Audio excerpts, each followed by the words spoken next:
not new players, right? Yeah, These are absolutely. players that have played Valorant for a very long time, so they have a deep understanding of these maps. So I definitely agree with Kramer here that it felt like they were just baiting everybody to just be fearful of the Haven, and then that once we go into best of threes, once we go into best of fives, that's when they open up the really scary maps that are actually to us unknown. Well, there are some key players that have shown up this tournament in particular, and two of those that we'll be placing on your screens right away is Mixwell and Forsaken. What can you tell you about this two? What can you tell us about these two guys, Craig? Well, at least statistically, they're almost dead set even. The one thing that has slightly sort of separated Mixwell and Forsaken for me is Forsaken, if you put him on his own, he's very, very good. He can play these 1vx's, he can fight himself out of corners. Mixwell, on the flip side, his skill comes from being able to use utility so masterfully, being able to play off his teammates so well, and furthermore, his defensive capabilities on almost every agent we've seen him play this tournament has been so damn strong. I'd actually say that I'm quite curious why we actually had this specific head-to-head, because I felt like specifically for Forsaken, his true head-to-head here on Heretics would have to be Zeke, and for Mixwell, it has to be Jink for the most part, because again, it feels like Mixwell has gone for a more supportive role compared to this. That being said, though, the statistics is very even, which means that there is still that impact for Mixwell, even though he's not the one that's always making the plays for Heretics. And what we've also noticed in this tournament is that we had also some role swaps that, you just mentioned, that Mixwell has gone over to the Initiator role onto that breach. But he's also seen some games outside of Haven that he's gone back to that Killjoy, back to that Viper. How do you feel about these changes? And is this PRX maybe changing things up, trying to see what works now they're in the off-season? I think it makes it very hard to anti-strat, especially when you have such broad agent pools. I think that going into the grand finals, there's probably a very high chance they fall back onto the roles that we know they're good at, the roles that they're sort of known for, just because it's pure experience and stuff you could get away with against, potentially Enigma, potentially God Squad, you're not going to be able to get away with against Heretics or against PRX. Yeah, I guess so. And it's not the only player we saw switch up, right? We saw Zeke absolutely explode on that raise, but he wasn't the only. That wasn't the only role he was playing. He wasn't only playing duelist, so that'll be interesting to look at. But before we dive into the rest of the game, let's look at the veto and what maps we'll be playing. Yeah. I just wanted to also mention that, honestly, I felt like there were some specific maps that we probably won't be seeing here. Obviously, it should be looking like maybe the ban straight up onto Haven, but I want to encapsulate first that this is more emphasized on PRX, because I think PRX want to lean this towards a map pool that favors them the most, since again, unseen territory with Heretics. They want to look a little bit deeper into maybe the Icebox, the Fracture if they can, as well as maybe the Ascent. But looking into this straight off the bat, we're looking at the cancellation of that Pearl in Haven. I think that for PRX, they're going to go straight to Icebox. I think that we saw Heretics definitely struggle there quite a bit yesterday. If we don't see Icebox fairly soon, I'll be very surprised if it's left to float towards the kind of final two maps of the veto. That being said, Bind being picked up by Heretics there, no surprises at all. And Fracture going forward as well means we may be seeing another Harbor. Oh, I'd love to see another Harbor.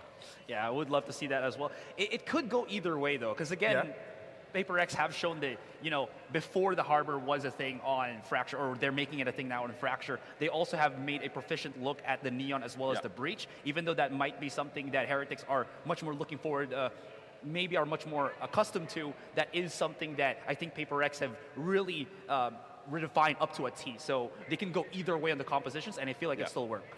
Icebox last map have lost. That does surprise me a lot. And I understand it in the sense that for PRX it means that if we do end up seeing the full 5, which is entirely likely, you do have that comfort of knowing that your final map is one that both you and your region is known for. Fracture, of course, one that we've seen Harbor on. PRX's Ascent, for me, Ascent has become a very common map. I can't help but think that it's sort of the map you're expected to know, regardless of what team you're on. So. Get through Ascent, go to Icebox. Over for Heretics, we've seen how good their bind is. We haven't seen their breeze yet, which means for PRX, they're delving into the unknown. They're delving into the unknown. We've got all 5 maps that we'll be seeing in this best of 5 grand final. Bind, Fracture, Breeze, Ascend, and Icebox. Now, you know what the question is coming here, guys. Now that we've seen the maps, now that we've seen the teams as a whole throughout this tournament, as of this span, who's taking it? Coming from the region of Southeast Asia of APAC, I gotta give it to PRX. It's a straight mine. Ooh, okay, PRX boy over here. Well, he's picked PRX because being from SEA, from Europe, I've got to pick Heretics. There you go. There you go. Splitting the desk straight away. I'm going to make a prediction as well. PaperX is who I'm going for. I'm going safe because PaperX has been here for quite some time. And I don't like making mistakes. But yeah, no, already you can see focus faces all across the board. They know that, yes, maybe this is an off-season tournament, but they're playing against formidable opponents that will be very important for their journey throughout next year. You see the words of wisdom coming from Neil Zinio and Weber there. Weber, the one in the red hoodie, Neil Zinio, the one to his left, both the coach and assistant coach. I wonder if you're on Heretics, sort of what do you say to hype up the rest of your team? Sorry, I was not able to. That's all right. I mean, what do you say? That's a very general question, Crumb. I guess it's down to how can you mitigate the aggression, right? Yeah. How can you choke PaperX into having to rely on their utility and their executions? Because PaperX do a very good job at forcing fights.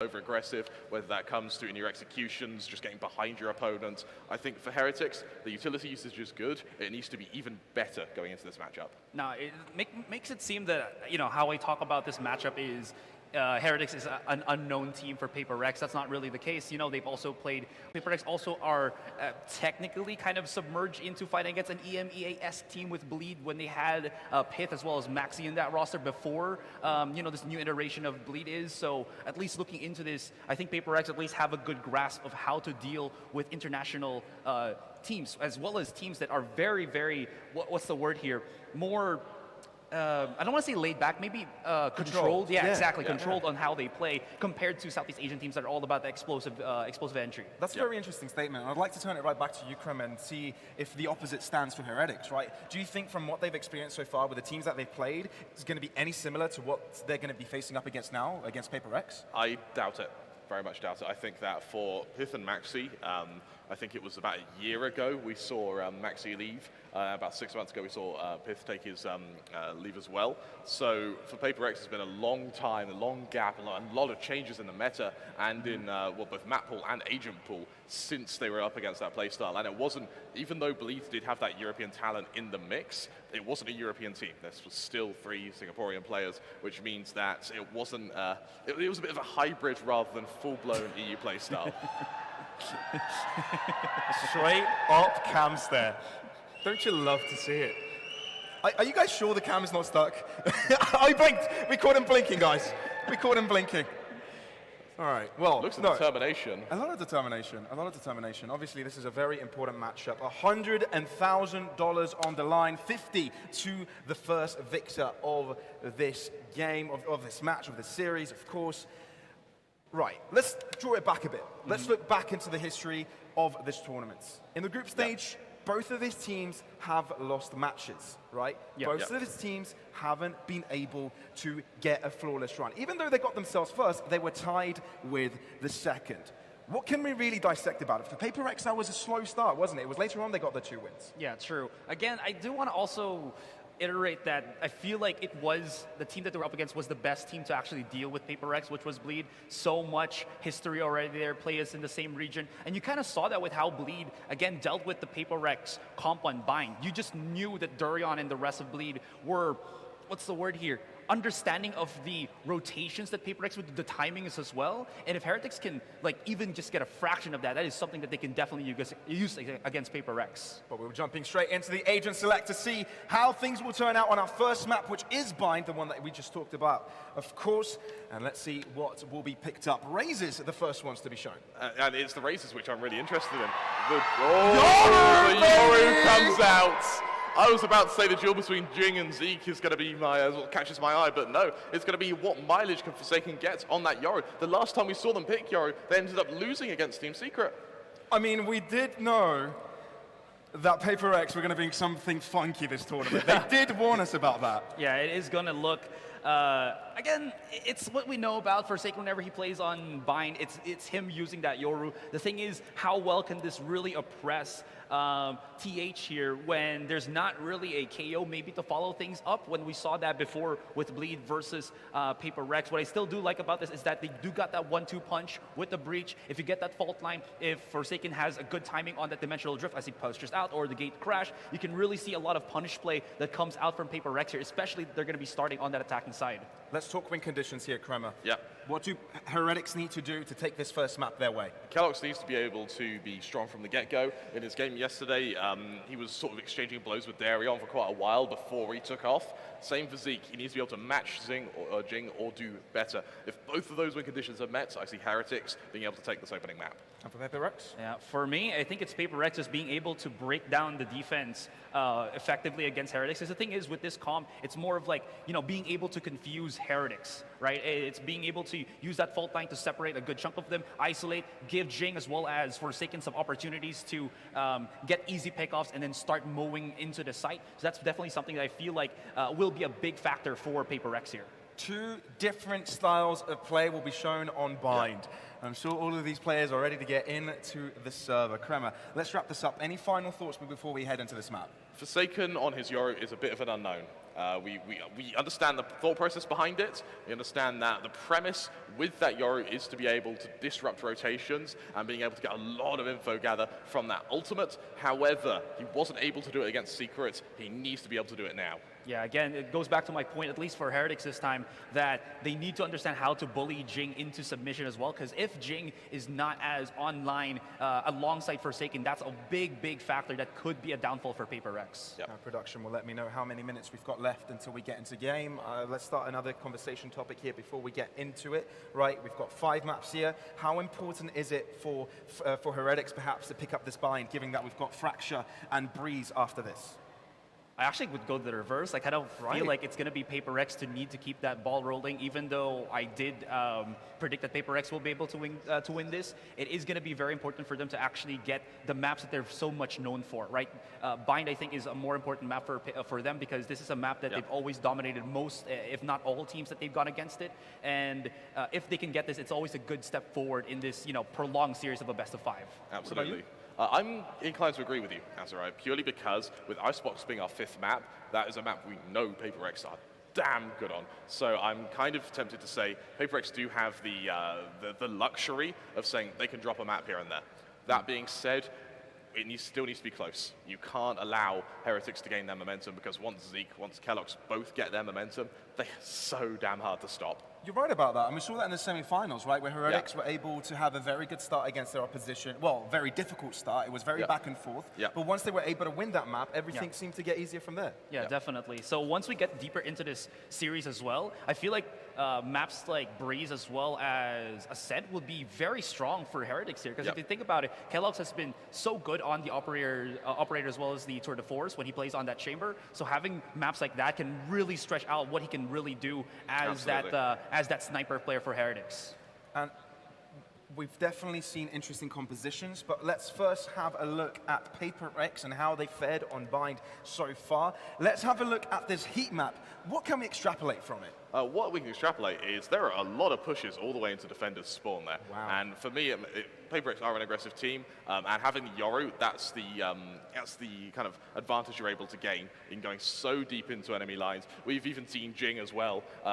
He'll exit through showers and end at the entrance to the site from Defender's spawn in an attempt to just make the rotations so damn difficult. For Heretics, I think as long as they're keeping players a little bit passive, whether that be keeping them back towards heaven, or whether that be keeping them in lamps, they may be able to mitigate that, but I don't necessarily think it will mean they can stop it.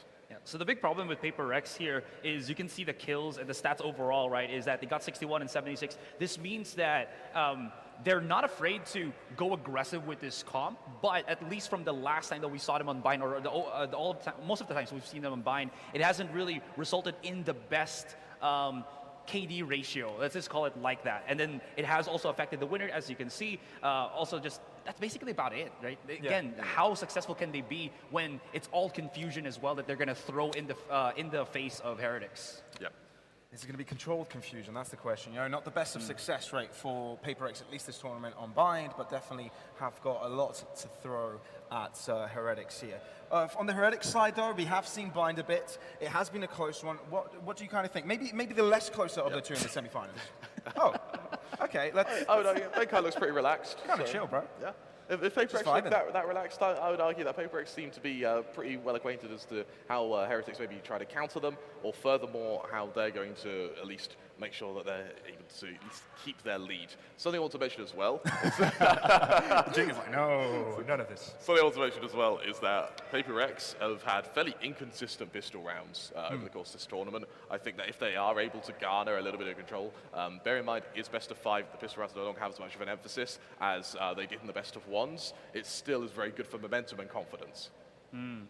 Speaking of confidence here as well, again, well, I just lost my thought of it. I was going to go back to, again, how important it is going to be for PRX to kind of keep that ball running. I will say as well, just to kind of move this topic a little bit, one of the players that PRX that has really surprised me from yesterday's match against Team Secret has got to be the Vi. You know, we keep talking about Jing as well as Forsaken, but the Vi has really gone into that role that if they need somebody as a supportive fragger, he's able to make that happen. And his op shots have been, I feel like, more impactful in this entire series than what I've seen previously for PRX. Yeah, definitely. Who would stand out for you in particular? Ooh. I'm inclined to agree with you purely because when we do see Devi, you're kind of wielding this operator, particularly on Fracture, he isn't necessarily too aggressive with it. He uses that operator to just cut off parts of the map. I would, however, mention Mind Freak and his Harbor. The fact he was able to pick up Harbor and then master it in however many weeks you've had is really damn impressive to me. I don't know how effective agents like Harbor, like Yoro are going to be against Heretics, a team which are going to be a lot more well-practiced. That is true. We've all casted a game of PRX where Harbor was involved, right? Yes. And there were certain levels to that play. It wasn't just the set pieces that they had, it was also very strong on adaptation, right? It was very strong on the fly. There were a lot of moments, you know, on the post plants that it was very easy to interfere with someone that's trying to deny the defusal, right? So we've seen it very strong in that instance. For you, you know, what pick do you reckon can be most influential on this map in particular, right? I mean, we've seen the Yoro, we've seen the Raze come out, we've seen quite a lot of standard play from PRX. Yeah. This is kind of an obscure question, I know. Yeah. But what do you think would be the most influential pick? What everybody should have their eyes on to see that could kind of change the momentum of this game? Ooh. I feel like it's, at least from the agents that we have right now for the players, gotta be the Breach, I think, for Benkai. Yeah. I think a lot of, even though, you know, Jing as well as Forsaken can set themselves up with that Yoro and Raze, it's always nice to have something with that fall time to follow up on. Well, thank you very much, Asherai. It's me, myself, and Krema to jump into this game to cover this cast. It's Heretics versus PRX for the first match in the grand final of Valorant Indian Invitational here in Hyderabad. Let's hear some noise for the venue, everybody. Let's get the show on the road.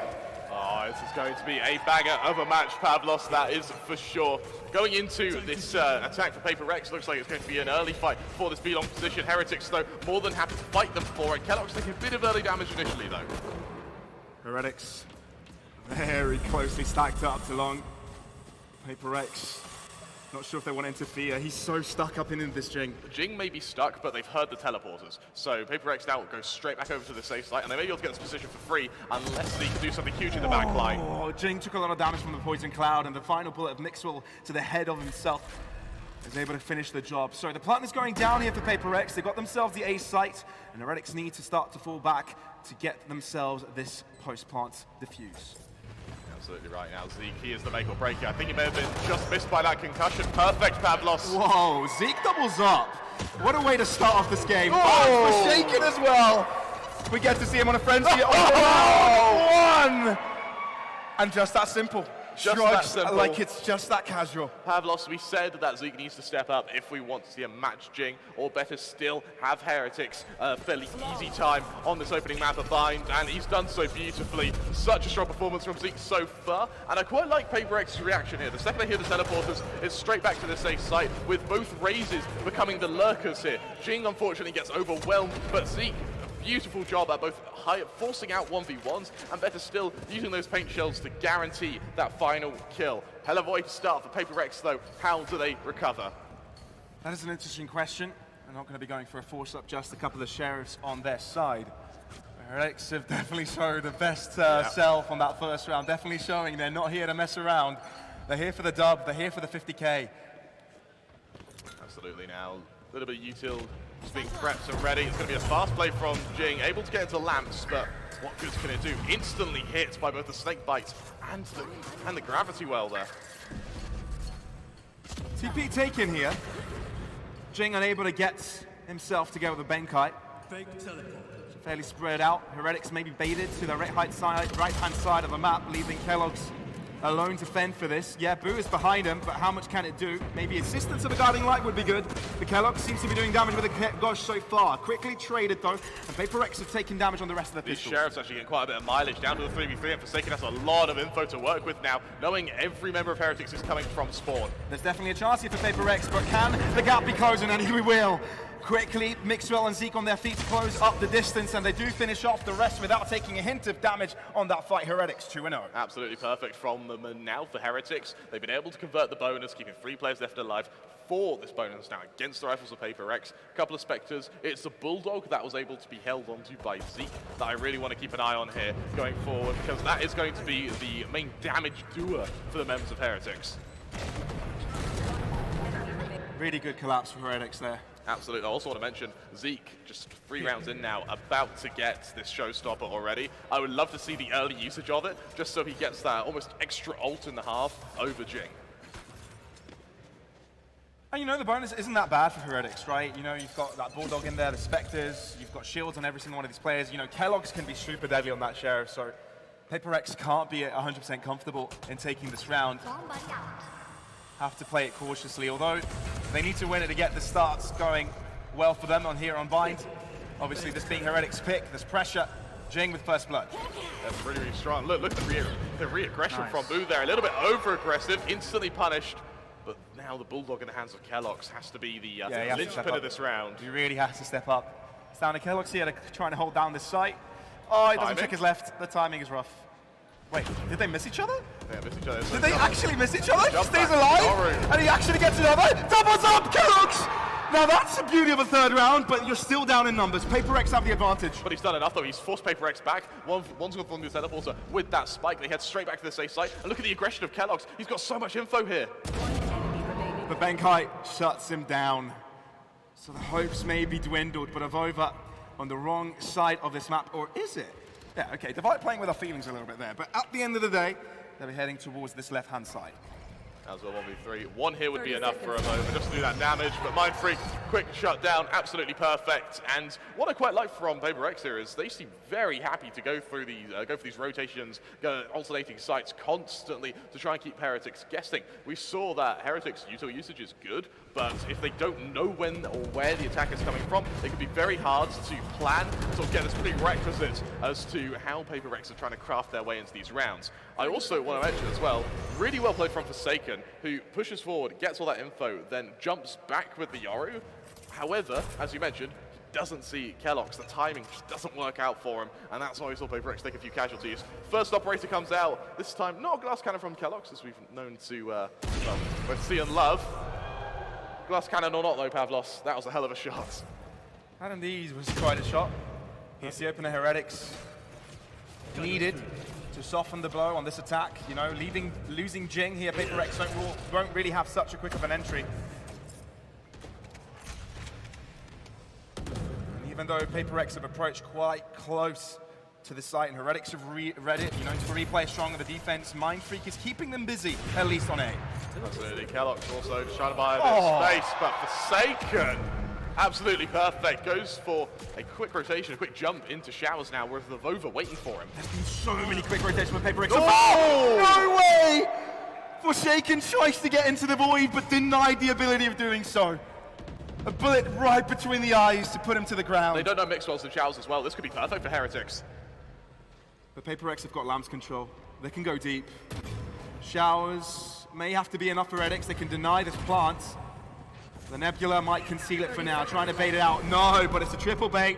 They've gone all over to the B site, and there's someone waiting there. That's Boo. They forced out the showstopper. Mind Freak, does he get seen by it? Yes, he does. They get some mileage from it, but they're still Boo.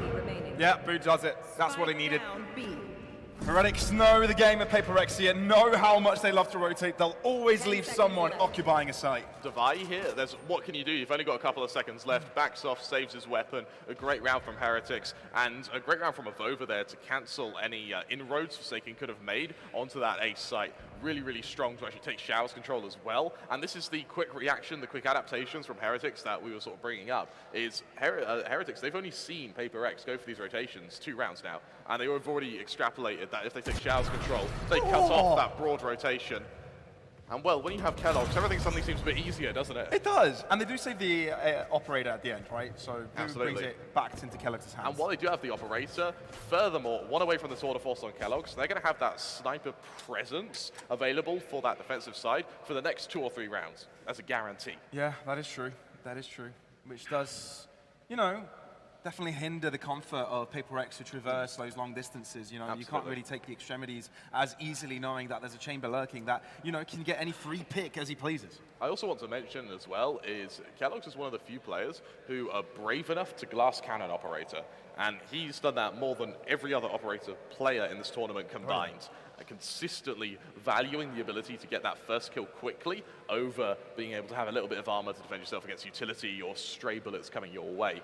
That being said, Forsaken, that headshot, armor or not, wouldn't have mattered. And it's right you call this out in regards to Kellogg's and the chamber, because often we see a lot of players draw out the headhunter very quickly after perhaps either hitting the first shot or either missing it. They try and go for the second kill before they rendezvous away. No, Kellogg's is confident he'll get that first pick and run away with. It's a distinct different style than other chambers we've seen on the world stage. Absolutely. Stinger has to come out from Benkai here, but nonetheless, Paper X, they are able to muster a buy off the back of Zeke's aggression. Oh, this is fast. Carl will be catching him, unable to find a kill. Blast back to keep them back and also to help them traverse right back up. Oh! To be behind them, Forsaken. Now that is gorgeous. But there's one remaining on site, and that is Mixwell. Paper X know of him. They'll try and deal with him. At least he'll try and delay for the rest of the team to arrive, but he's falling back, making sure they've got adequate numbers for the retake. It's down to a Heretics retake. We've seen how good these can be in the past now, but now they need to be perfect. Benkai going to get the Rolling Thunder off this plant as well. Within the smokes, close and far, this is tough. It's really difficult to retake the B site with a disadvantage. Forsaken catches Mixwell. What's the call here? Do Heretics fall back? No, they're going for it. They don't know where Vovo is. They've got no idea, but now they know. First kill goes their way, but they're running out of time. Heretics need to move in quickly. Faking their movement in. They're unsure. It feels like they kind of want to save, but kind of not. They're not being gifted this kills. Paper X are not going to hand them freely. Vovo falling, this is going to mark it. Unless Kellogg's can bring out a miracle. Finds the first but not the second, which allows Paper X to close up the gap. A 4K from Forsaken there. That recall onto long to get behind the opponents who are trying to fight for that control is absolutely perfect. And you see how Paper X, they use their utility to buy time and space. Both Prowlers are deployed. One of the blinding lights are deployed as well. It garners so much space and time that for the members of Heretics, they don't even expect that Yoru to appear from behind them. Great vigilance from Forsaken and a great setup from Paper X to bring them their second round. And you look at the ults, Paper X now, 2 of their ults, 1 away, the other 2 away, and this is on top of a Rolling Thunder already available. A huge power spike about to hit Paper X here. Over on Heretics, the Tour de Force does come out onto Kellogg's, but what good can it do with Mixwell not quite able to bring out the Viper's Pit just yet? It's momentum they're trying to figure out here. Forsaken getting onto the back line. He's so good at doing this so far. He continues to do so. Zeke. Oh no, he's going to be pinged. His location as well. Instead of moving further though, Vovo gets one, and now he's got a teammate to help out. Forsaken on the back end, gets one for his shovels. Heretics are on top though. Even though Paper X have got themselves onto the site and the spike planted, Heretics might be able to overwhelm the attackers. With that spike down and with that Rolling Thunder available, this is about even, and they even get the Cosmic Divider forced out here. This Split the map in 2. It's going to be so important. Here he is, Kellogg's. They know where he is now, but they're moving in, all from different positions. Benkai's position, now known. Trying to hide out of lamps. He can delay this a bit. He's got the Rolling Thunder. They're both knocked back, but the Cosmic Divider's not favoring them. They're trying to get on the defuse, but hasn't delayed enough. He might have. Kellogg's with the shots. Is there time? Oh, is it time? It's bloody close, Is there time? It's bloody close. Oh, no! There isn't! 0.18 seconds, Pavlos, and Paper X off the back of that Rolling Thunder. Just as we were mentioning it, it was one of the only ults they had available at the time, and they are able to guarantee a round off the back of it. And that's so smart from Benkai to deploy that Rolling Thunder and then just not peek off the back of it. All Benkai had to do was stay alive. All he had to do was make sure he can get that Rolling Thunder off at that final mark. And guess what? He did it. On top of your Cosmic Divides as well, Mind Freak has his available. Mixed up with the Viper's Pit, maybe something we see used a little bit early. Maybe not this round, but next round when they have a proper buy behind them. I also like the Hero Vandal comes out on Kellogg's to try and garner that early control. PRX looking to move in.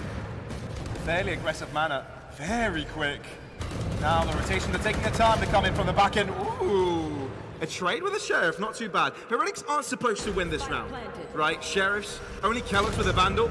Of overfalls, PRX makes sure this round gets put in the bag without any troubles to find the lead. And that would be the first time they would have the lead in this game, in this grand final. They will quickly fall. Boo finds one, trying to make it more expensive than it is. With a Vandal in hand, unable to continue this streak. 4 kills for Forsaken. And I'll tell you what, getting two kills on Team Heretics for what has been a relatively low investment isn't the end of the world. It's something I'm sure they'll be fairly happy with. But going into this next round, I want to mention Heretics.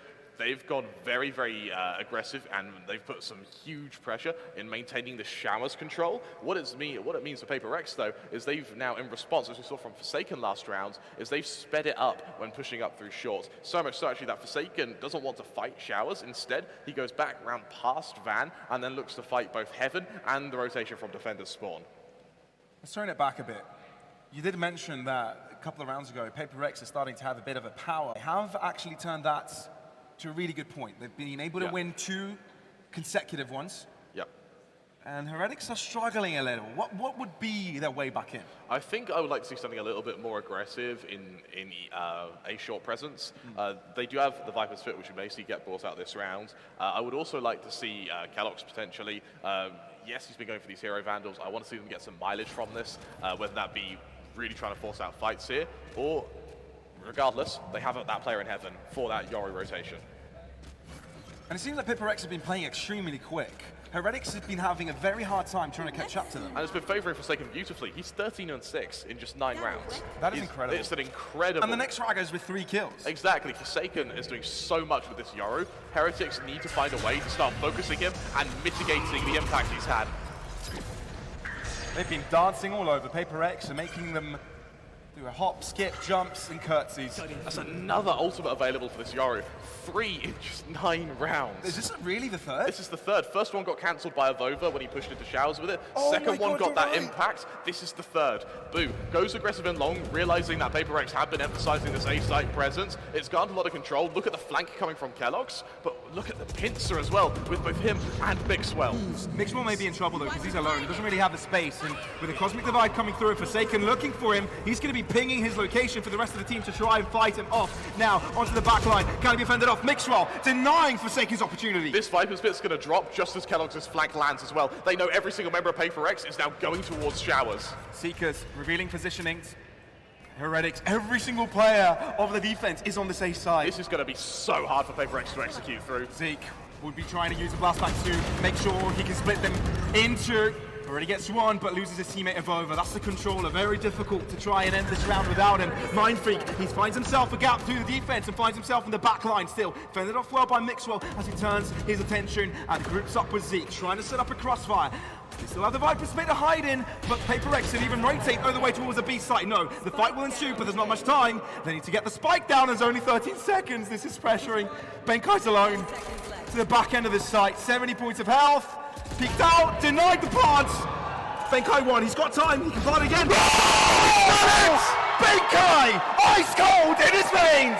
Oh my God, Pavlos! What a clutch! And I tell you what, 4 seconds left. He realizes one player has to be from Showers. Kellogg's has already revealed himself, killing his teammates. And then to force out that peek from Mixwell, he realizes if he taps that spike, either he plants it, Mixwell fights, or he kills that player, knowing where the remaining one is. It's a beautiful clutch from Benkai. Absolutely textbook. He had a second to spare. A second. 0.06. Are you kidding me? Oh my Lord. Works beautifully. Heretics straight back to the drawing board, straight back to pistols now, as PRX show us exactly why they went into this with this #1 seed. Stinger though seems to be doing damage. You can't deny its capabilities. Device somehow survives through it with only 2 points of health. PRX taking control. The only Vandal in the hands of Heretics hasn't yet been tested, but using it, but he's on the wrong side of the map. This should be Paper X's round and an opportunity for them to gather quite some space. Wow. Wait a minute. Is this doable? Remember, Device low. Nightfall comes out. At least denying space, but at the same time, it doesn't get anyone. Rolling Thunder's still available for Benkai. And it will definitely be used quickly. Not taking any chances. Oh!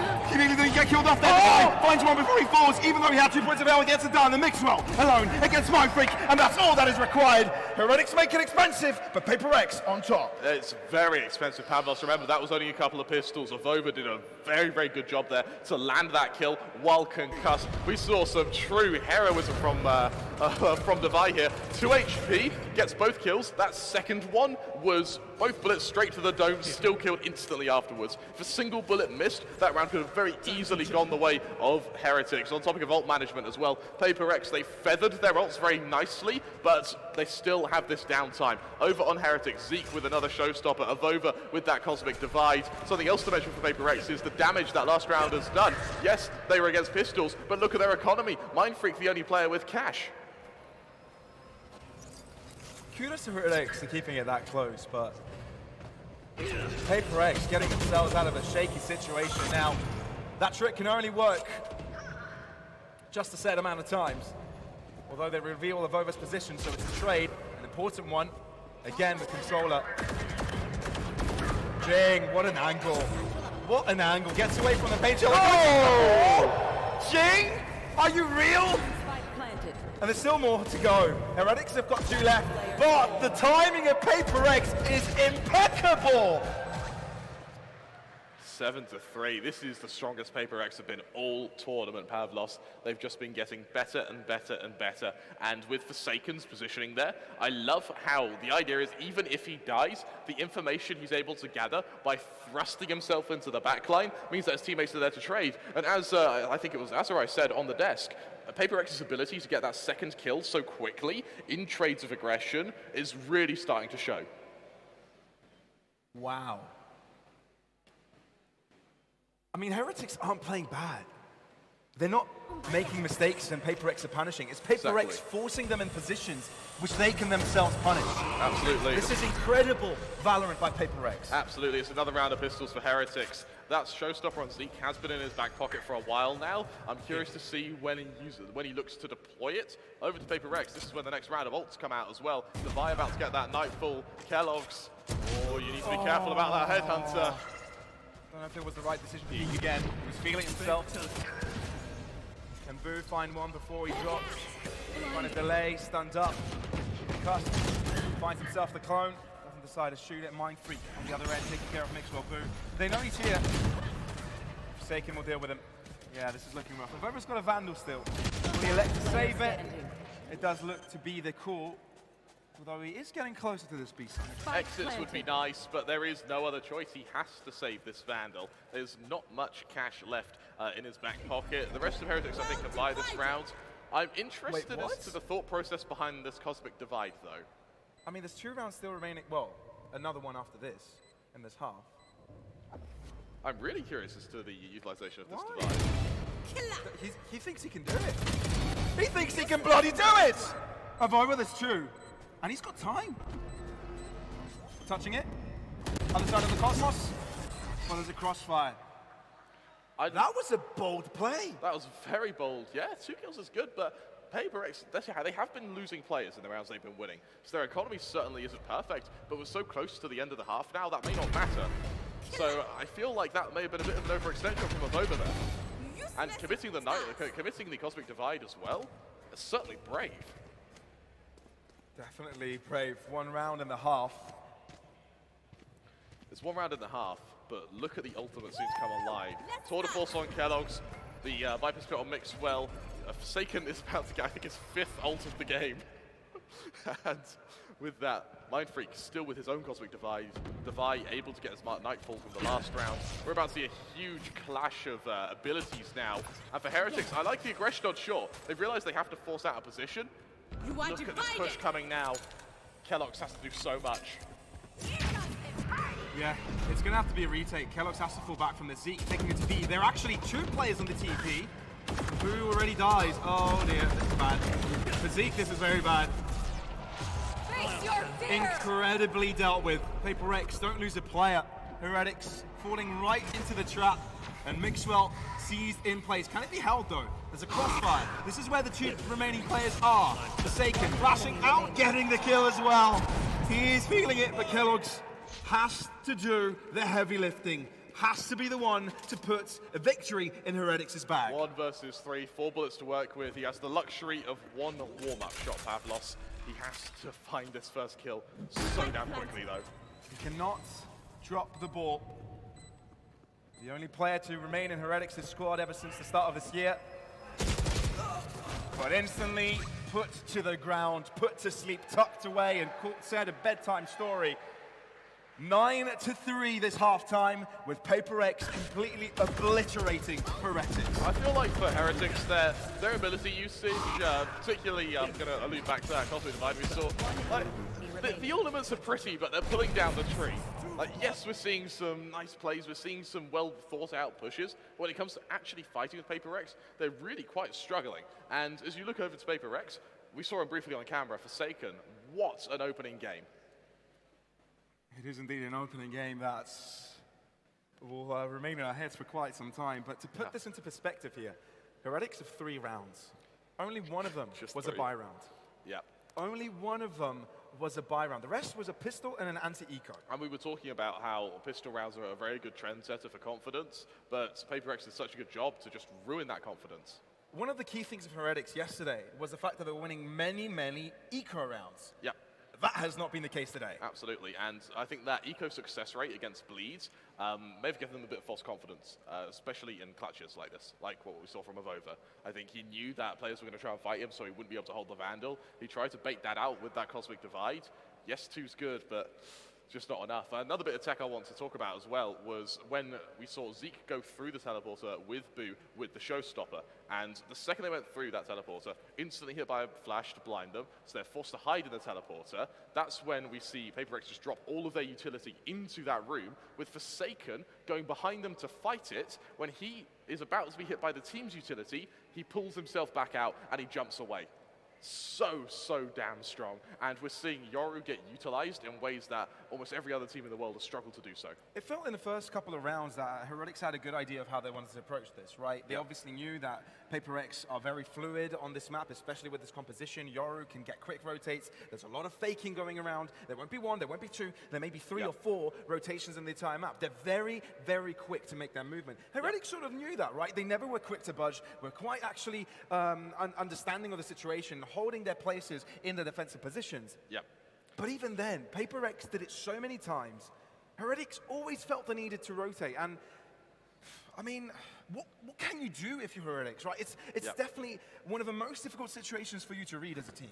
Absolutely, and I think right now, Alex, the coach of PRX, is sitting in that booth, rubbing his hands together and giggling mischievously because he's run a comp and it's worked beautifully. But now is a chance to do it on attack. Now is a chance to set the pace. PRX on this time have to be the ones to be the reactive. You have to bear in mind as well that the Yoru, his impact is going to be on the attack. The defense now is where PRX are going to have a harder time, but for Heretics, is the momentum there? Are they going to be able to even recover this half? Remember as well, we're in APAC, Pavlos. The 9-3 curse is a very real thing here.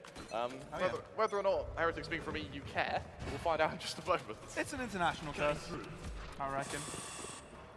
Very quick approach from Heretics to just move into the B site. Just W gaming. Divide. First blood of over 4s. And the plant comes in on the back of the site to make sure they can hold over on defensive spawn. And they're even pushing out Benka here. He may be in trouble. Fault line, but he's not accounting for the fast push that's coming his way. Down instantly. Kellogg's as well onto the other side against Shing. And there's 3 players now remaining on the PRX side. Low in numbers, but they're starting to approach from that long side. Heretics are playing it slow. Very slow. Mind Freak eventually making his presence known. Gets 1 for his shovels and balancing the tempo perfectly. Forsaken getting the kill. Meanwhile, Divide is defusing. Divide is defusing! And he hasn't quite gotten it down. Boo. Can he do it? On top, up on ground. Will he be able to finish it off? Has to reload. Hiding. Has he delayed it enough? It's defused halfway. Can he get it? Can he get it? He can! PRX on double digits. Now that was impressive. what's around there, and what a great utilization of positioning there. Once PRX realized that the plant was for defender spawn, and it was a plan to go through murder hole and then fight the rotations from Heretics, they just instantly threw someone onto that spike, allowing Forsaken to just take Jules and defend Divide. By the time Boo took that engagement, Divide, yes, sure, he's at point blank a Frenzy versus a Ghost, you're going to favor the Frenzy, but Divide already damaging Boo, already with time at spike, already halfway done. Boo's almost forced to panic a little bit there. Another tech pause comes out, but for PRX, this could be a brutal, violent, and swift way to end our opening map of this grand finals. Oh. For Heretics, this has got to be rough. This is their map pick, remember? They wanted to be here. Wow. PRX. Yeah, just take a moment and take in the fact that Heretics wanted to be here. Yeah. In bind. It's like they've locked themselves in with a tiger. They went to the zoo and were like, hey, that tiger looks hairy, fluffy, he looks cute. I'm just going to lock myself in it. If not friend, why friend shape? Actually, I'd say, May, they locked themselves in with a dinosaur. That came in too late. They've done worse than that. They've locked themselves in with a dinosaur, but they've then their reflex to hide from the dinosaur hasn't hit yet. So they've run up to the dinosaur, punched it, gone back and gone, oh whoa, there's a dinosaur in here. Too little, too late. Look, this is going to be a tough one. Heretics need to make something happen here. Need to take a risk to be able to draw this back in their favor. And the risk they take is a force buy on the second round. Absolutely, PRX now. I want to mention, Forsaken's definitely slowed down. Only having garnered 2 kills over the last, I want to say 3 or 4 rounds, but the rest of the team is doing so well, it hardly matters. Well, Zeke is the one to open things up first, but Boba will be quickly falling after that. Far out of his depth, Zeke ends up falling. Well, Heretics really want to fight this. They really want to fight this. They're throwing everything at them, poisoning them, putting bullets to their chests, jumping upon them, and trampling over them. Forsaken might be able to do it. He spotted them out. He's low. Oh, he's baiting them. Flash comes through and he falls back. 1 minute remaining, and Heretics got the spike. Forsaken's positioning now will be what decides this round. If he can get into a close corner, and he may have read it. Oh, no, Pavlos, he may have read it. No way. If he can get onto this B site in time and tuck himself into a corner, despite his HP, that judge can both be that judge, jury, and executioner. The executioner of the Heretics of Bind. Will the read be right by Forsaken? Well, he's got the right sights, but not the right entry. He's about to get that audio cue as well. Pavlos, 30 seconds this is left. perfect. Forsaken starting things off with a classic, realizing he's too far out. That's the first! 20 seconds. The cross to the sights, damage onto Boo. Softened, tries the cross, but Boo gets it done. Force buy for Heretics works out. Forsaken is getting so much done with this Yaro.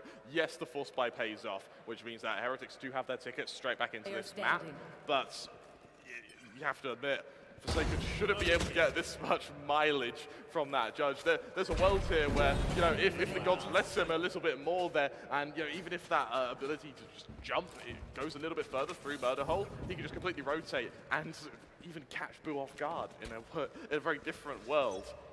My God, though. Luckily for Heretics, though, full buy comes out. PRX down to pistols. For Heretics, it's now damage mitigation. They have to keep as many players alive as possible, build that economy as soon as possible. Well, they definitely completely emptied their pockets for this one. Got a clear idea of approach, and no fake seems to be skewed up here. PRX have got the information. If you notice, Forsaken has gone for a very deep engagement and allowed the rest of the team to move into the site to try and have the right numbers for this defense, but no. The superior weaponry for Heretics will have to be enough. Spike planted. And the hooded men in black should be getting themselves a 5th round. Absolutely, and this is where keeping all 5 players alive would be perfect, and that's suddenly we have a game in our hands here. Stun, going to try and buy a bit of space for Forsaken here. The low HP on Zeke could be punishable. They're shorties, man. Always, you'll never find the distance. It's basically trying to get a kill here. Maybe an exit. Zeke's definitely the target they're looking for. I love that Heretics are playing it safe, though. They're not taking any chances with PRX. Oh, those fake shells. Well, He's going to die to the explosion either way. So Heretics, this was the best outcome they could have had. They survive with all 5 players and close up the gap to 5 rounds. Absolutely. Another 5 to go, Pavlos. We've seen both teams very able to get 5 rounds on the bounce, but can they do it now in the grand finals with 50,000 USD on the line? It's quite an amount, isn't it? Quite hefty. And I believe second place is 20K. So it's a 30K difference. That's not just pocket change. No, definitely isn't. It's a nice, that's plenty of vacation. Looking at the full buy here for PRX, I would like to see something a little bit more aggressive. So far, they've tried to sort of get into close angles and put Heretics into uncomfortable positions. I want to see Heretics get given a little bit more space and see PRX try and compartmentalize the map. Exactly what they're doing now with this push through long. PRX. They push through. Zeke cannot convert. And not only have they gotten a kill, they found information that no one else is nearby, at least at that distance. They draw back. Very clever from PRX. You know, no reason to overstep. They've got on the advantage. Drop back, Kellogg. Equalizers. Onto the side they go. They move even further, even past the Nebulas. They know of Benkai. They know of Jing. Oh, but over-aggressive onto him. 3 for Heretics, and Forsaken on the back line. Oh, this is pressuring together with the bottom line. The combination is beautiful, and there is nothing Heretics can do apart from Mixwell's magic. Jing comes in for the backstab and deals with him kindly. PRX on 11. That's also going to be the showstopper coming out from Jing as well. Forsaken once again gets so much done with his ultimate. This Yoru pick, we're a bit apprehensive about it. It fell very flat against Team Secret, but in the little break between that semi-final and our grand final, whatever it is that Forsaken has thought about, changed, adapted, it's worked admirably. And now for Heretics, they don't seem to have a solution, because the second they turn to fight Forsaken, that's when Jing jumps in, that's when Benkai follows it up as well, and that's when we see the entire collapse land on this site. I want to mention as well, in terms of frag counts, Heretics are doing relatively even, sort of 2 frags separating their top and 4th fragger. They're winning and losing as a team here, but no one's matching Forsaken, no one's giving us that star performance that Forsaken is. Kellogg's. Can he double up? Yes, he can. We've been wanting to see more of him. Well, here he is. It looks like Kellogg's took exception to that. two quick kills. Gonna try to follow it up as well with this operator. Thing is, we know PRX to be able to convert at a disadvantage. Yeah. Don't count them out. Can they do it with a judge on Benkai, though? Usually you need these vandals around the board. You have to think of it otherwise, Kremer. Okay. Because they have Benkai on a judge, they can do it. I see. That's the mentality you need. I got the spike. But for Heretics, they need this round. They know the device there to be taken by 1.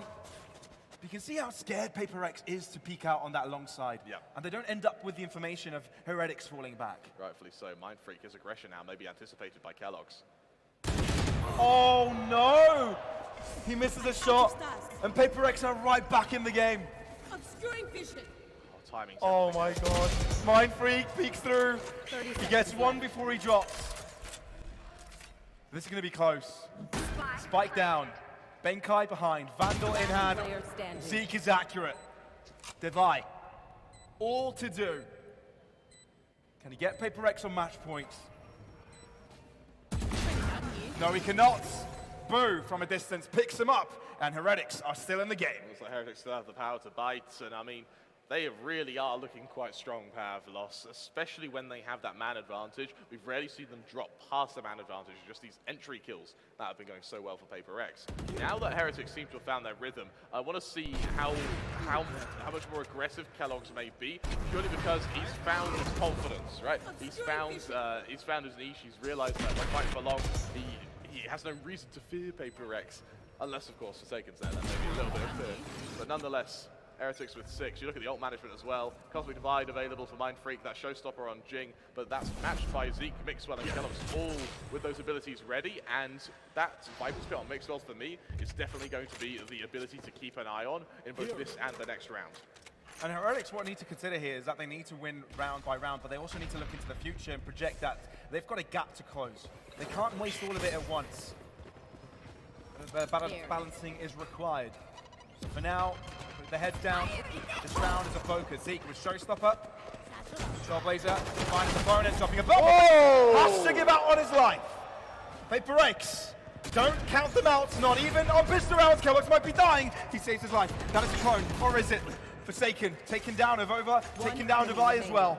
And Mind Freak will be the final survivor, Stinger in hand, Over and Lamps. Okay, the job here is done for Heretics. They must not lose a player, keep the guns in their hands. The Mind Freak with a bullet to the head, limping out of Lamps here, should be a dead man. And this is a significant...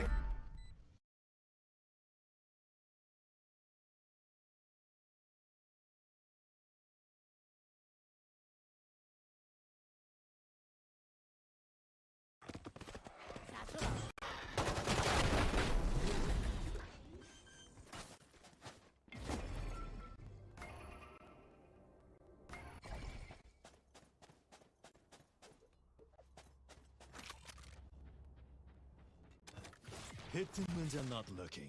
Time to jump.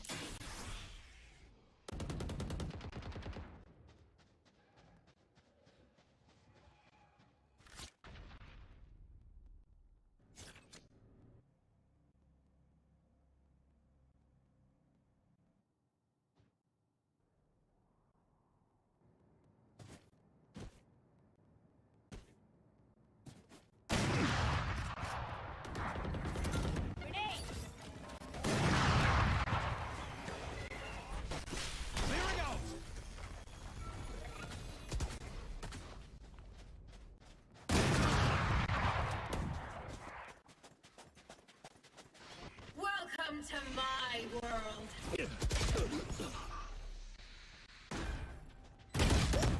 Pulling them in.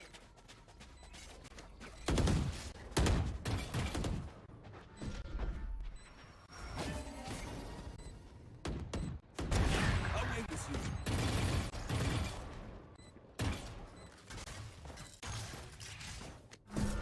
PRX make the very clever decision to save this round. Heretics, another round on the board to close up the gap. Straight back into this map, and I tell you what, that Kellogg's, he's woken up, he is feeling it, and now he is unstoppable, Pavlos. The confidence is unrelenting, and the PRX is back to the drawing board once again. They had short control, they had players on B site. That should be a guaranteed round with players in hookah and in the teleporter, but nonetheless, Heretics, it's monodirectional. Going only through long, it still works though. Luckily, the Vandals are going to be saved by the members of PRX. They're going to have 2 to work with next round, but my God, Pavlos. I want to have a look and see what type of fans we have in the arena here. All right, the people that love to see Heretics come back here. Heretics fans, let me hear you scream! Not bad, not bad. All right, I think it's time to look on the Apex side of things. PRX fans, make some noise! It's definitely a favorite, that's for sure. Yeah, it's definitely a favorite. Well, with only 3 rounds in it, there are certainly no favorites of this match, because I can't help but think Heretics, they've got their momentum, they've got the economy behind them. More importantly, Kellogg's has found his groove, which means that for PRX, if Forsaken can't find that magic they had in that first round, what's the solution? Yeah, it's going to be a difficult one, definitely. You know, the first loss that Heretics get and lose their momentum, it's going to be a tough one, because that's also when PRX are on that match point. Yep, absolutely. Absolutely. Little to no margin of error. And it's for PRX here, I think they know very well they only need 1 or 2 rounds. Having called, I believe that was attack pause they just called, a chance to potentially rest, recuperate, figure out how do you isolate Kellogg's, and potentially how do you punish him.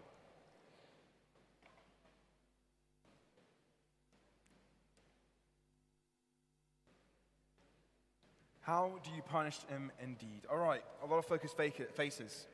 A lot to do. A long way to go. And not many ways to get there. Also, PRX haven't really brought out operators this game.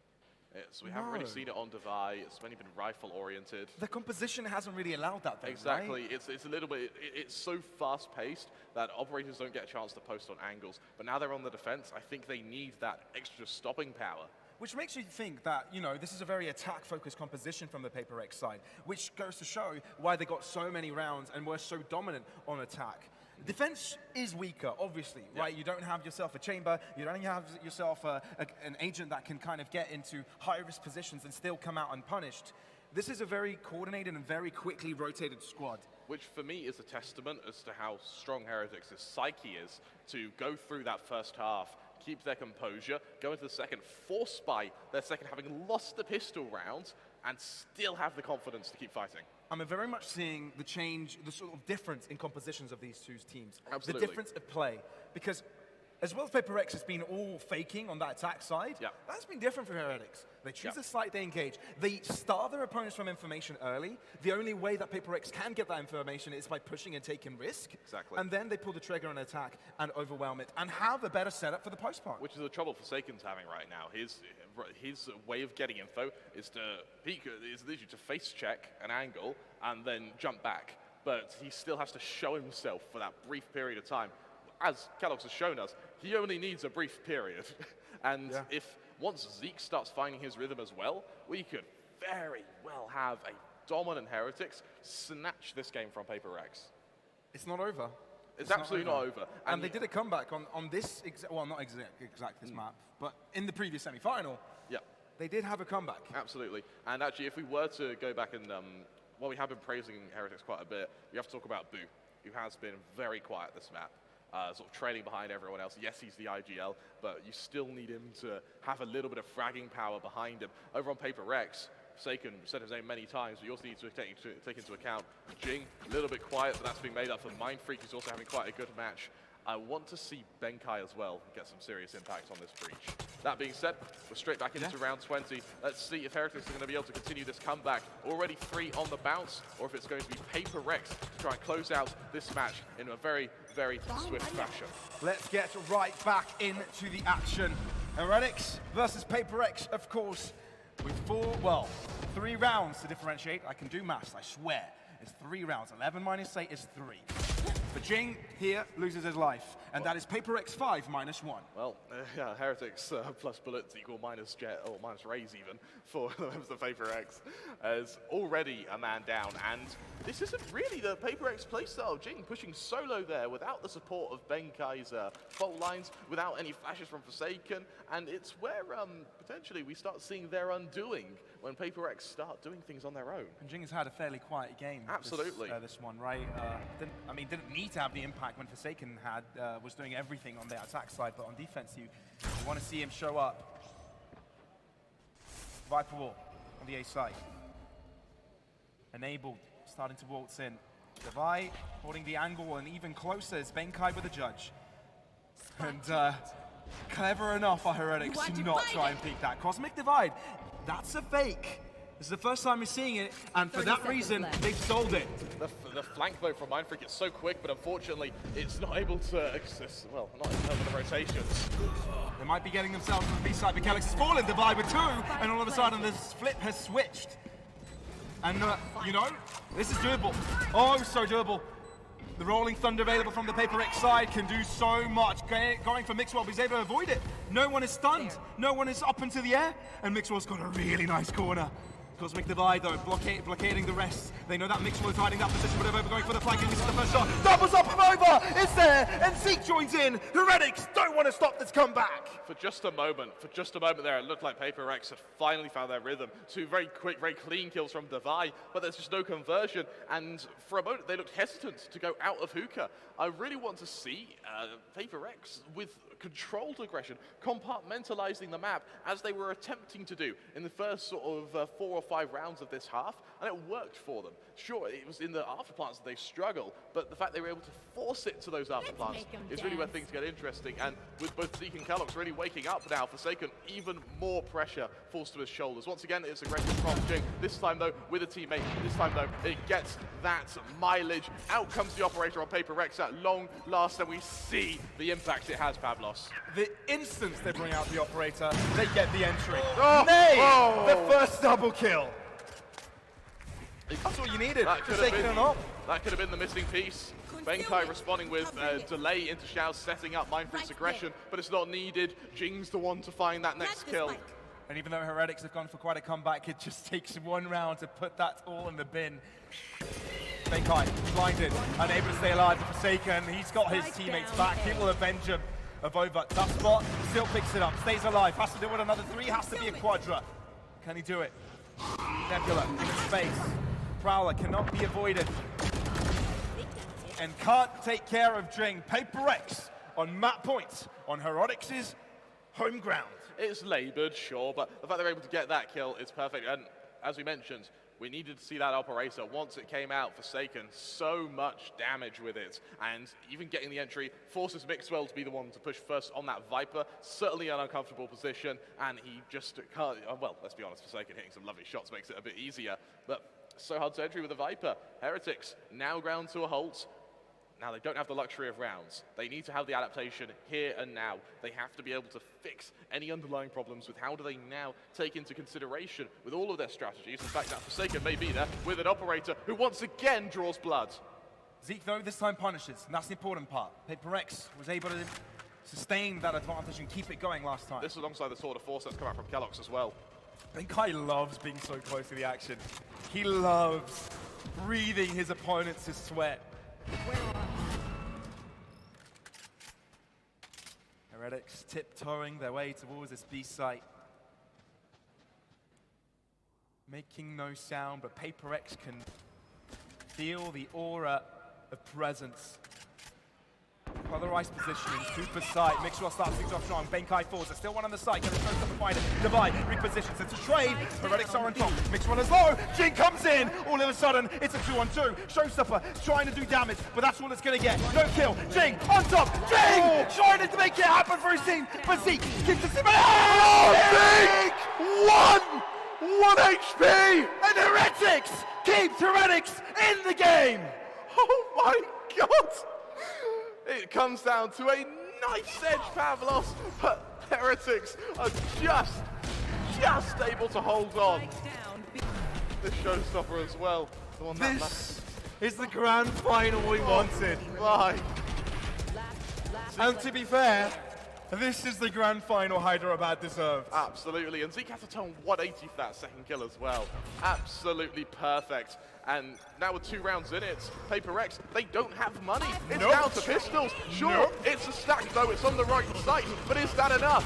Forsaken trying But the to ult's enter the cancelled. Shadow Realm, but Jing takes him there. Still, 4 before Mindfreak. There's even more here hiding. Heretics have bred this and are still dealing with them. Damaged up though, this is not impossible. Jing, he's low, That's a and spike. he's done so much. Oh my goodness me! Avova, he's got the read in, and he's able to shut down Benkai. Jing, 2 HP. Remember, Zeke could do it with 1 on the same agent. Does he anticipate the flank coming from Kellogg's though? And Heretics don't have the spike. Oh, I think he does. Oh, Kellogg's. He's got a knife in hand. And Heretics, that's the spray down to put them 1 away from their opponents. It's either a 13-11 score for PRX, or it's overtime. And we've seen overtime already in this tournament. We've seen how intense it can get. This is our first map, Pavlos. There could potentially be 4 more iterations of this. And what I want to mention actually when it comes to this is when you do have these longer series, especially with longer maps in longer series, stamina becomes such a key component as to how effective your team can be. Try here. Here. Wow. My, oh my. Forsaken still has his ult. Luckily, it wasn't fully cancelled last Time round. to jump. Ready to potentially jump onto Avova here, but look how passive Heretics are being in their default. They know PRX are going to push. So what Heretics have done is kind of fake towards this A shower side, but it's kind of a double fake because the rest of them are moving into short. Look how aggressive Mixwell's been able to get as Time well. to jump. But Almost Heretics an kind of control. know of this, right? Evova's been left back to try and deal with him. He's so smart about this, Oh, but oh. he can't get the kill. Here. And now the ult comes out, now the information's there. Benkai also chimes in, this could be it. It took them a long time, but maybe this is where PaperX shut this down and take us to a second map. Kickbing, shutting down Zeke, nothing they can do. It's Boo and Mixwell, baby. They've got to do so freaking much. Mixwell is one orb away from the Viper's Pit, but are they away from it? Are they close to a kill? Are they close to an orb? Mixwell doubles up! Oh! Maybe they've got a chance.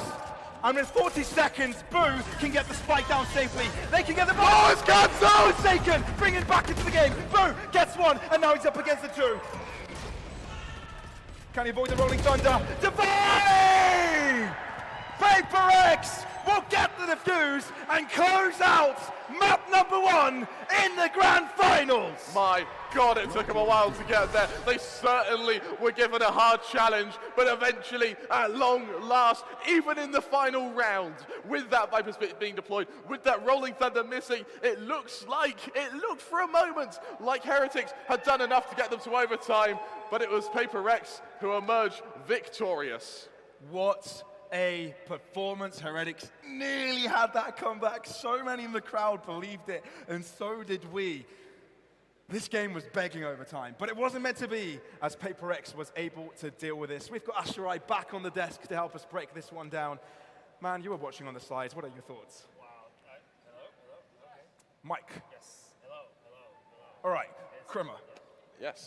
Back to you until that gets sorted out. Yes, well, telepathically, Asarai was talking to me there, and he was going to say that was an incredible match, and for such a long time it looked like PaperX were going to close it out in such a one-sided fashion. Credit where credit's due to Heretics for making that close. That was an immortal game from both Kellogg's and Zeke, who really had such a strong recovery going into that second half, despite how elated their first half was. And the opposite could be said for Forsaken, who, after such a strong first half, really slowed down going into the second, but then once he got that operator out, it was like he got a second wind.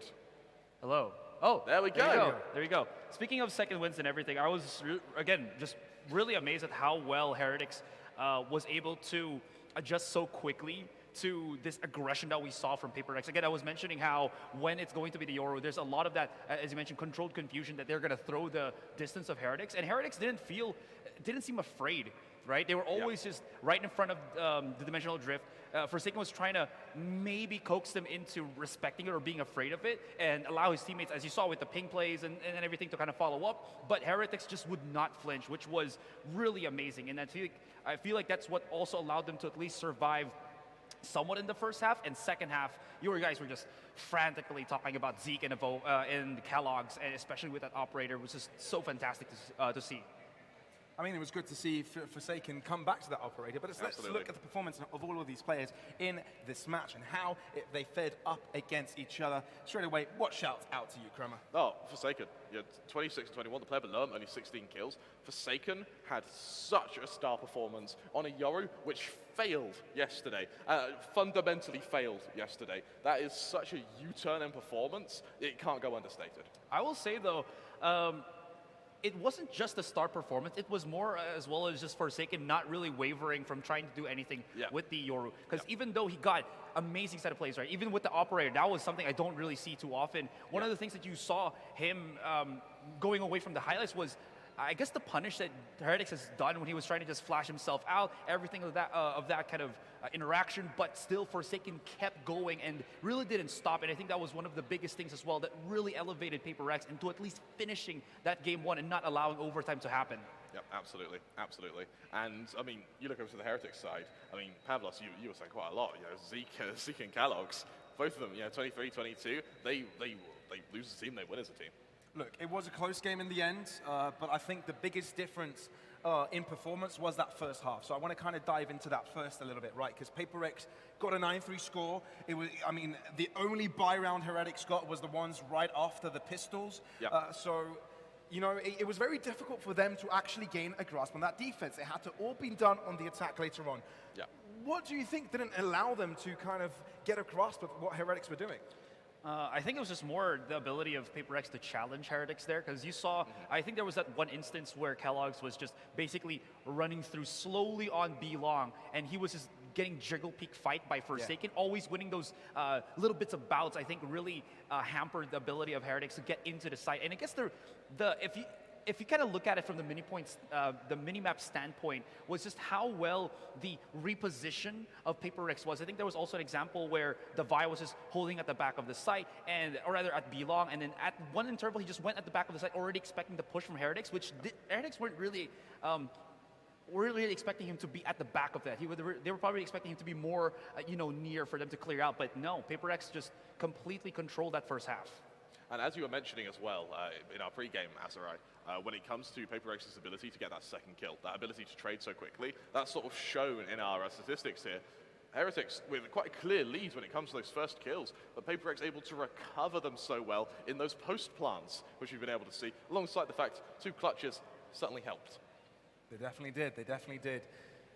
And the first kills, man, it just gets me every time how strong Kellogg's was. But at the end of the day, PaperX were really good on those conversions, right? At the end of the day, those clutches were always there. Benkai, the first half, everybody got out of their seats. And it wasn't the only play we saw. It really wasn't. All right, that was Bind. Coming into Fraction next, do we have any expectations on how this changes the standings of this grand final?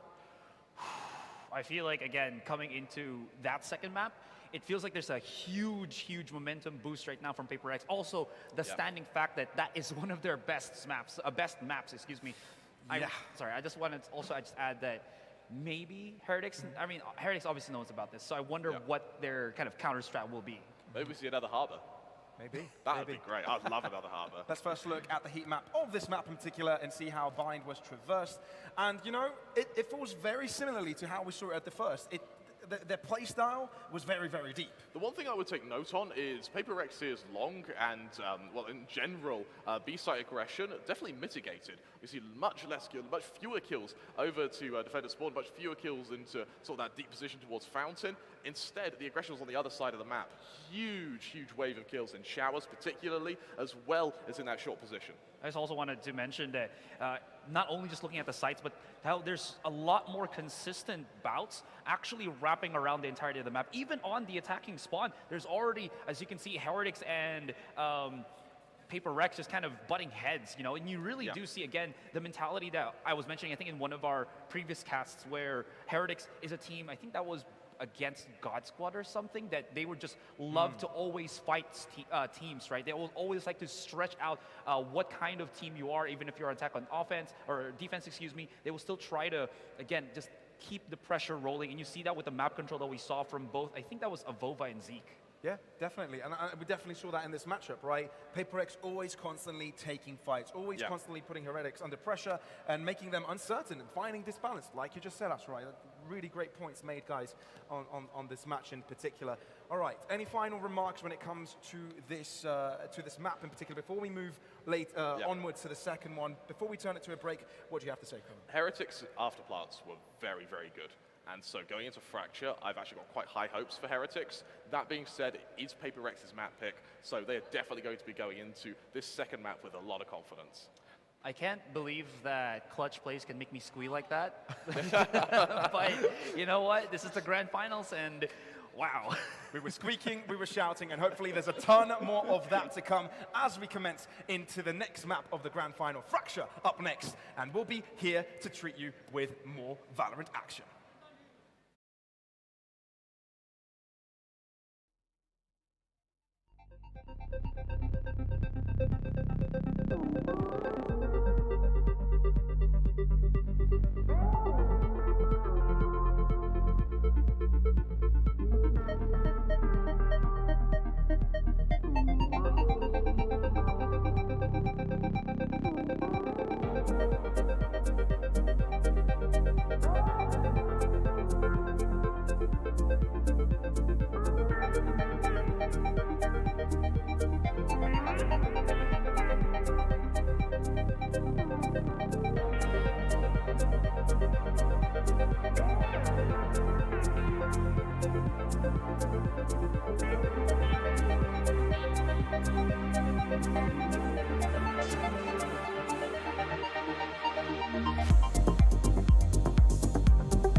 And welcome back, everybody, to the Valorant Indian Invitational here in Hyderabad. We do apologize for the delay we had. We had a small tech issue that is now fixed, but it gave us a grand opportunity for all of us to go and have a little break and have some lunch. So everybody's well rested, ready to get back onto the server, ready for some games. And now it's our time to break down what just happened in that previous map. Yeah, absolutely. Again, we saw just how incredibly, I guess, resilient PRX was. There was so much adversity that was thrown in the general direction by Heretics. The adaptability that Heretics showcased, and before we went on that break, we just mentioned how, again, Heretics were just not afraid of that dimensional drift for Forsaken. When he threatens the aggression, they just countered with their own aggression. No, absolutely, and it feels to me like once PRX sort of hit their defense, they hit a bit of a rough spot. They hit this big rut, and that was only sort of pulled out of once Forsaken, even though it was unorthodox, brought out that operator on the Yoru. Yeah, definitely. It was a bit back and forth. I mean, given that Heretics nearly had a chance to bring it back and maybe close it out, but the end score was 13-11. And PRX are on top, which means Heretics are on that hot seat. Now, we're entering a new frontier. We're entering Fracture. Now, Fracture is a place that we've seen action before from PRX, especially in this tournament. What exactly did we see? It kind of took Twitter by storm, didn't it? Yeah, absolutely. And, well, of course, we saw a very weird composition come out from PRX, didn't we, Pavlos? We indeed did, but before we jump into that, I'd love to jump into sort of a comparison between Zach and Jing. If I remember correctly, there is a head-to-head that we can take a look at. Zeke and Jing. Sorry, why did I say Zach? Bad Pretty handwriting. close. Bad handwriting. But yeah, Zeke and Jing. Yeah, just looking at this real quick, the reason why I wanted to compare these two particular players from that bind map was both of them were playing on the Raze. As you can see on the damage, they were actually pretty impactful for most of the rounds that they've played, but I gotta say that Zeke has really shown, if you can see here on the utility kills, has really shown that his ability to create space with the Raze, not only from his fragging capability, but also on the utility end of that, is much more, much grander at least at that first game compared to Jing, which could really ultimately help them, in the next maps where big utilities just are able to help you clear out corners much more efficiently. And of course, utility is always more consistent than aim. Utility is always going to do X amount of damage from X distance from X player. And I think that for Zeke, even though, 5% isn't too much bigger than Jing's 1.8, you really can't understate it. What it also means as well is that even if Zeke dies, the utility is still around, it still does the damage, and it sets up the rest of your team really nicely. Well, of course, with the map results, let's have a look at where this leads us in the grand scheme of things. This is a best of 5 after all, so there are 5 in total maps that could be played out. Of course, with Bind being Heretics' pick, it is their loss. Now, they've got another map that they wanted to go into, which is the interesting part, and that is Fracture, which puts caution to the wind, given what we've seen already.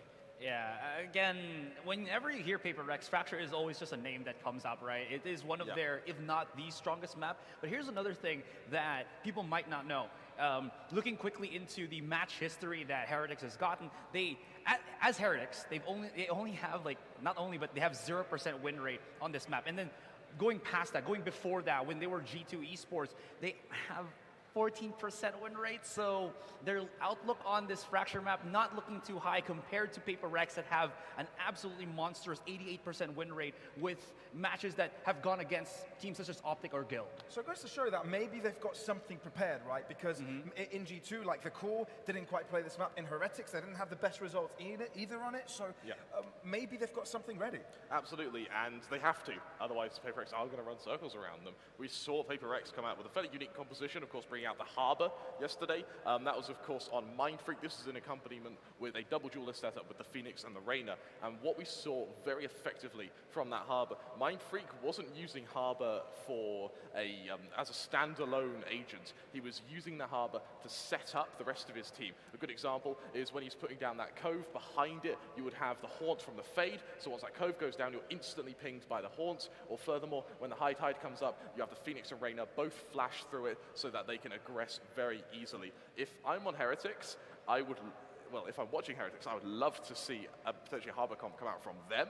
Or better still, I would love to see how they anti-strat this Harbor, which was oh so effective in that match yesterday. If I could just add something to that, one of the things that I really liked about the composition is Harbor's not really an agent that is self-sufficient. Exactly. So being able to build with that Phoenix and the Reyna, how efficiently they were able to, as you mentioned, throughout the Cove, use, or rather the cascade throughout the flash through that Yep. was really strong between Yep. these two. So one of the biggest things was the counter strategy for Heretics would probably revolve around how Kellogg's plays on a chamber perhaps, because we saw how bullying that Paper Rex iteration is to chamber Yeah. players, because you Absolutely. can't see anything through the wall, you're gonna get flash if you try to stay there, you're gonna get force on the TP, and then even after absolutely. you reposition, there's still so many flashes to deal with.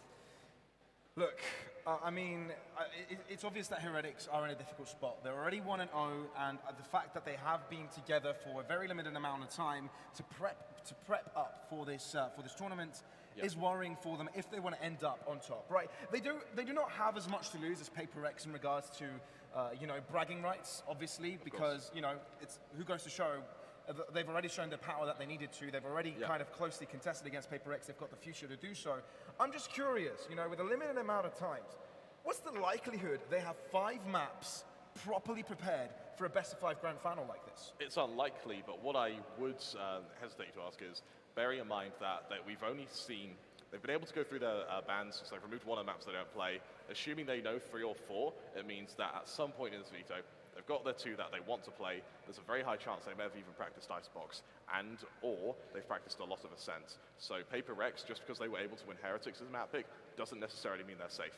Yeah, I agree. Again, it just feels like at least they're taking out the maps that they know Paper Rex are the strongest at the first portion of this best of absolutely. 5. So at least if there is any chance, if they're playing this, not really afraid, but more respectful of how Paper Rex really plays on those particular maps, as you saw the efficacy of Bind and now possibly Fracture here. At least take that away. We have a chance to maybe get games 3, 4, and 5, the reverse sweep, as it were. So that's possibly the game plan for Heretics. We can never know, but we can only just analyze and maybe just anticipate.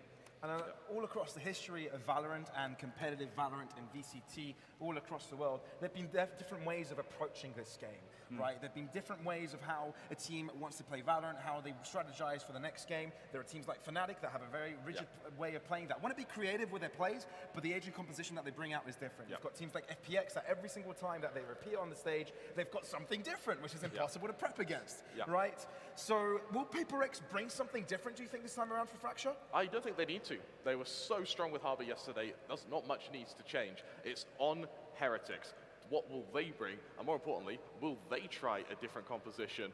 Furthermore, Paper X looks like they'll try something different as well. Ooh, this is just hover overs, but okay. It looks like it's going to be the same thing for Paper X. Was Jing the one that played the Phoenix yesterday, or was that Yes. Forsaken? No, Okay, so it's just the same thing. It is going to be. I was maybe anticipating we could possibly see the throwback to the Neon Breach, but this one has really shown a lot of success value for Paper Rex. And again, a lot of teams, or at least the size that we have, the one team that they played against here, Boom, was definitely not able to anticipate this. And again, there's the question that I want to ask. How does Kellogg's deal with all of this pressure from Paper X? It's like a crossing between the new and the old, isn't it? Heretics, they're going to a bit of an OG agent roster. Over to Paper X, they're younger players. They're a little more aggressive than their European counterparts. We know them as WK Gaming. We know them for these flashy clips. So they're trying something new. They're innovating right now. And I think that for Heretics, this is going to be such a strong yardstick to see how this Harbor composition weighs up against what is some of the best in Europe.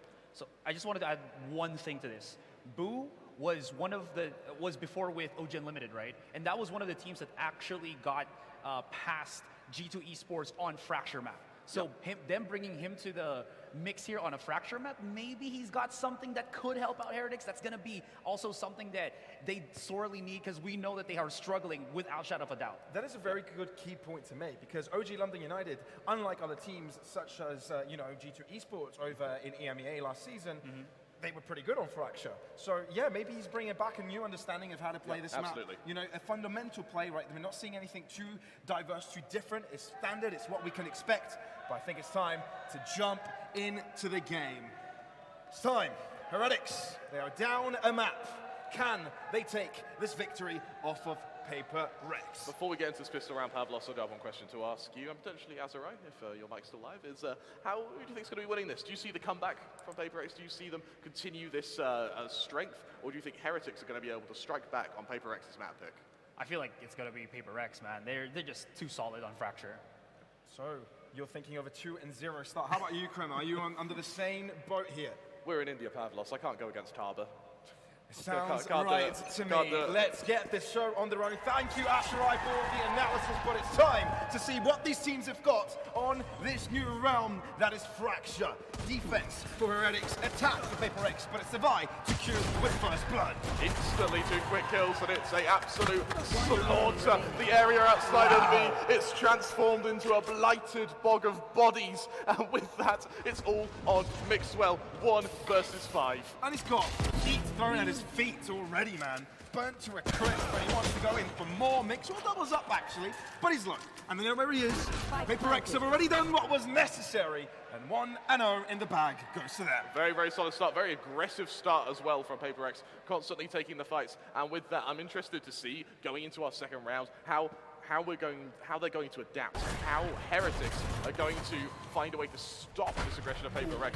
Yes, Heretics tried to push into them, didn't work. Going into what will be an eco, we have seen a bit of partial to the force buy in the past. I wouldn't like to see one so early into the map, but what I would want to see is when the rifles come out, when PaperX moves to their bonus, assuming everything goes as planned, I want to see Heretics be a little bit more passive and try and find a way to start shutting down PaperX when they're in their push, much rather than when they're in their setup. And remember, PaperX, last time they played this map, 13-1 against Booming Sports. The match that qualified them to playoffs. Now, Team Heretics have their faith on Kellogg's here with Headhunter. Only good for one. Down B. PaperX cover their way onto the site. Should be a simple endeavor from them here on out. Forsaken, long distance Jing as well. Heretics are really going to struggle trying to get anything out of this. Potential damage will be something that they may be looking for. Other than that, the odds are slim. I found that the benchmark for an Last eco is player 2 kills. standing. That's sort of what you're aiming for here. Only able to get 1, it's not the end of the world, it's our second round, it's a full eco. It's this round, it's the rifles that come out from Heretics against the bonus of PaperX where everything matters. This is how Heretics make sure that PRX don't gain their momentum, they don't establish themselves as they were able to do against Boom. And look, PaperX already have like weaponry that can work for a buy round, right? They've got Yeah. a Bulldog and especially that Vandal onto Benkai. That could be very different. Forsaken as well. You know, so 2 Vandals here that could do quite a bit. You can expect Forsaken to be entering, already having the Empress available. So we may be expecting some very hyper-aggressive plays as we see PaperX stacked up on the 2 sides of this map. Right, only with the Headhunter. Quite like the idea of only going for the Headhunter. It means that you can pick up one of those Vandals if they end up falling, but Kellogg's is the man to be tested. It's all an information game so far. PaperX easing up towards Arcade, Forsaken. Like we said, first entry. Capo is denied the opportunity to peek. The crowd are thrown to his face. Heretics start things off strong. Can they continue? Yes, this fortress of this B site cannot be taken easily. Especially with PaperX with so many players. Well, Mindfree can't do a thing. A clean-looking round by the European representatives. Absolutely, very clean from the EU team. Both Avova and Kellogg's there just bouncing off of one another, both exchanging blows and both just really keeping each other's position there. Boo does a great job at both jamming and disturbing any push coming his way, but she does get picked off. What he's able to do, he's able to fragment the push. If he's Forsaken, what he is, can sort of pass screens as that Reyna, there's no one to help him. Once he dies, there's no follow-up. Going into our 4th round even, Jing also with the run it back. With both of your duelists available with these ults, I want to see them get used early on. Forsaken, of course, last map he was able to get, I think it was 5 or 6 ultimates from that Yoro out in what was really the space of about 20 rounds. A round which could determine the outcome. The hunt begins. Let's have a look at this one. Forsaken. Joke's over. Together with Jing, hand in hand looking to push through. Run it back enabled. He's got another chance at this. Instantly taken back. They kind of got on the information that they needed. And they continue the onslaught. They come out on top with kills. Very strong. Mixwell. The only one from Heretics to find a kill so far this round. Forsaken seeking cover. Spike down. But the pressure is still on. Forsaken, fairly low, has a sidestep. They've got the numbers. They've got the guarantee of Jing to come over from drop if he needs to. Absolutely. With this Empress running now, they need to try and find a way to force out this duel before the Empress wears off, because Forsaken, he is relatively damaged here. Mixwell going to be able to duplicate one of the entries. Mixwell's able to isolate one, but other than that, it's a little bit more difficult. Boo gets one before it falls. Paper X, their first buy round is a success. It's a textbook Paper X round as well. It's a round where they're able to just instantly trade off one another. It's the abilities that work so well for them, the ability to constantly have another player there. I really, really like seeing that playstyle. And more importantly, I want to see Heretics now with, yes, there's a Resurrection available for Mixwell, but what they've struggled to do is get these openings. And if we do see an overextension and that first kill, if they end up falling, they'll be in such a forwarded position that a Resurrection available on Mixwell may not be able to get much mileage. Once again, my eyes are on Kellogg's and Zeke. Yeah, my eyes on this one are potentially on Mind Freak, right? Because he's one ult-up away from Reckoning, which can be such an instrumental aspect of picking up a site.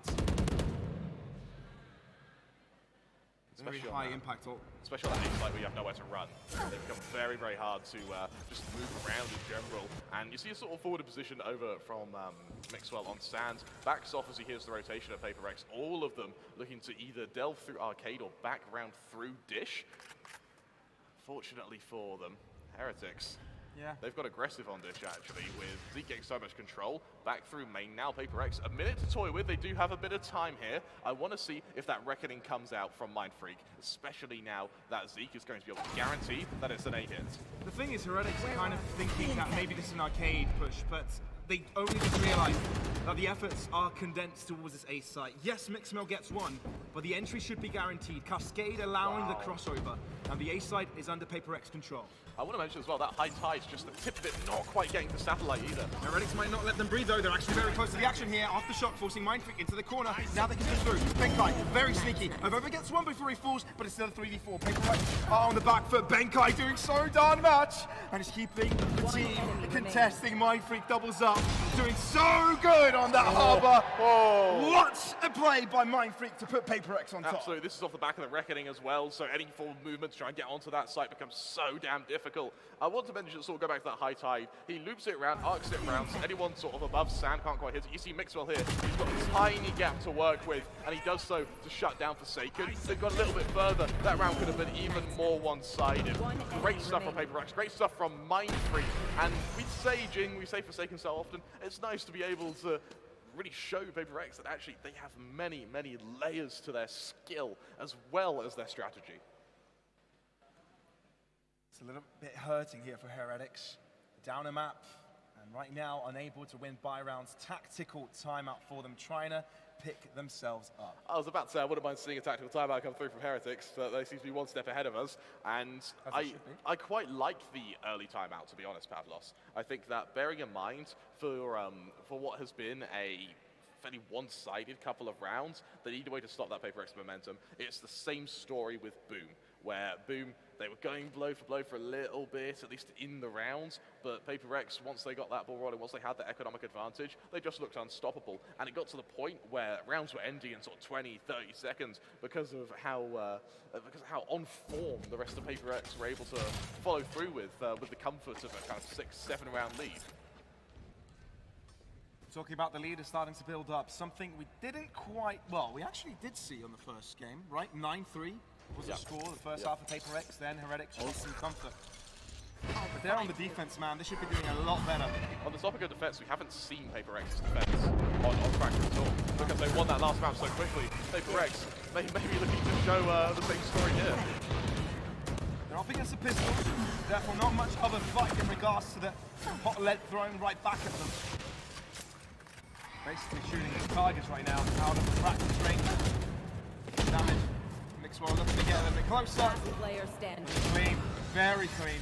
Paper X, good anti-eco here, only dropping one. Absolutely, and there are many, many worlds where that goes completely on its head. With players going through that smoke, they're able to work with the timing, they're able to finish off those big players. Of over twice now, he's been able to swing from Sands and guarantee a kill.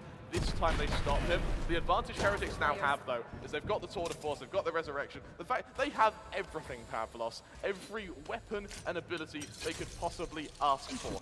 Over on Paper X, the Operator comes out on Divide, and I really like the early investment of this Operator, because you know you're up against this Tour de Force. Jing one away from another run it back. We are seeing, in fact, all of the ults slowly come online for Paper X now, but from the get-go, they don't have anything to work with. Into the default, looking for dish control, and of course with the changes for Dish. It suddenly means pushing through Dish as your full team becomes much, much more viable. And of course, with Divine now taking the lurker role, he's going to see if he can catch out any aggression from keloqz, something we've noticed has been impartial to in the past. Mixwell seeking info. Yet to find it. Oh. Joke's Wrap around here over! from You're Heretics. dead! Sage moving in, up to the upper ground, rolling Thunder to delay. Heretics mustn't lose this, they've got so much. So many ultimates, this should be their round, Jing. Hot hands, find nothing, keloqz. Oh, that's quick. Winning the fight against Divine. And might get a second. Oh, misses the shot, actually hits it, but it's in on the legs. Goes in for more. Oh! Face your May have fear. taken a bite way more than he could shoot. Site for PRX here seems to be the B side. Forsaken doubles up very aggro. Boo puts him right back up to his place. 30 seconds Well, left. they need to be careful. Jing is so close. Careful charges. zone. They know he's close by. Zeke delivers. Starting to move up quickly onto the site. He's concussed. Perfectly done. Can they get onto the spike though? Benkai, 23 points of health. Can't get the head. Boo puts him right back down to the ground. And it's Heretics on the second It's round. that exchange of ults that are just so strong, Pavlos. I love how we were able to see that that Rolling Thunder hits every single player. Then furthermore, that fault line also placed to perfection.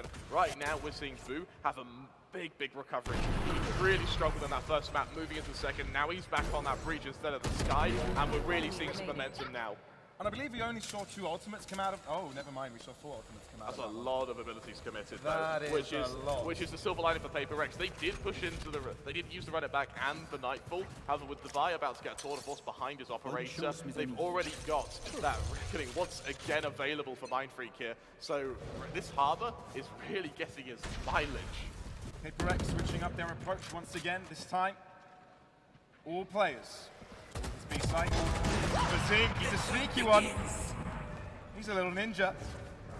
The perfect agents take down as well. The high tide's already been used, so getting onto the site is going to be difficult. Furthermore, you've no longer got the Reckoning. You've no longer got that Cove as well to defend your planter. And for Heretics, I don't think they're going to be complaining about this at all, especially knowing that Devi is so low on HP. PRX instantly double back from that B site, realize there's no reason to continue moving, and quickly traverse onto this A site. Heretics though, quick to respond. They've got players on each of the openings. They have to get smoked up, but Mindfreak obviously no longer being alive. Their abilities to do that are limited to the Phoenix Wall. Forsaken trying to spray across. They get the cross, they get the spike plant, and Heretics don't get a kill out of it. This could be doable for PRX, but they need this first kill quickly, Pavlos. This is all starting to make sense. So PRX having a team plan in place, and it works like a charm. Heretics move in. They need a kill. They need it quick. Forsaken waiting. Clear out. keloqz, Zeke both connecting, but it's 2 for PRX. Forsaken shut down. Benkai again on the hot seat, but he gets burnt alive. Heretics get a third. Quick shutdown and a very strong performance from Zeke there, who was able to not only get that opening pick, get back to that site, shut down the Reyna, who for a moment there was in the sort of clutch position. If we did see that Reyna catch out the first, it would have just been a landslide from then on out. In being able to get that trade, it's very damn strong. And raises on Fracture have been very hit and miss, Pavlos, but Zeke seems to really be hitting his mark and finding his rhythm here. And it's up to him to continue that rhythm. He's mentioned as well, Forsaken, once again, with such a strong map. And such a strong opening to this map, Pavlos. First he was doing it over on the Yoru, now 14-4 in hardly any rounds on this Reyna. Only a Bulldog to work with though. The Tour de Force comes out to try and challenge the operator of keloqz. Unfortunately, that challenge will have to come in the afterplant or the retake because PRX are getting ready to hit this B site. This is actually a very similar approach to the last one, but this time they're really paying attention to the sound. They don't want to get caught off again. Where are you? So they move. Inwards they go. In the face, Mixwell delivers. All wrapped around, somehow still alive. Finally taken back, but buys enough time for Avova to get the kill instead. Now, PRX continues. This time, Mindfreak is alive. Cascade through the face, Avova shoots through the wall, and still gets the kill. Avova, yet again, triples up. Avova with a quadra. Vova, where did that come from, Pavlos? Just lines them up one at a time, and that is the big drawback of that cascade. Even though it can be a bit daunting to potentially fight through, you can still send your bullets straight through it as well. And Vova, not only did he win that round via aim, he also won that round in separating PRX. He drops that molly so quickly after the initial high tide went down, it meant that for PRX, getting onto that site had to be done in 2 parts. First the duelists, then the rest of the team. And this has kind of put PRX in trouble now, because for the past 3 buy rounds, Heretics have been coming out on top. I love the placement of this timeout as well. It's when you still have money, you still have an ult economy, but over to Heretics, they still haven't established their full momentum yet. It's that sort of, it's that part of the map where everything's hanging in equilibrium, and so timeout well placed. That's the wrong score, though. that is the wrong score. How before. Maybe later. Hopefully this map will be just as close. Yeah, we'd love that. We'd love that. We'd love more maps to be played as well, you know? Absolutely. 3-0 would be a bit anticlimactic, but you know, PRX maybe are just that good. I've been praying very hard for a 5-map series, Pavlos. Man, you've made the prediction earlier on that Heretics would win. I know that was off of the basis, you know, we're coming in from EMEA, so obviously there's some bias to that.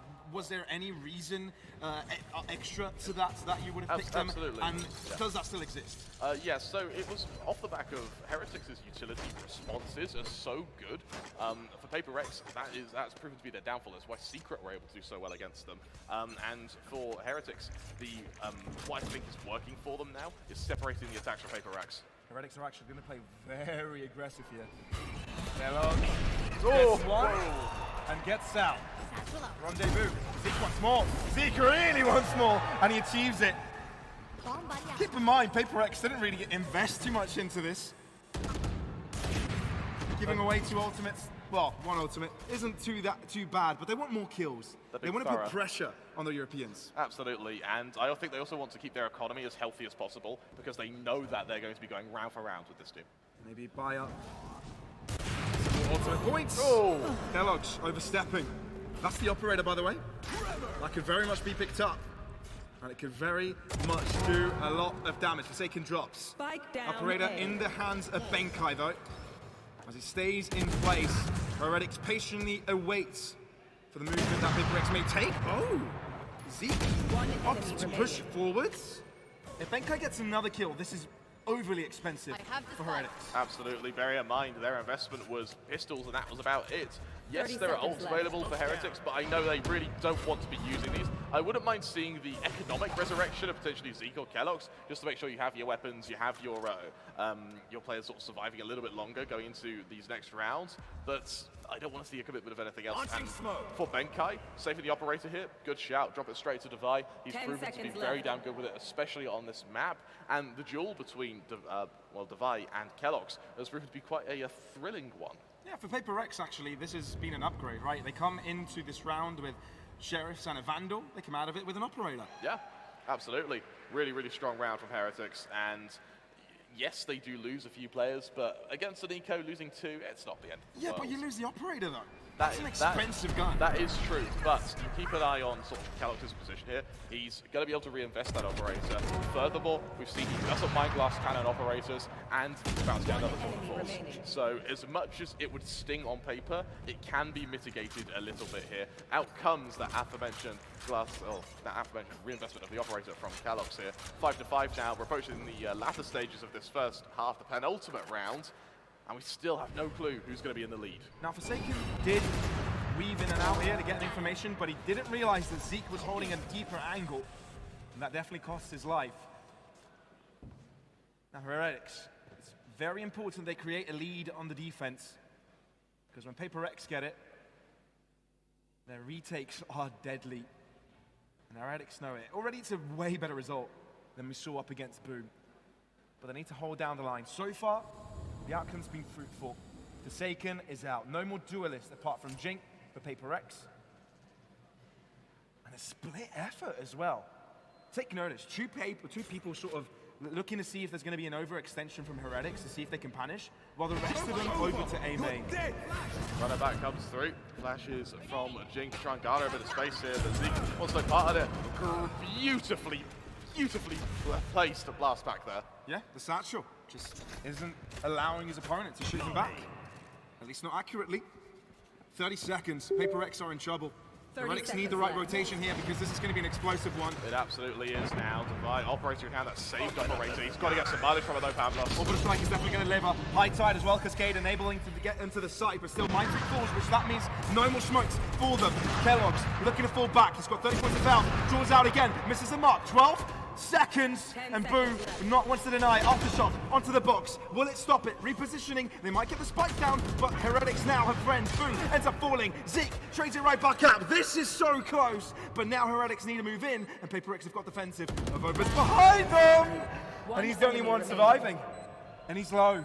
But Devi, no matter the HP, he's got one bullet to do it. Misses his shots, and Avova comes out on top, leaving Heretics on top. A mere 10, 20 HP left on him. But Pavlos, that does not matter. Great round from Avova there. And Avova, we'll say it again now, has really, really stepped up. Beautiful recovery going into map 2. And even though he is on that Brimstone, he is getting the impact as if he was on a dual list. I also want to mention as well from Mixwell, even though with that Sage going through that wall, he is almost suiciding to Divide, the fact he was able to take someone with him buys even more time and means that for the members of Paper X, they have to plant in an uncomfortable position with no time left at all. We're seeing excellent responses here from Heretics. Absolutely, and Yeah. it was Paper X able to go 5-1 up. Heretics have just something clicked. They figured it out. Now Paper X need to adapt. As I said, it's important they create the lead, so getting this round is absolutely vital for Heretics. Kellogg's forced out of this position. Face your fear! Hot hand plays. Oh, he peeks through it. He takes damage. Ching gets the final blow through the flames. This is bad for Heretics. Very bad. Losing your Kellogg's like that without a trade. And Paper X approaching from both directions. Walled out of the site. Avova gonna go for something sneaky. Zeke trading his. Mind Freak doubles up. Ching as well. Paper X will equalize at half time. What a result.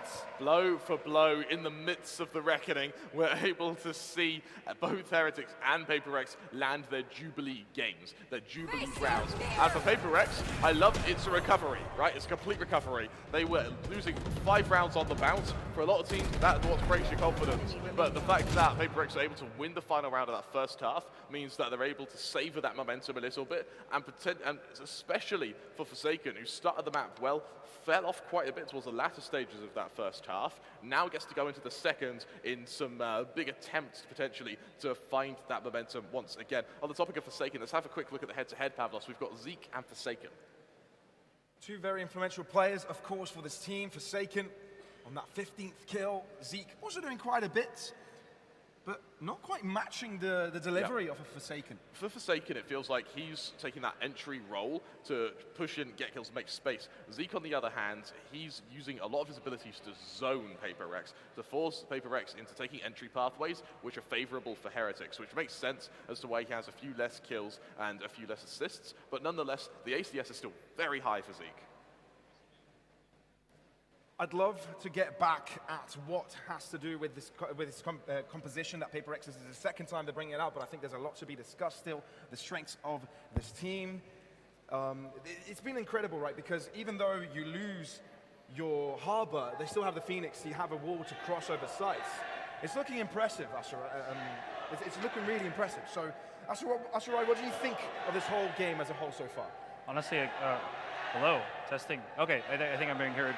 But there is a lot of support, as you can just hear, for Paper X. But at least my thoughts on this particular game, I really, really like the ability of, again, firstly, Paper X to encapsulate and isolate these kind of angles. They're creating what I like to call these pocket zones, where they're just able to, again, force individual fights against Heretics. But there was this one point where I think Heretics just said, you know what, we're just going to give you that one. We're just going to go into playing retakes more often, and I think that's where we see, this matchup between Zeke and Forsaken come up. This is where Zeke started to push in, because now he's kind of leading the team into these retakes, and because of that, it seems like it's refreshed the vigor of the other players who were kind of struggling a lot more. You saw Mixwell just doing a lot more better. You just see Avoba playing a lot more better. So yeah, that's about it. I've got another question for you, Asurai. We're looking at a 6-6 scoreline. On the defense of Fracture, Team Heretics have gotten only 6 rounds. Do you think that's going to be enough to shut down Heretics here? To shut down Paper X? Now I'm not sure, because again, Heretics are honestly just making it so that it feels like they can make PaperX, who are technically gods in Fracture, bleed. So, Yeah. yeah. No, I just think the retakes are just so strong with the composition that they have. No, absolutely, and I wonder how effective the retake's going to be for PaperX. Actually, they've got the retake ult in the form of the Nightfall. But bear in mind, because PaperX won their first map, so their first Fracture so quickly against Boom, we don't know how effective this Harbor is going to be in retake scenarios, particularly against some of the best teams from both their region, and potentially give them a bit more time, arguably the world. And this leaves us at a very difficult state here for Heretics. It's them Absolutely. adjusting. What would we like to see from them, right? Now that they can set the pace, now that they're on the attack, they can bring their own game. What do we want to see from them in order to succeed? I think it's just doing what they've already done. Because here's the thing that I've also been putting out yesterday when Harbor was utilized by PaperX when they were playing on Icebox, is that it feels like it's really strong, but there are some key weaknesses to it. As again, you can still shoot through the smoke, so that's going to be something. You can also punish opponents to the cove, because it not only isolates Harbor if he's inside up, it also isolates everybody else from his own team. So there is those punish plays that is going to be possible here for Heretics that it was not possible for them when they were on the defending end or defending side first. Well, I think it's time to get everybody excited, right? I think it's time to get everybody excited about what is to come. It's the grand final, after all, of the Valorant Indian Invitational. It's a rarity to have such strong teams in India, and it's the first time we've had an event of such caliber. It's also going to be one of the first, and maybe even one of the only times we're able to see Harbor played in India. Ladies and gents, show me your excitement for this matchup. Show me how hyped up you are. Make some noise!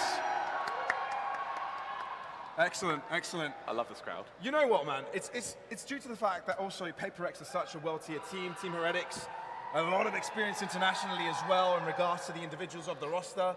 It's an exciting day of Valorant here in Hyderabad. Yeah, I definitely agree. Again, you do have all of these star players butting heads against each other, so there definitely is that element of excitement. And honestly, again, as a big fan of PaperX, and even as a big fan of EMEA, they're just going to go at it. Thank you, Asherai, for that. Knife round? Knife round? Knife round! What? I can't believe it! Bring it back! Bring it back! I believe that was alluding to Attack Force. Yeah, no, probably. we may be here a Round bit longer. testing. Round testing. No, that was a real round right there. This is what determines the grand finalists, a knife round. I like it. It's like our rock, paper, scissors game the other day, Absolutely. It's as just as that. Yeah, you're right. So tell you what, though, that'd be great if we started having knife rounds in Valorant. That'd make me very happy.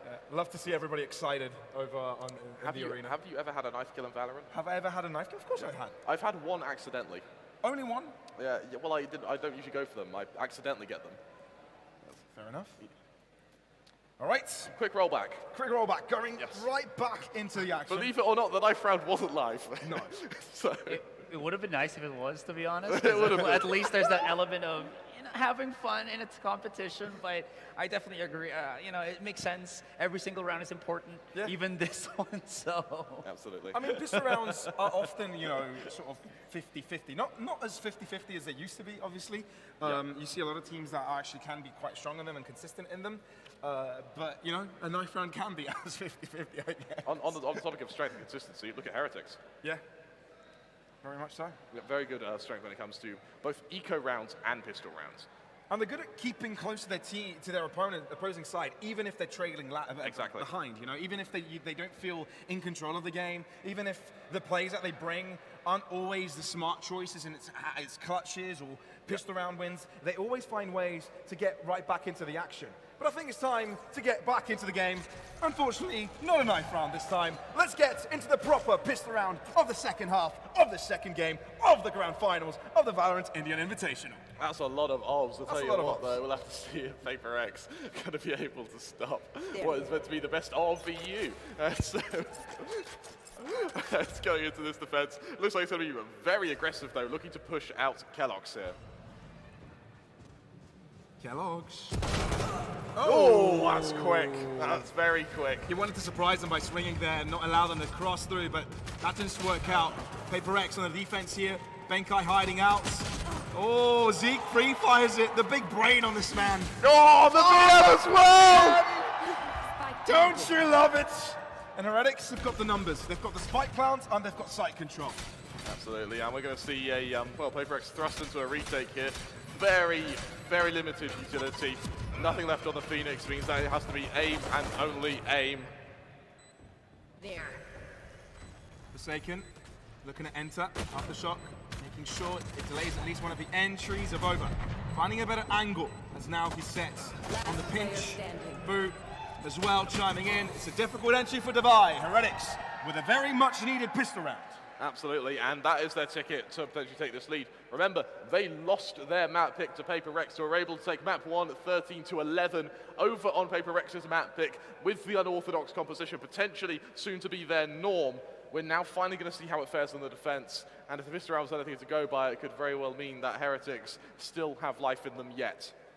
And that's what you want to see, right? A close competition here in the grand final. Absolutely. Definitely a lot of fans. You can hear the crowd support. You truly can. When in Asia. Exactly, exactly. Felico comes out from PaperX here. Pistols around the board for Heretics. Only a Bulldog and Guardian, at least in premium rifles to work with, but that may be all they need. Or look how passive they're being from the start of this round. They know PaperX are going to try something, so they're just going to try and anticipate it, backing off, and being in positions where they're able to trade one another so quickly. They're only occupying the bottom end of this map, right? And the trademark over to the upper side sort of is there to make sure PaperX aren't using that space to traverse. Curveball coming through, attempting to kill off Zeke, but he's able to blast pack himself out of harm's way, and they move over to the B side. The lack of blast packs means that trying to entry into this B side may be much more difficult, especially with that high tide to go through. Divide, waiting though, finds it, paint shot thrown at him. It's difficult, but he still gets it. Oh! Doubles up with the paint. Now that is some expensive paint, who wouldn't it be? Forsaken and Jink. Two left, but obviously with pistols, there's not much you can ask from them. They're very quick to approach and quickly dealt with. That is 2 rounds in a row for Heretics. Pavlos, that paint packs a punch, and well, I tell you what, if we see Heretics able to continue their success with Zeke on that raise, bear in mind his defensive side was a bit hit and miss. It's the attack where we see him come alive, is where Kellogg's can slowly take a step back and allow Zeke to come into the limelight. Will we see Forsaken match here with the Rainer on defense? And as we've said, you know, Raiders on defenses are very, very hit and miss. Worked before, it needs to work now. It really does. And we're entering the 3rd round where we'll be seeing weapons coming out from PaperX and maybe an opportunity for them to start nailing rounds in their favor. Obviously being a map above can't be that pressuring, but escape coming their way will be damaging. Mindfreak, first of all, Zeke started things off strong, and that's exactly what Heretics wants, to gain a lead and maybe get a map in their favor. Benkai onto the upper side here, Sky Smoke. Revealing him, well, concealing him. Ball not used from Mixwell. He doesn't want to use it early, but at least they get on site and can get the spike down. They've also got a showstop available for Zeke now. This is really how they're going to try and zone off PaperX and scare them into pushing. But look where Zeke is playing. He's going to be playing very slowly, maybe playing for the off plant of Vova. Ending up falling early, Kellogg's needs to stay alive. He really does, because that really determines whether Zeke is strong with his ult, and he does. He's accurate.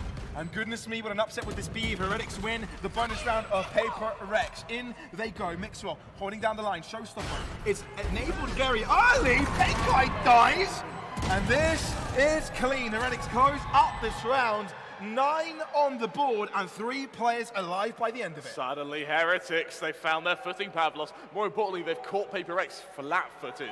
This is where PaperX need to pivot. Early timeouts in the second half, what I would love to see now, because as we've seen, both of these teams are so momentum-based. PaperX demonstrating in their game against Boom, Heretics demonstrating in every map they've played this tournament. You need to gain your momentum, and timeouts are your main guarantee of stopping it. This grand final is really shaping up to be quite a spectacle. And the Heretics coming back on the attack and doing something unspeakable. It's exactly what we want to see. But look at Heretics, how fast they're going to be approaching here. They might be coming in direct contention of Mindfreak. Mind you, he's only got a sheriff. But that doesn't seem to bother Divide so much. Pulls out the Headhunter and does quite a bit. They follow up with more damage. B-side is clear for the taking. We saw in our pre-game the utility damage that Zeke is able to get on his duelist. That's being embodied in this match, but Where utility fails, bullets do just as well. Avova good for 2. It's all on Benkai. 1 versus 4. Sheriff in hand. And hey, that's a hell of a way to start your clutch, Pavlos. It is, and it's Benkai, right? Never count him out. Where are you? And now he's got a gun. Low HP. They know where he is. This is a tough one. This is a rough puzzle that he needs to put together. Fault line, setting him up, and boom, will put the coup de grace into his head. 10 rounds for Heretics. 10 rounds, and I want to mention as well, Heretics, they're not getting shaken, they're not getting scared. What we're seeing, and furthermore, they're not getting overconfident. They found that Goldilocks zone, where they're still using utility to set up their kills. They're still playing off of one another. Avova, yes, it was a beautiful 2-game spray down. He still had players, though, who are ready to swing to support him if he did end up falling. And actually, on the topic of players doing well, yes, we mentioned Forsaken in the first half, but in the second half, right now, it's looking sleek from Zeke. That's a good spot. Yes, it is. Good job on making that right. Thanks, man. I was up all night thinking of that. He'll make a poem or a rap right after this.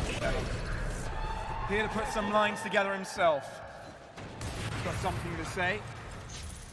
Well, it's a very short sentence, as it ends with him falling back. But again, Heretics, they've gone for this approach before, holding down this line, this bottom end of this map, waiting for PRX to run into them. That's exactly what Jing is doing here, but he sort of realizes the situation, not taking that risk.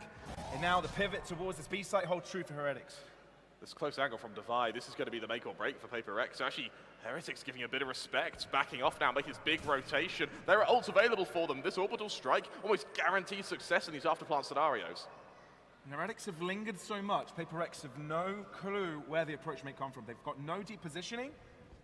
But Jing and Divide now trying to push forward. Jing! Gets one for his trouble, still alive. Do they expect him to be so close? Pre-fight from Mixwell. It's strong. Mindfreak onto the site, looking to keep himself and his team alive. Only good for one before he drops, but the site looks to be taken over by Heretics. They've bought so much time now. Resurrection comes in, but the remaining 2 players, they're on this site, and there's no time to head back to this B site. Heretics with double the amount of players that PRX do right now.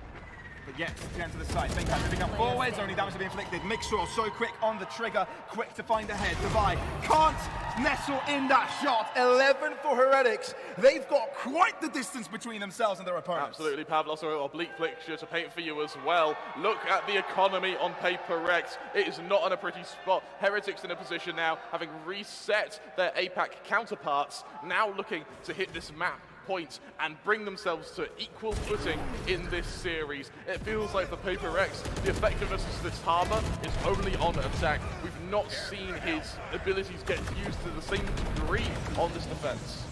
Heretics are being patient, they're being resilient, and they're getting the trades. Yes, they might not be getting the first shots in the fight, but as long as they have the follow-up and get the space that they were looking for initially, that's all they need. Now, there is a tactical timeout coming on from PRX, and knowing the previous game, there are capabilities of coming back. That distance isn't too far, isn't out of reach, but it soon can get to that. I actually feel like this timeout is a little bit too little too late. I think I would have much rather seen it 2-3 rounds ago, back when it was sort of 9-6 in scoreline. Heretics hadn't found their proper footing yet, their economy hadn't been established. There was still time to bring yourselves back. Now, comebacks like this, I mean, hey, Heretics almost did a comeback similar to this on our last map, but for PRX, they need the turnabout and they need it now. Heretics, once again, looking to fan out into what has been a very passive default from them. They seem to really like these last kind of 30, 40-second executions. Look, PRX are only trying to find a counter to what Heretics have been doing so far. Right. Yeah. But at the same time, Heretics have had the time to maybe switch up their own play. Absolutely. So this could be a big mind game, right? Yeah, and we are seeing this huge aggression from PRX going straight through A main. But the issue is, yes, that cascade buys so much space, but Heretics, they're on the other side of the map. They're ready to push straight into this chamber. They've cleared space. That's what they needed to do. They find info, and that puts Heretics on the hot seat. They need to be the ones to act. By flash, he gets one, nearly two. Boom. And making sure that doesn't happen for any longer. PRX have got weapons that can do damage. Don't count them out for Kellogg's. Holding down the line. He's alone. He's in trouble. He's in big trouble. Ends up falling as he's completely blinded by the flash of the Phoenix. And Boo needs to hold down the line for his team to get the spike right back down. 3 per side. but Heretics with the better weapons. Absolutely, but Jing, operator in hand, what good can you do with an operator in a retake, almost at point blank here? We'll exchange it with Benkai, but this rolling thunder on Boo, Pavlos, that rolling thunder, we've seen Benkai got so much mileage from it in the last map. Keep your eyes on Forsaken, wrapping around, but Zeke says you can't look at him no more. The Rolling Thunder wasn't even necessary by Heretics. They can use that now that they're on match point. Yeah, and for Benkai, it's this sallow, lame latibulation as he hides, he cowers, he holds on to this operator, and he attempts to at least give something to the rest of his team going into this next round, going up against map point for Team Heretics. 12-6 the scoreline, but the hunt is coming. I think they kill him. I think they killed him. We'll see in just a moment. How much will it matter though, right? No operator. I mean, it removes that early pick potential, which they were really trying to go for. And so, Gary, the content man, one of the members of God Squad. Help you a lot behind the scenes. That man has some lungs on him, by the way. He can outshout both of us combined. Sure he can. As once those chants start, we're screwed. Is he any good at rapping? Well, I think we'll probably find out. Depends how well whichever team he's here for plays. But for PRX, this is where things get interesting. Operator goes to Devi. Tour de Force comes out and counteraction on Kellogg's here. Yes, there are ultimates ready. The Nightfall on Benkai particularly. But up against that Rolling Thunder, what good can it do? Aggression from Heretics, speed from Heretics, and a push to the safe site. They've already gotten it. Slots free. They haven't used an ultimate for it either.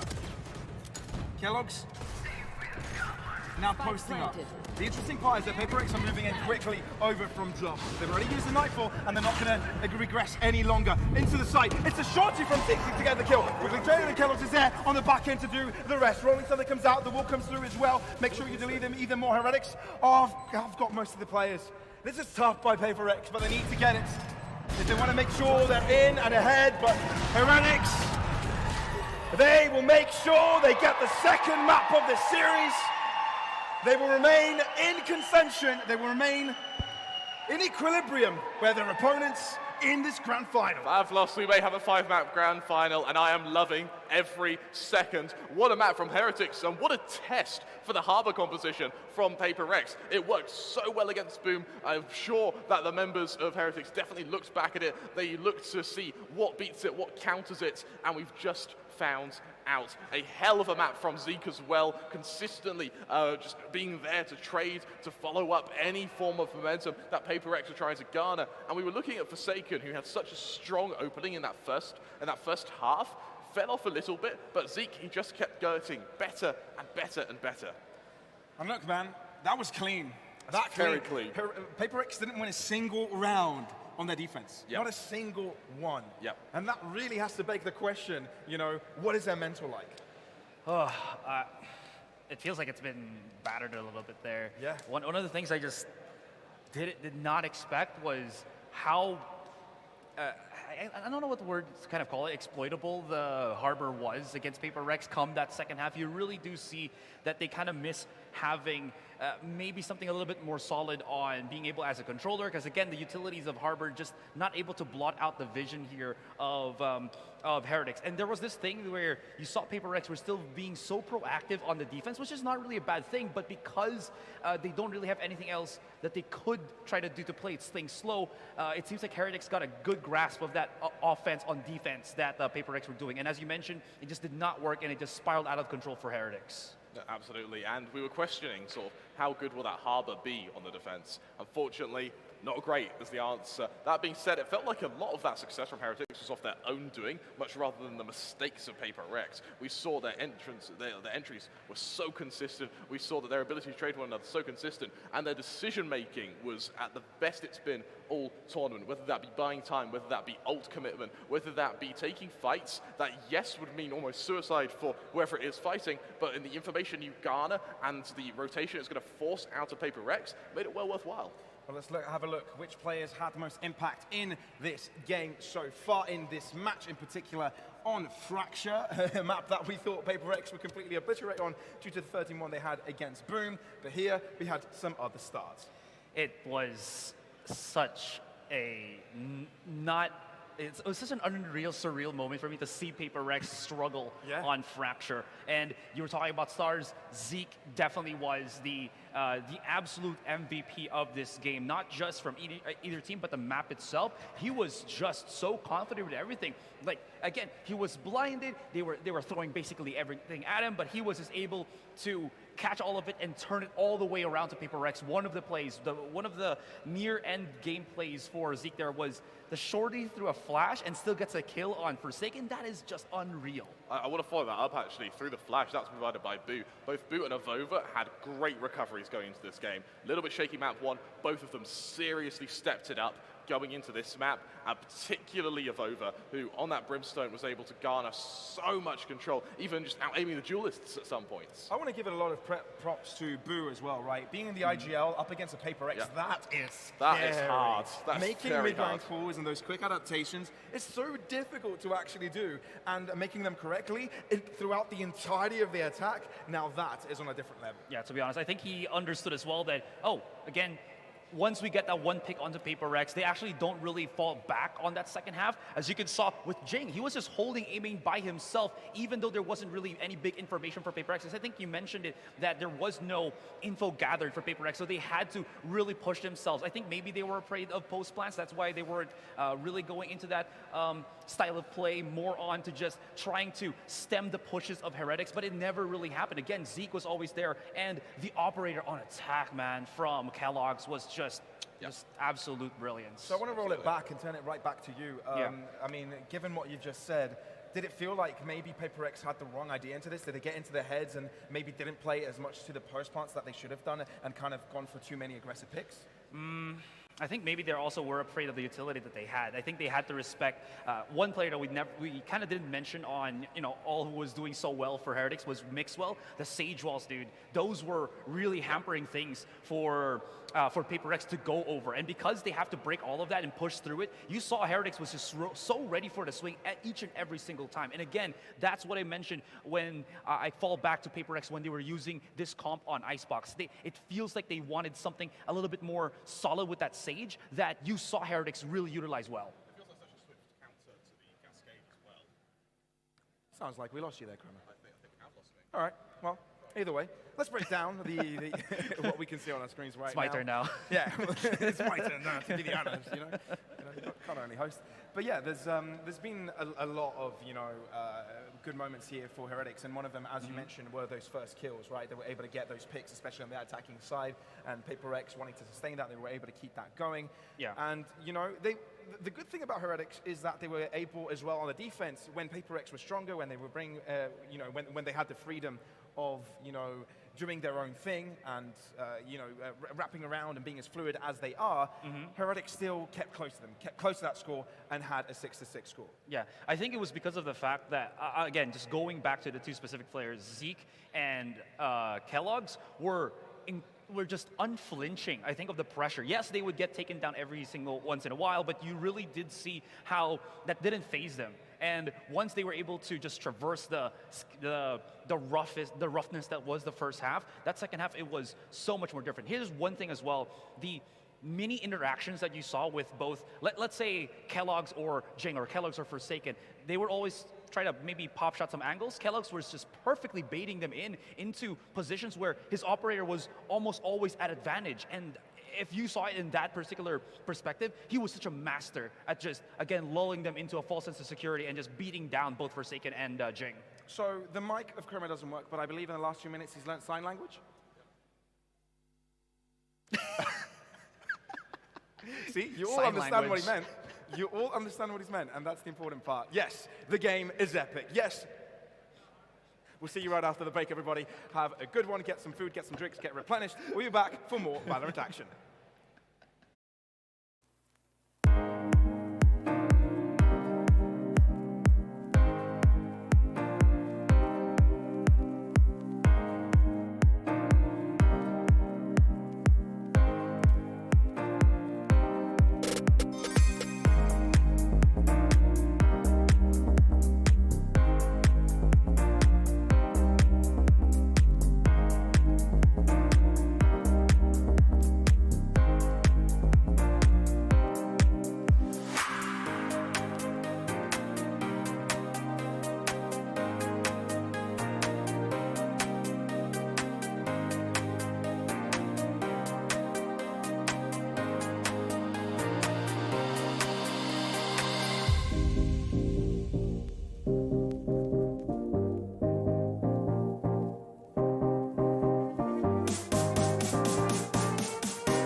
Now that has been a banger so far, but we've got ourselves another guest on the Desk Universe to help us break down the action. And of course, I'd love instantly to hear your thoughts of what has happened so far. Well, it's been a pretty interesting game, right? I really thought Fracture was not going to go the way that it did. The composition was really strong from the side of PaperX, but what they underestimated is the fact that, you know, we're going to have Heretics come into the game, not expect how to play against that Harbor, which Boom did not realize because it was the game that they absolutely came into blindsided, right? But Heretics had a chance to study that game.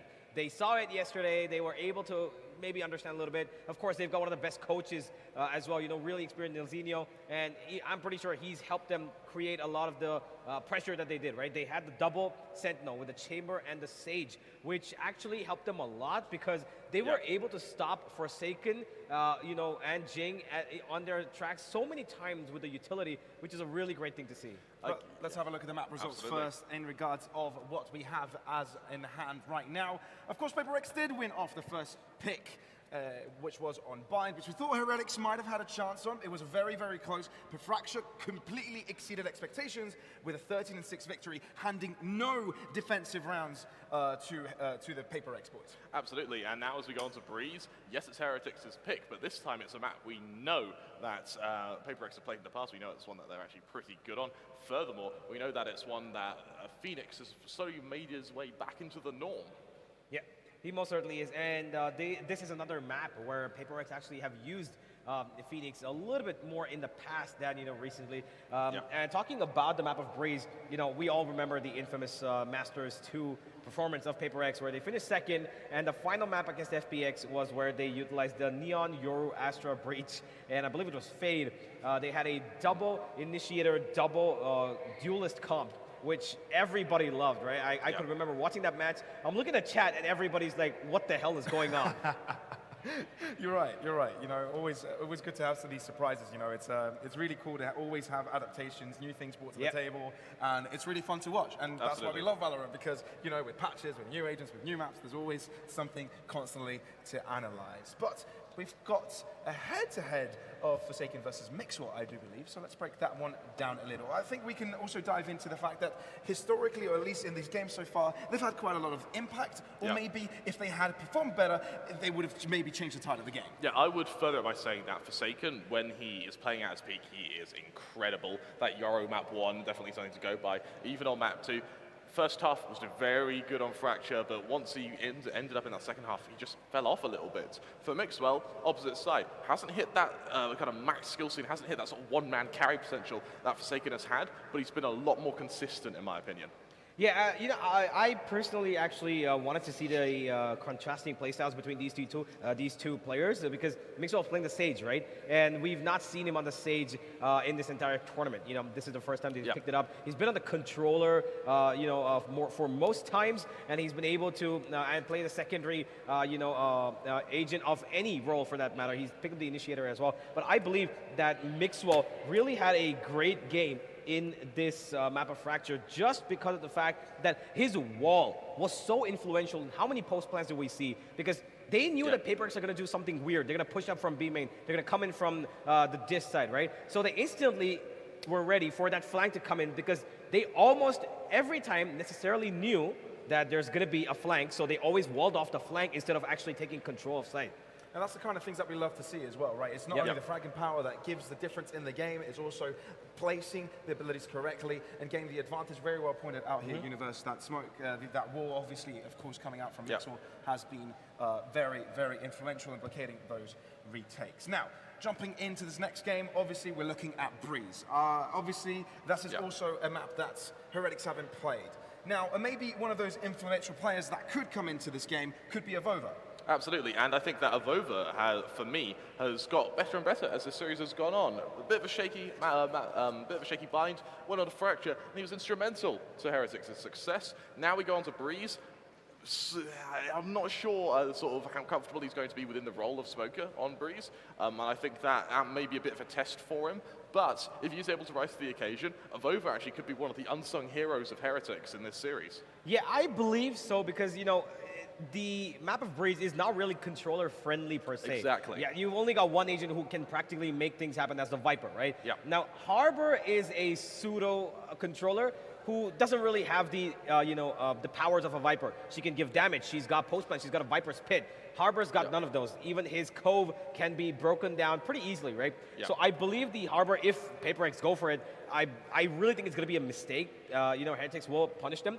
But I believe Avova has, like you said, he's been the evolving statement for the side of Heretics. In the previous game, he did a really good job. I think enabling his team was really good in terms of the Brimstone. He's able to push them quickly with the Brimstone, brimming with the Stimmy, of course. And his smokes were really good as well, right? He knows exactly where to cover up, especially on the A side, I believe, where they were smoking off drop, and they were smoking off right in front of A main, but they didn't really cover the left side because they want to take the fights. They want to swing behind the pillar. And I believe a similar playstyle could come in from Heretics this time because of the fact that these guys play controlled utility, peaks, whereas PaperX, they kind of, go for a little bit more aim-based game, whereas Heretics are more like, okay, I'm going to throw my nade first, and I'm making sure that nobody's swinging out, then I'm going to peek. Yeah, absolutely. But PaperX will just, boom, I'm in your face. Talking about style, we're entering Breeze, which from the contrast of these previous two maps, we'll be definitely experiencing a different style of play because it's required. You've got more open-sided,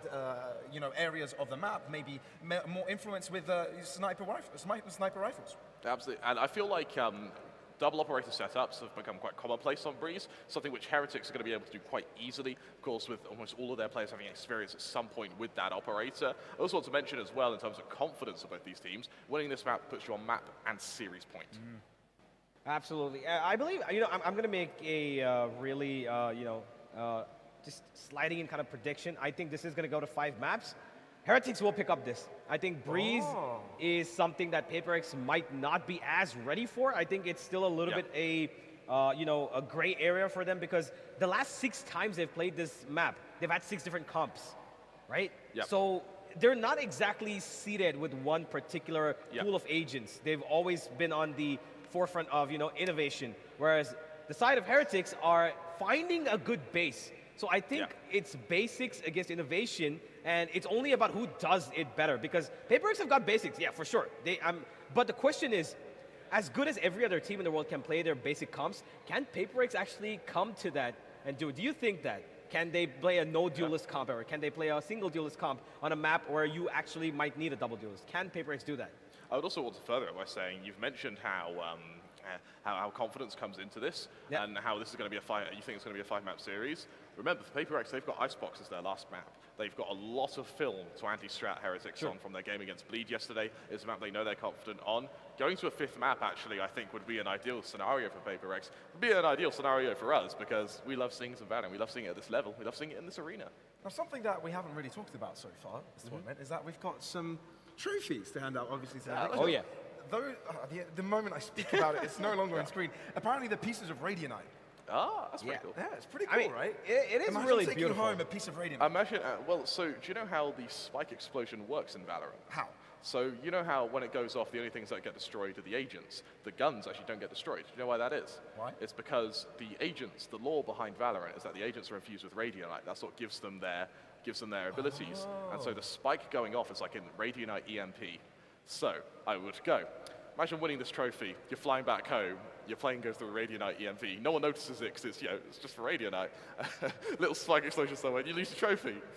Bit morbid. Interesting. All right. Okay. Well, it's not morbid. Okay. It's the only thing getting destroyed is the Radionite. That is true. That is true. Okay. That's actually really, really cool. Yeah. But then again, you want to explode a site. It doesn't. Anyway, it doesn't really make sense. You're trying to destroy the we're trying to Radionite destroy the boxes on those. That is on those, very true. That's what those. It's resources, right? Exactly. Sure It's a that big they are resource no more. war. I really need to get into more Valorant lore, man. Probably. I'm really being very impressed by all the information you're handing out here.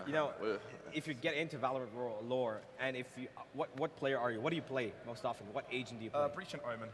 All right, so you're Omen's got a safe backstory. away from having your. There's a lot of people who love Cypher, and he is the most killed agent in trailers released by Valorant. No. Yeah. Poor Cypher, man. He's been killed. I think I read a number somewhere. I think Cypher's a chat. I remember that. He's one getting a buff. short that he was playing chess, and then all of a sudden, there's a bot behind him. It's like, it's pretty cool. But leaving lore aside, let's get back in focus into this game and what is required. Right, we're talking about Breeze and New Frontier. Something we may expect something different. Now, what agents do you expect to be picked up from these teams?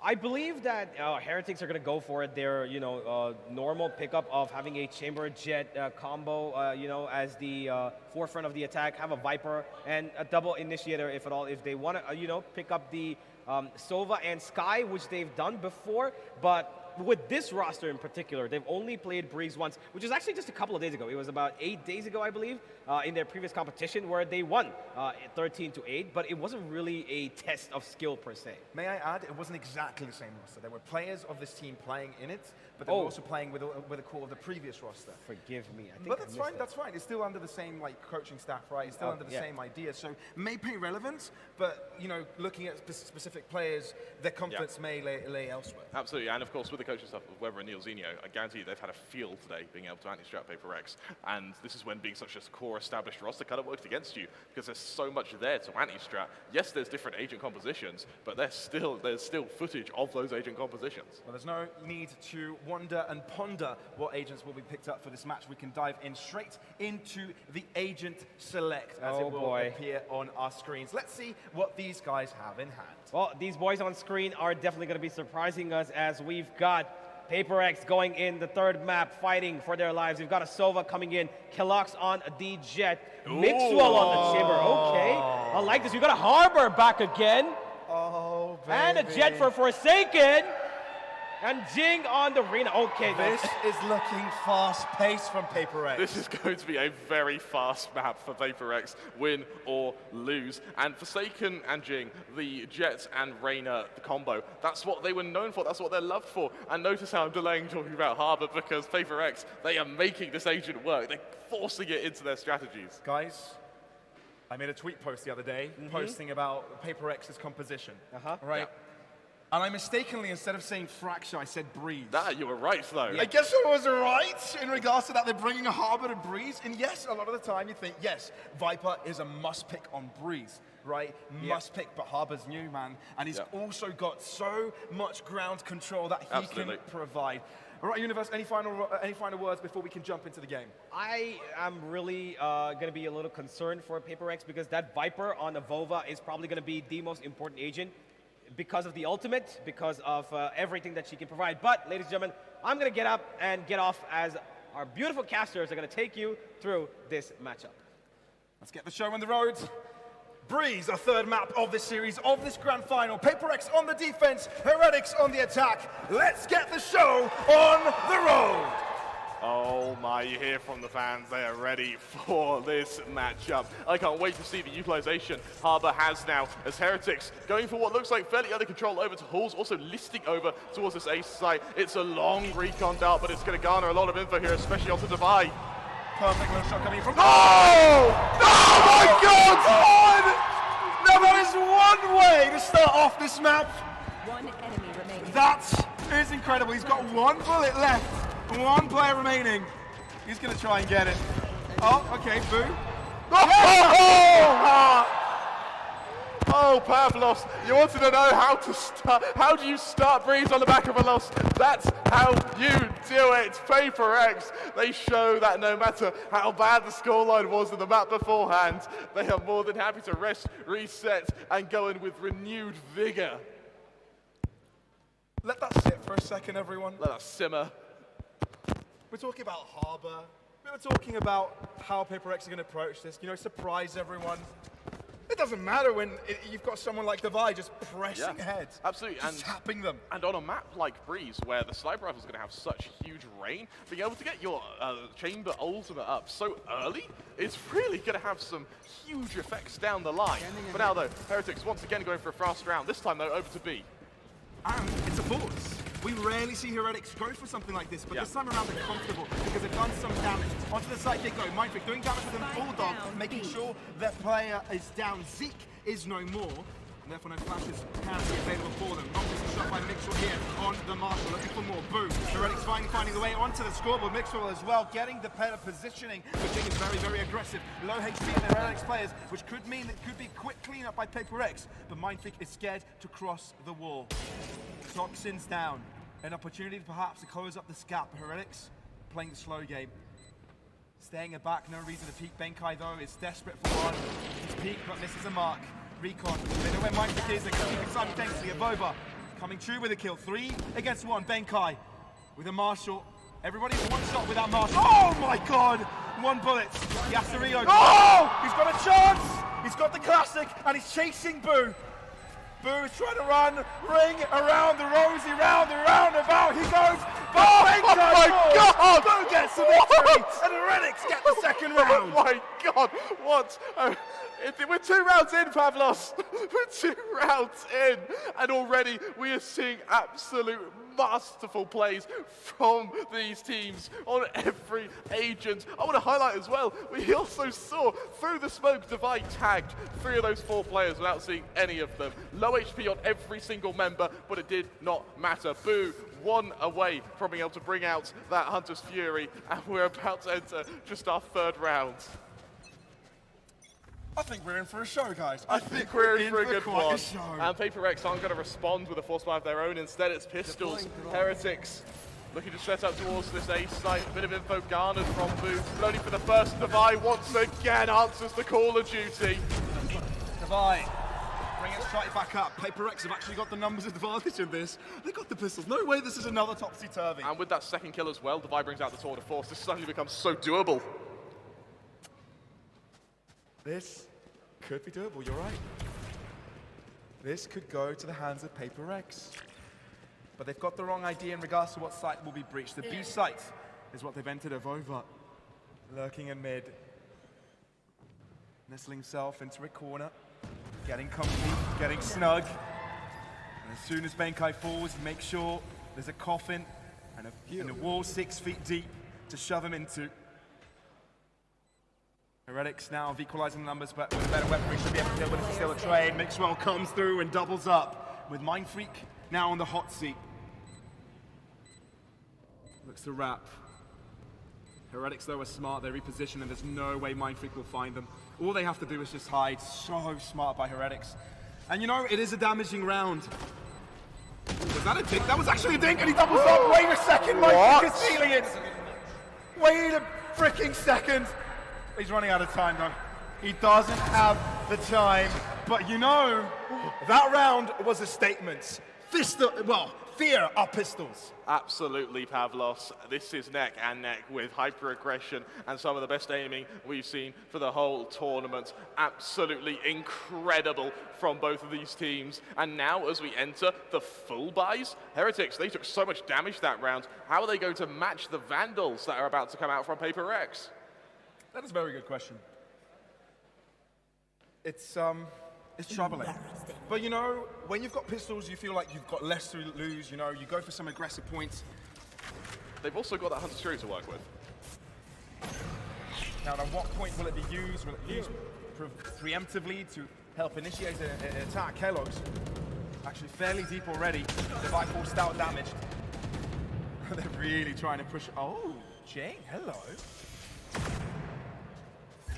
Rover's been left behind, and he wins the trade. Mixwell on the site falls. PRX have got multiple angles to work with here, but the fact that Vova's still alive is moving a lot of pressure. Forsaken finds a shot, and PRX are winning on all edges apart from the one with a fight on Boo. Boo ends up falling. Forsaken moving in from main. Kellogg steals with him, and he's up against a 1-on-2.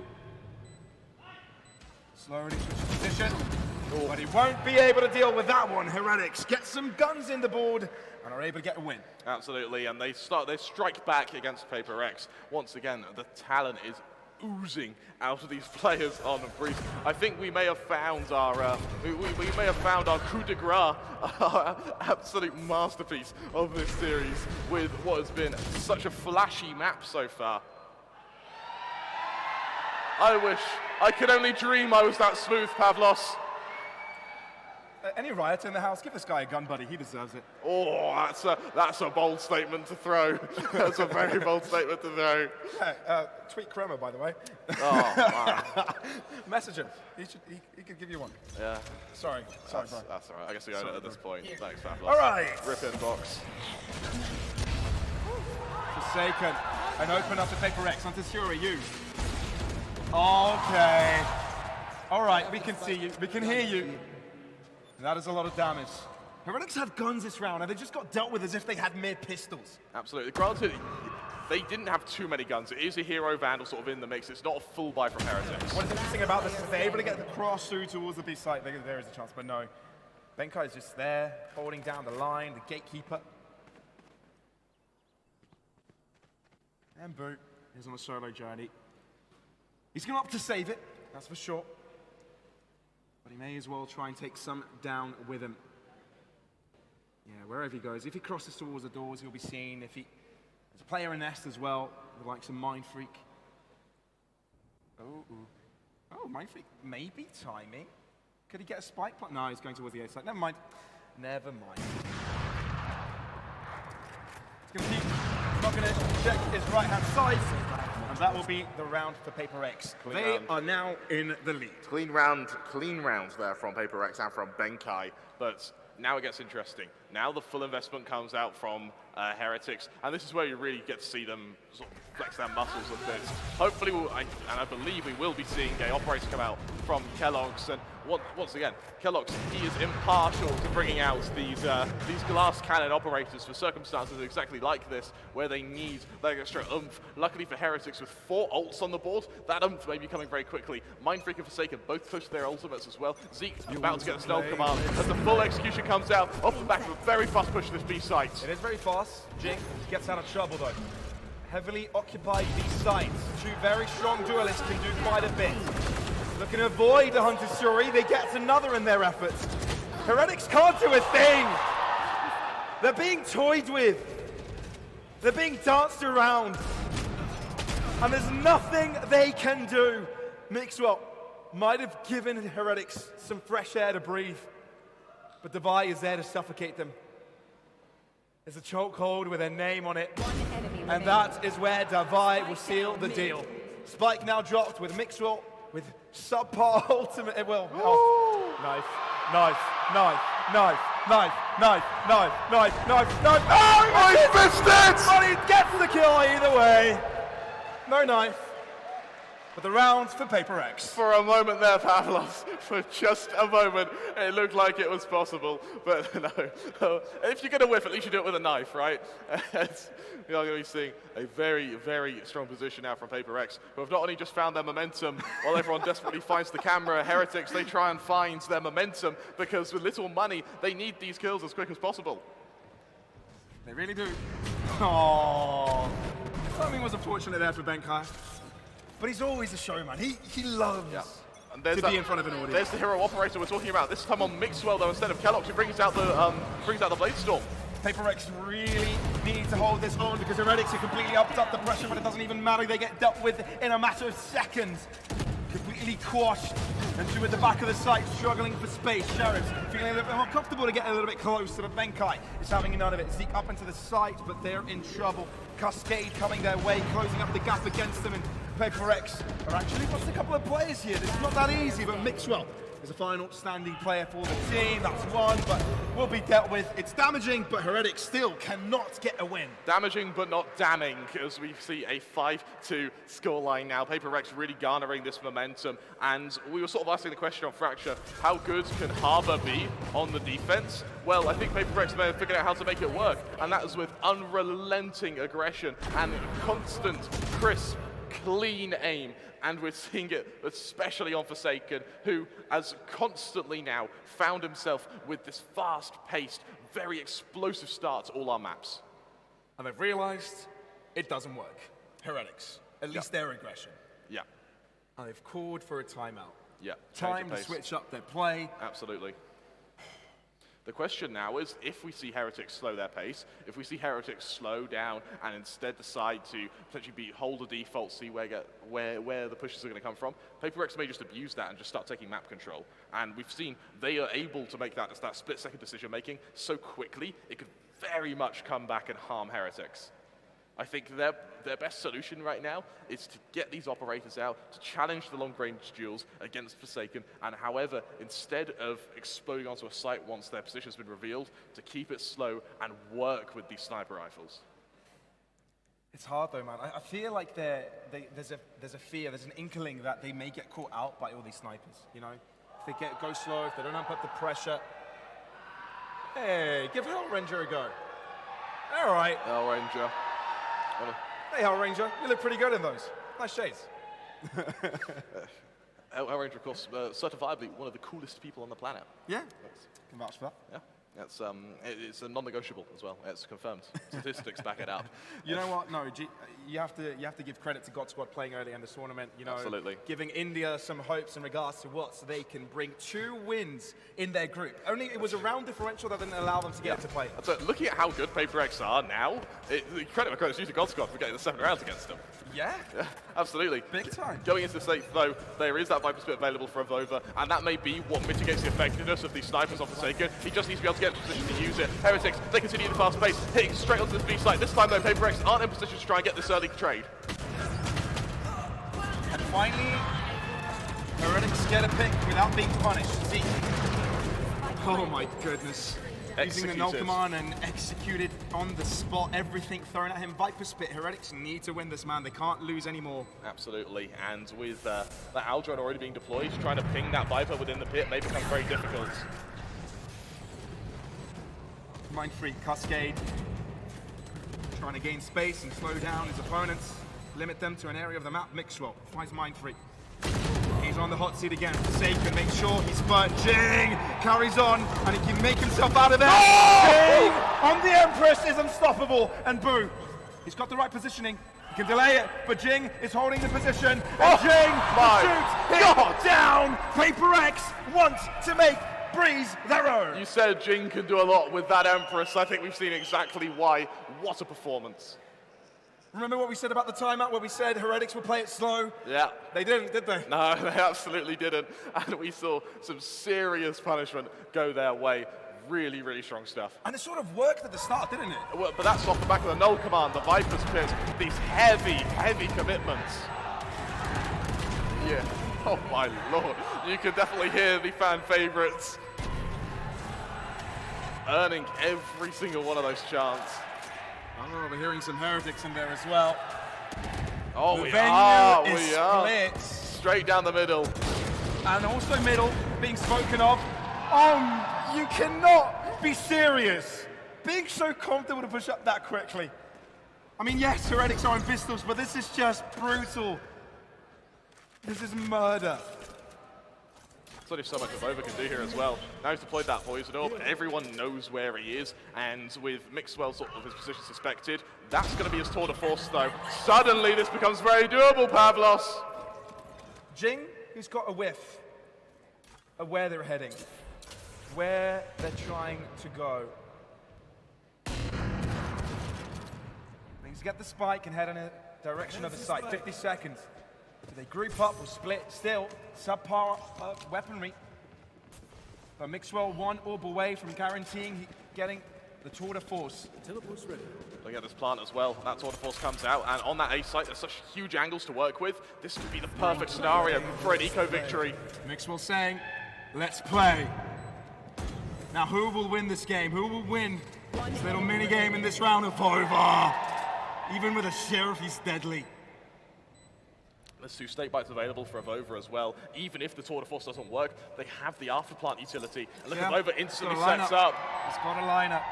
And Mixwell isn't forced to peek out, which puts the Vi in a pressuring situation. It's a bullet to the heart to give Heretics a victory. Great round from Mixwell. This is off the back of both Benkai and Forsaken getting that 3 kills in what was the first 5 seconds of the round. Absolutely perfect. And it was a pistol round that did it again. So freaking strong Heretics are on this eco. Absolutely. Time and time again. Not only the semis, but they're bringing it to the finals as well. Headhunters, sheriffs, they're able to get so much done with what is such a small investment. And this is still in a 2 versus 5 Pavlos.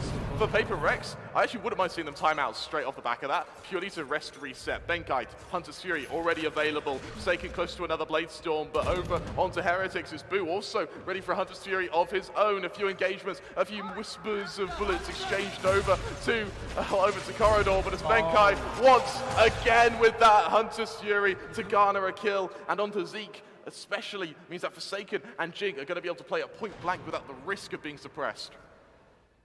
Without the risk of being suppressed, without the flashes to allow the entry. It's quite a hindrance. This pick. PRX must feel a little bit more comfortable about it. Avova. playing with the feeling of the players in B. Well, the Heretics, the game plan is to assault that mid side. Benkai drops, which keeps things equal. Not for long though, I've overkilled. And there's instant trade though as well. Mixwell also low on HP. They've been able to do these 2 versus falls before. Can they do so now with an extra player? And can they do so with Devi on such a close angle on this B site? They try to bait them towards the B site and it's worked. Only one to defend, but Devi can hit his shots. The first one to die is Mixwell. He was low. 30 seconds left. Therefore, a cleanup was swift. Boo. Looking to enter, but 20 seconds. The rotation already coming in. They need to be quick. Mixwell doing damage onto Devi.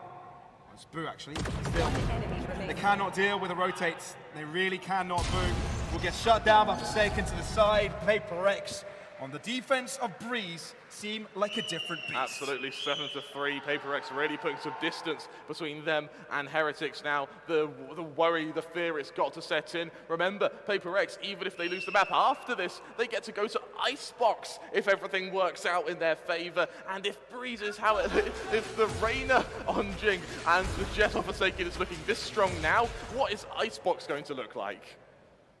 There's a big question on our minds, provided that whoever wins this series will be on tournament match. And one more match will be required, one more map will be needed to close this out. Again, how have PRX got on all the entries? Shouldn't it be Heretics that are super strong with that? Well, I guess not. Mixwell leveling up, but Jing hasn't had enough of this. Mixwell, a little bit delirious about it. 180 turn, and Jing is no more. But PRX is still challenging him in. They really want to go for it, and Mixwell cannot survive it. In the meantime, Heretics haven't really moved. What I like about this challenge is it means that the players aren't going to be able to retrieve the Vandals in mid. They're having to use Marshals and the Classics to get onto this B site, up against what is going to be Operators and Vandals. And even the 1,000-folded Seal on Forsaken. Blocking sight. And Heretics can't really get to the B site in time. Boo, what? With a Classic to deal with the base. PRX making a few mistakes here, but will it matter?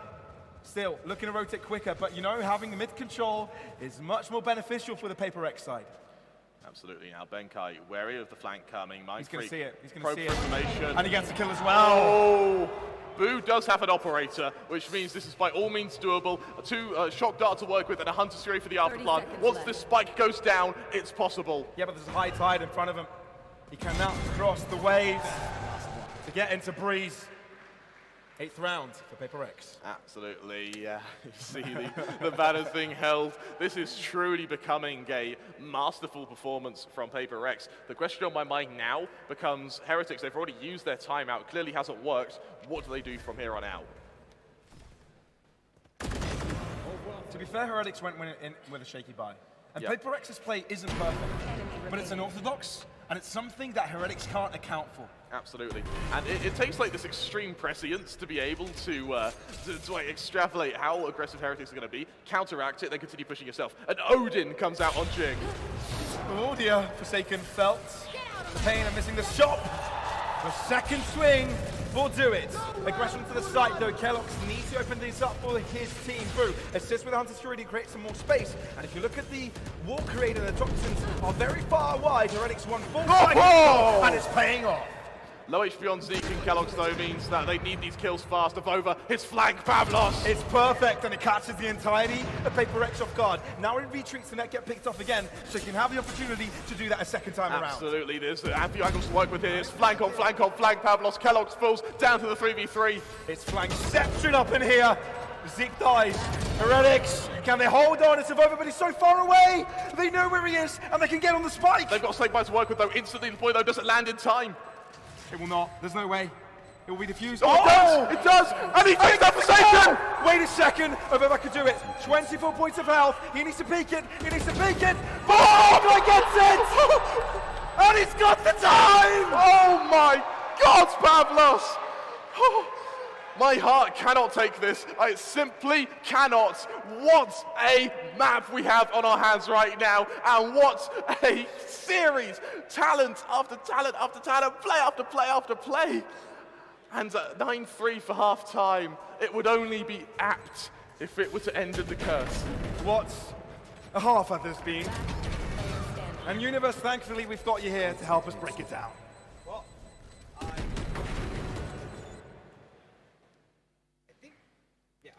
Yeah, I don't think Universe can be heard. You might be coming out for some sign language a little bit later, but still. Kremer, this has been absolutely insane. It's maps like these why I love Valorant, Pavlos.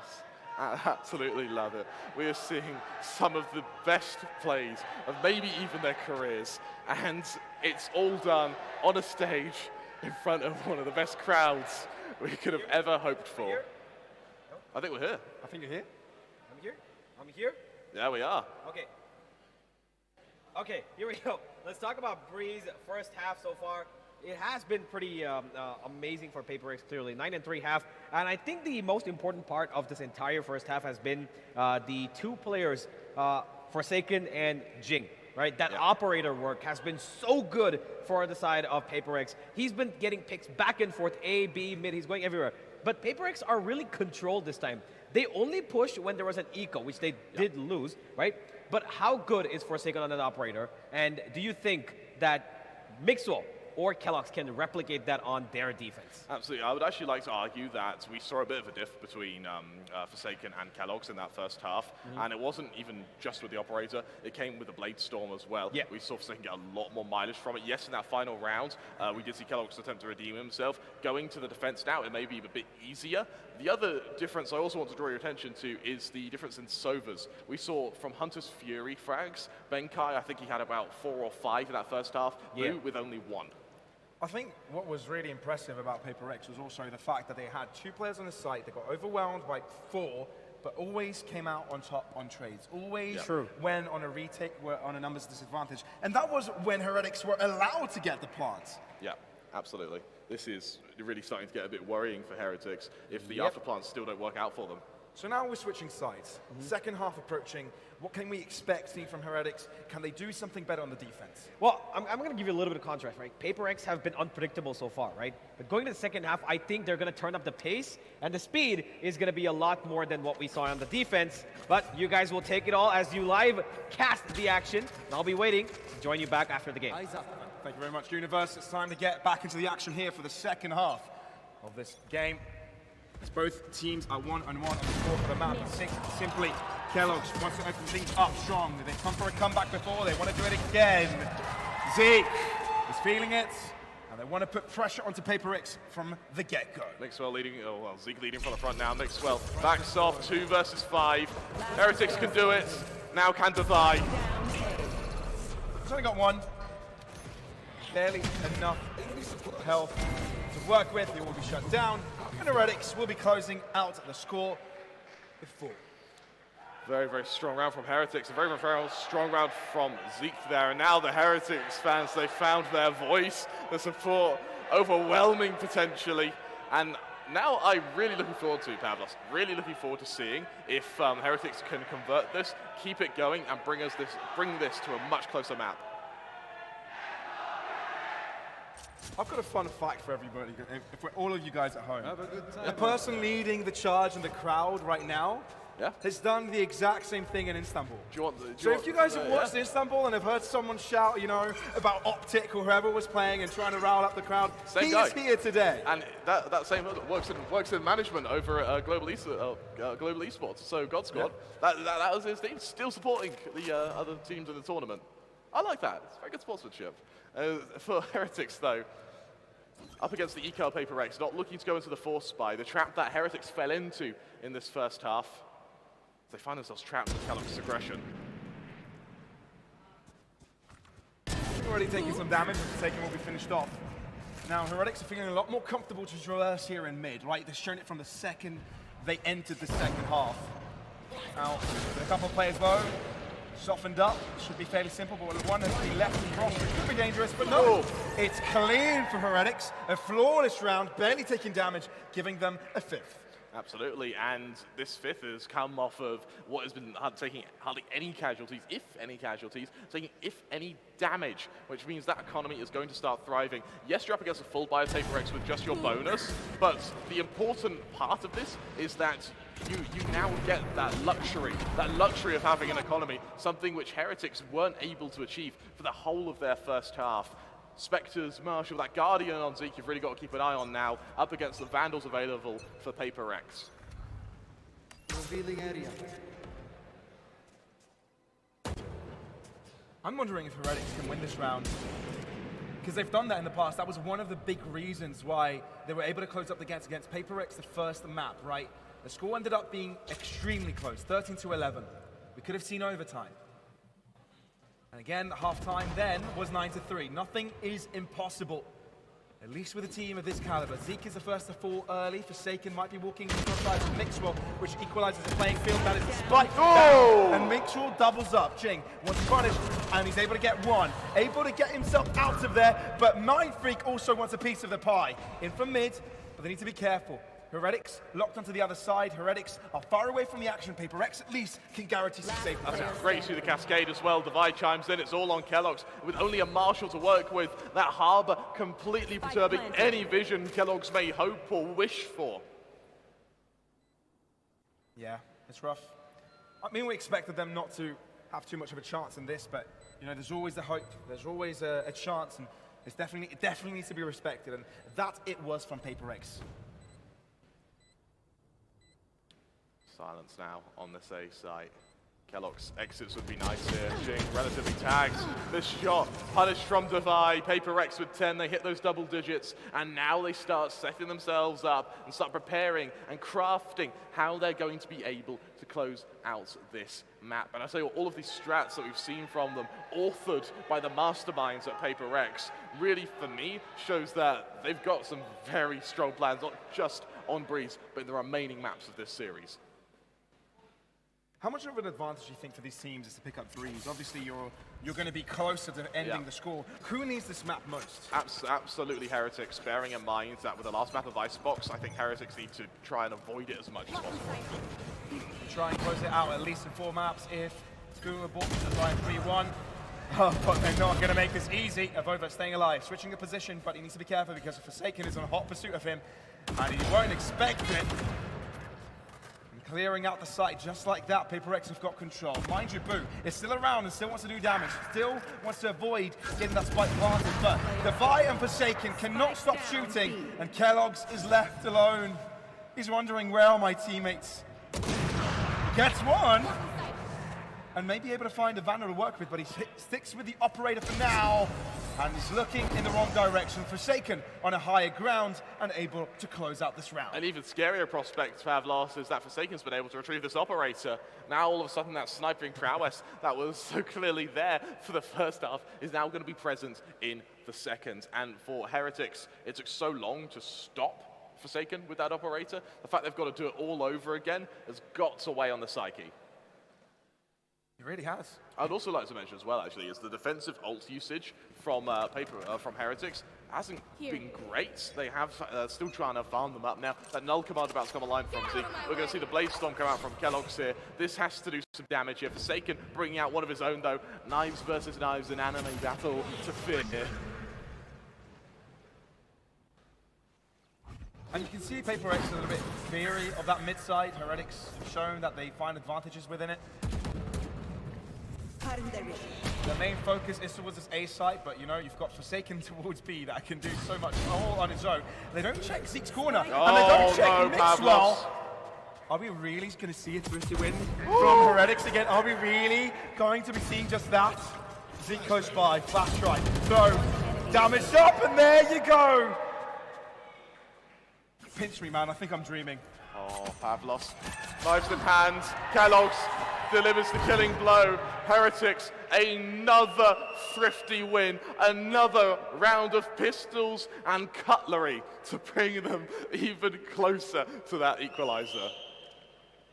That is insane. How can they do it over and over again? How can they be consistently good at it? And not only against one team, right? You can't make the statement that it's one team that is very weak against it and, you know, are overstepping. It's PRX, man. They've done it against Bleed as well. Absolutely. And look, rank 1 and rank 2 in Singapore. Look, it all started from a mistake. You don't lose these without making mistakes. Absolutely.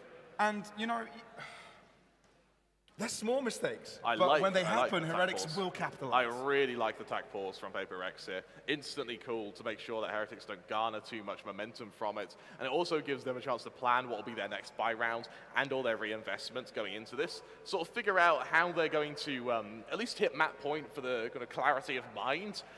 Furthermore, PRX in the sort of opening segments of this half, they put real emphasis on gaining mid control. That's sort of fizzled out now going into the sort of the mid stages of this second half. I'd like to see the emphasis return.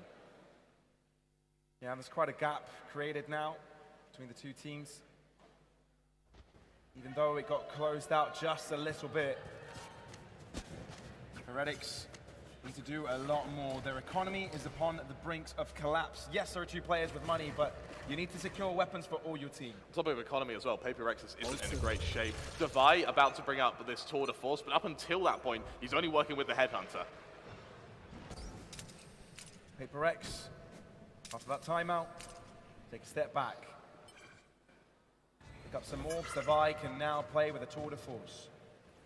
Well, I like how he's delaying bringing it out as well, so You he doesn't give want any to play, audio cues. let's There you go. play. Brings it out when he's in the safety of the back line, and then looks to send his attention back to mid, where Heretics have forgone the position to emphasize the defense on this, what is position on B.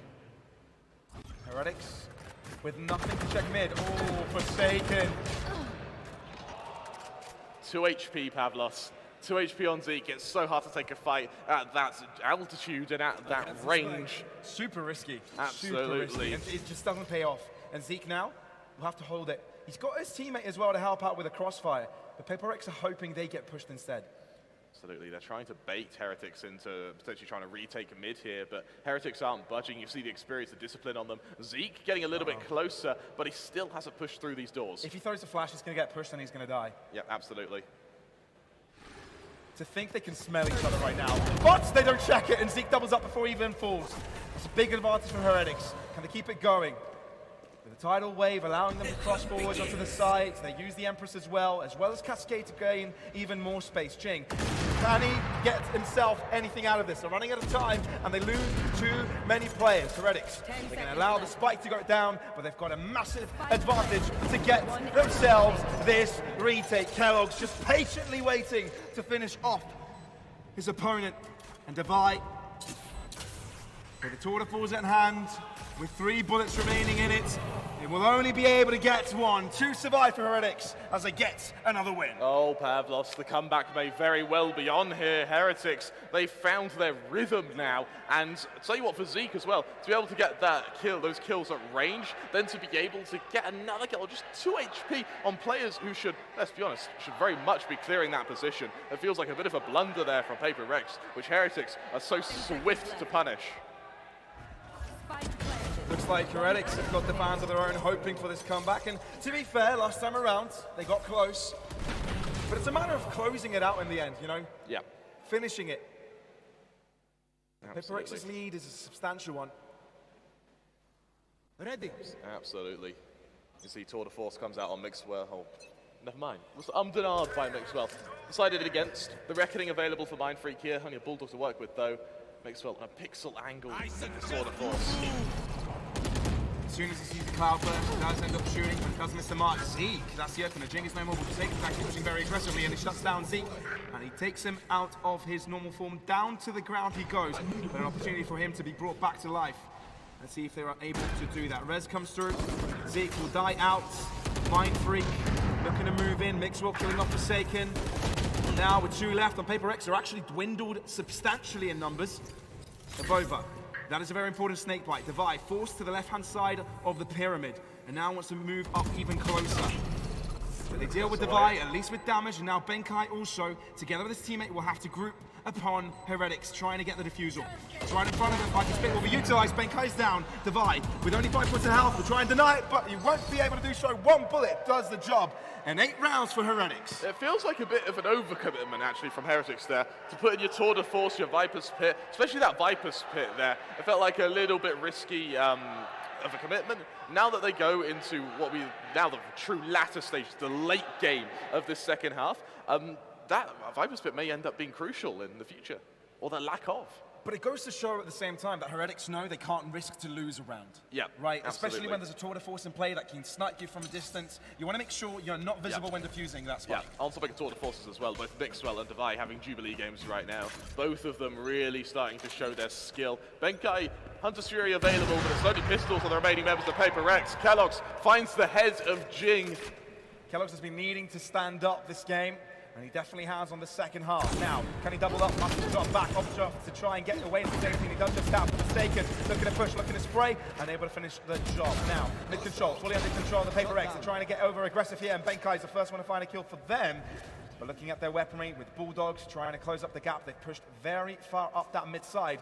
But with Heretics leaving the A site, they leave it open for the taking themselves. There's a gap in defense, it's been spotted. Forsaken, clean as anything. Dirty pistol throw to try and catch their attention. It works. Remember, there's 2 shock darts and a Hunter's Fury for this afterplan here. If Benkai's able to get away, this could be a very, very strong afterplan for the members of PRX. And here it's very important Heretics play the numbers game. Yep. Don't get caught off. Benkai spotted. Now what Mixwell needs to do is wait for his team to arrive. Taking some time, man. They were on the other side of the map. This is not over just yet. PRX with a great opportunity here to close it up. Benkai repositions. Will they expect it? Spotted. Damage through the box of over. Shutting down Mindfreak. It's all down to Benkai, but he cannot connect the shots. And it's Heretics that come out on top.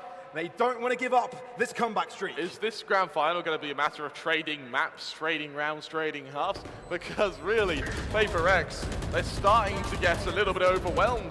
They're starting to get a little bit shaken. And credit where credit is due to Heretics. They are playing this masterfully. Mixwell, being spotted from the flanks, realizes that he doesn't have to fight. The threat of him being there is scarier than him actually fighting. And so Benkai is forced into the remaining attackers coming through that mid-rotation, and so he just joins the rest of them to keep that fight, to keep that pressure up. PRX, timeout to worry about here. Yeah, I mean, look, last time around they came out with a timeout. They did actually get an advantage off of it, right? But this time, I don't know. Heretics can also discuss, see how they can switch up their play. They've been a little bit more mind gamey when it comes to these, right? Because often when you see a timeout, you often expect a difference in approach. Now, Heretics haven't really done that so much. They've actually kind of used it to be like, psych, no, we're going to do the exact same thing. Maybe there's some minute differences, you know, to account for mistakes they've made. But there's a lot of discussion going on within the ranks of PRX right now. A lot of things being talked about. And seeing how they approach this round is something we'll have to wait and see. But if you, Kremer, were the coach at PRX, what would you say? I would like to see something a little bit more confident from them. I think when we saw Forsaken with that operator taking duels, taking fights sort of with Jing as a wombo combo hit squad, they were able to get the ball rolling. They were snowballing very nicely in these rounds. I would like to see Forsaken kind of find that previous confidence that seems to have been lost going into this second half. Furthermore, I'd like to see Benkai's Hunter's Fury. I would like to see it used a little bit earlier, just to force that man advantage. We saw, even in our, I think it was our, on Fracture, Heretics were able to find more entries. It was just PRX's ability to instantly refrag that was bringing them back into these rounds. So far. Very important round. PRX listing over to this B site. Economically, they cannot lose this. Absolutely, it's a must-win. Operator on Divide this time. If Heretics win this round, there's a potential for them to come up against the pistol of PRX and get themselves a victory. A lot of cheers for a Recon Bolt that misses the map. That's our North American fans. An A Recon Bolt. As we see Kellogg's close angle to work with. This shot so far, Devi not wanting to take the duel just yet, and this close angle from Avova is going to be crucial for Heretics. PRX, they've slowed down, but this spike is still trapped on this site. It is. Oh, it's difficult for Avova to get quickly get Princeton in. He tries to turn his attention towards the other side, but Forsaken is low. Maybe Avova's done his due diligence here after the shock dart. Maybe the recon misses, but the shock dart doesn't. And that makes up for it. Heretics on the upper hand, but they still have provided a lot of space to their opponents. Kellogg's. Uh-oh. He's point blank with his opponents. Boo with the first sneak through. The flash is on point for Boo. Will have to also get flash. Shorty, close distance. Kellogg's up top, repositions. Hits the shot as well. Kellogg's is feeling it, and Benkai is alone with no time to spare. He's got to save. 10 He's got to seconds save. That's now going to become the hero Vandal. And with that, Heretics off of some acrobatics from Kellogg's. We're going to be seeing them make it 10. We've spoke about 9-3 curses before, Pavlos. This time, it may very well be converted. Remember what we said about Heretics winning this round? Yep. It cripples PaperX economically. Absolutely. Luckily for PaperX, they've got two things going in their favor. Forsaken's going to have the Blade Storm, and Benkai, I think, with this Vandal, is going to form a two-man squad which can be able to get these early entries. But, as you said, Pavlos, the running on the rest of the team is not pretty. And for Heretics, Crema, they're forcing. Oh, Pavlos. They're forcing, This Crema. is risky. This is very risky. Blaze Storm is going to come out, but what good will it do now? Over. Snakebite deployed instantly. He knows this is going to be fast, but how fast? Forsaken getting the first kill here. Drop on Avova.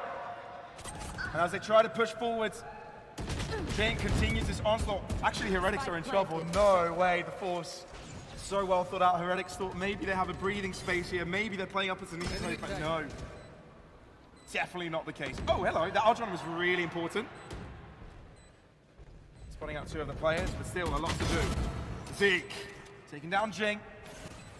Heretics pretty healthy. Don't have anything else for them though. Look how far back PaperX are playing. They just want to play the upper part No here. way. They've got two Shock Darts and a Hunter's Fury to worry about. Let's buy time. So can they build the time? Aggressive play Zeke, but this leaves that Boo and Mix will have to fend for themselves. Shock Dart missing. Oh, misses! Benkai missing the Shock Dart. Boo! Oh my God! Boo is insane. Stops the fusing. 6 bullets. Benkai wins it! And Benkai puts PaperX on match point. Benkai blasts Boo into what is going to be now the precipice of losing this map. And the confidence on Benkai. He still had the Hunter's Fury, but just didn't use it. Just didn't need it. This time was on his side.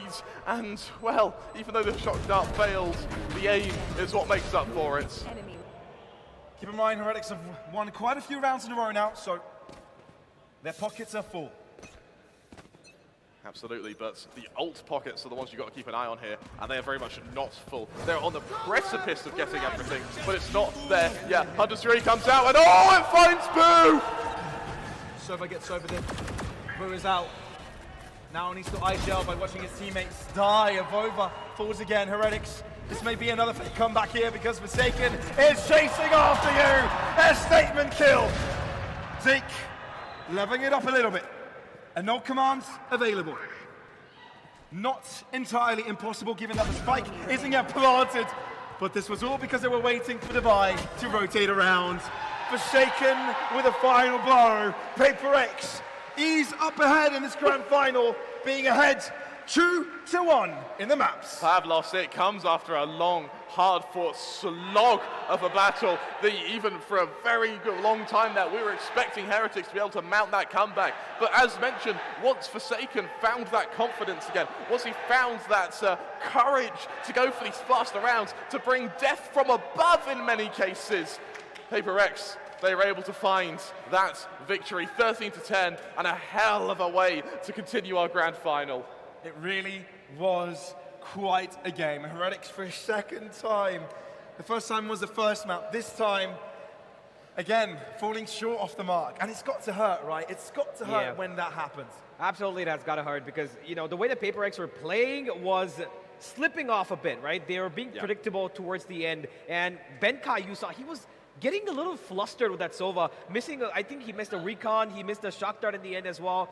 He did make up for it, but it came really close for Boo to clutch that up. Eventually, PaperX found the one round that they needed to gain the confidence back because they were 11-5, 11-6 up, I believe. And from there to come to 11-10 was a big, big task for Heretics. So I really got to commend them for their performance, but PaperX, all they needed was one moment. Absolutely. Another thing to mention as well is Benkai's confidence in that one versus one. Yeah. You know, for Zeke there, almost kills all three of them. Benkai, he had that Hunter's Fury. Even after his shock dart misses, he doesn't use that to almost tilt him into using that ultimate. He relies on his aim because he was able to get that ping with the Al drone during that final kerfuffle. And so with that Hunter's Fury taken into the round afterwards, he used it then to get that man advantage. Something which we've seen PaperX struggle to do for almost this whole series. I kind of feel like Forsaken, whenever he enables the Blade Storm, that's when he feels alive. Absolutely. You know? He And just that's wakes how up. they were able to just come back in. But let's see what the results were in this game and who was able to pop off most. Well, we've got, of course, Davai, who started off in a pretty great note. The 4K in the first pistol, you know, everybody was fired up the minute we saw that. And the first half itself was a control-minded effort from the side of Forsaken, Jing, and Davai to keep things intact. They went for the aggressive peaks when required, when they saw the opponents were on weaker weapons. So they wanted to push, make the pressure a little bit more, you know, I want to say extra. And on the other side, whilst we did see Kellogg's have moments of brilliance, in the first half he did struggle. He made up for it eventually. Second half, the operator did really well, to be honest, on the back of B side. No matter how much pressure, he got rounds secured. But overall, I think, for me, the biggest advantage went for the side of PaperX just because of Forsaken's individual performance. Absolutely, and on topic of performances, you were sort of alluding to how effective Avova can be, being unable to play that controller role he's oh so good at. He's sort of forced onto the Viper when you play Breeze, and we were sort of umming and ahhing about how consistent he's going to be able to find it. We found our answer. It's a rough map from him. There were good and very strong moments from him, but particularly on the attack with the timings on those snake bites, but unfortunately it felt like it was just too little too late. And it feels like a big part of this was the lead that PaperX gained at the start, right? True. 9-3, again, the scoreline, just like map number one, Yep. right? Even Heretics finding momentum, eventually they will drop around. And PaperX, due to the fact that they had such a substantial lead, they were able to, you know, finish it off in the end. True, that is actually true. You know, if they had even taken one round lesser in the previous half, I believe this would have caught up to them pretty quickly because instantly, the minute the sides were switched, Heretics went on the front foot. The pistol, they went towards mid, quickly getting on the you know, aggression, and they made sure that, you know, PaperX felt it.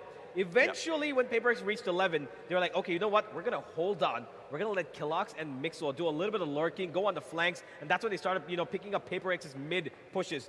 There was this one round in particular, I believe it was 11-9, when PaperX went towards B, and we saw Forsaken and Jing on the back of B side. They're just sitting there. Everything's come to a standstill, and they're just waiting. I don't even know for what, because three members, B main, they're holding, the spike is in sight, and they lose it, which was kind of a questionable decision for me, because sometimes PaperX look like, oh, you know what, this is 300 IQ, aggressive push, completely controlled. And the next minute, I saw this one, and I'm like, okay. I sense our next map. Yeah. And having seen how effective, well, actually, to be honest, I see how close this match was and how many flary rounds we've seen. Going to Ascent, I cannot wait to get into that fourth map. Absolutely. We've talked about individual performance, but let's look at the performances as the team as a whole and see how the tactics fared up against each other. Now, obviously, PaperX have been insane, and something notable that we had to make out of this one is that where they were insanely good out of getting those entry kills. I also want to mention both teams really struggled in their post plants. We had some very, very convincing retakes from both teams. And as you mentioned, those first kills, it eventually did go in favor of PaperX. But I think that will be off the back of such success in their first half. I think out of those 8 first kills for Team Heretics, I think most, if not all of them, were in that second half. True, that is true, actually. I believe that Killox and Mixwell had the most, you know, first contact play, and they were able to put up a couple of first kills. And of course, you know, they had the operators, both of them operator players. They were switching it up between each other. And whenever Mixwell had the tour de force, he had a bit of an impact. And there were times where they were letting him come on the back end from the A main side, right? He was going to be able to lurk away. Overall, I believe the one thing we talked about was the controller aspect of Avova and Mind Freak. I think that there's a big difference in Mind Freak's performance because he's picked up the Harbor. It's a new agent, right? So he's got more duties to learn and do better on that agent than compared to Avova, because Avova's really already intact and knows how to play the Viper, right? Absolutely. So he's got more responsibility in terms of utility. allowing his teammates to go up further. And of course, with the Viper, you just need to put the wall once, and you can lurk anytime, pick it up. But with the Harbor, you're going to have to aim from wherever you are on the map, and it kind of gives you even the positional cue as to where this controller could be hiding. Talking about positions, let's have a look at how PRX were positioning in this game, in particular having a look at the heat map on Breeze. It's pretty chaotic, let's be honest. You can tell they had a Very preference. B's Yeah, ahead. they had a preference that B side purely because that was where Forsaken was so strong at getting these entries on both sides. But outside of that B side, it looked like just a big skirmish around that map. Yeah, you know, the B side clearly was their point of attraction for both defense and attack, right? We saw the number of times that Heretics were trying to push in towards B as quickly as possible, but PRX were faster, better, and even more supportive of each other, especially that, you know, that Forsaken Jing combo that we saw on the defense.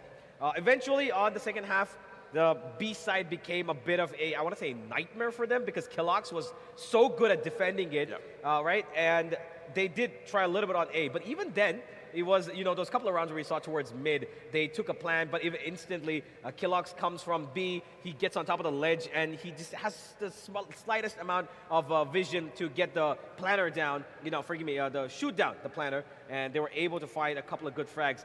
But the end game is where it all mattered. One round, one moment, one kill from Forsaken to get into the B site, where it all ended again.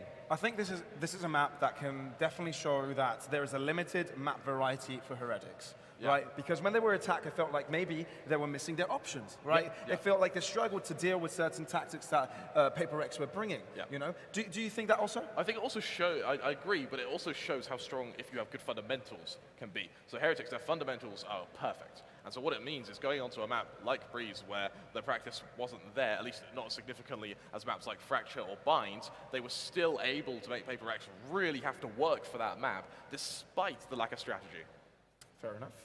Well, that is it for this map, Breeze, but we'll be back for Ascent to see whether PRX can close it out. Remember, they only need one map to close out this grand final and this tournament. I guess we'll wait and see right after this.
We are back here for the Valorant Invitational of India, brought to you by Galaxy Racer, as we are heading into our our fourth map of this series. We are 2-1 in favor of PRX.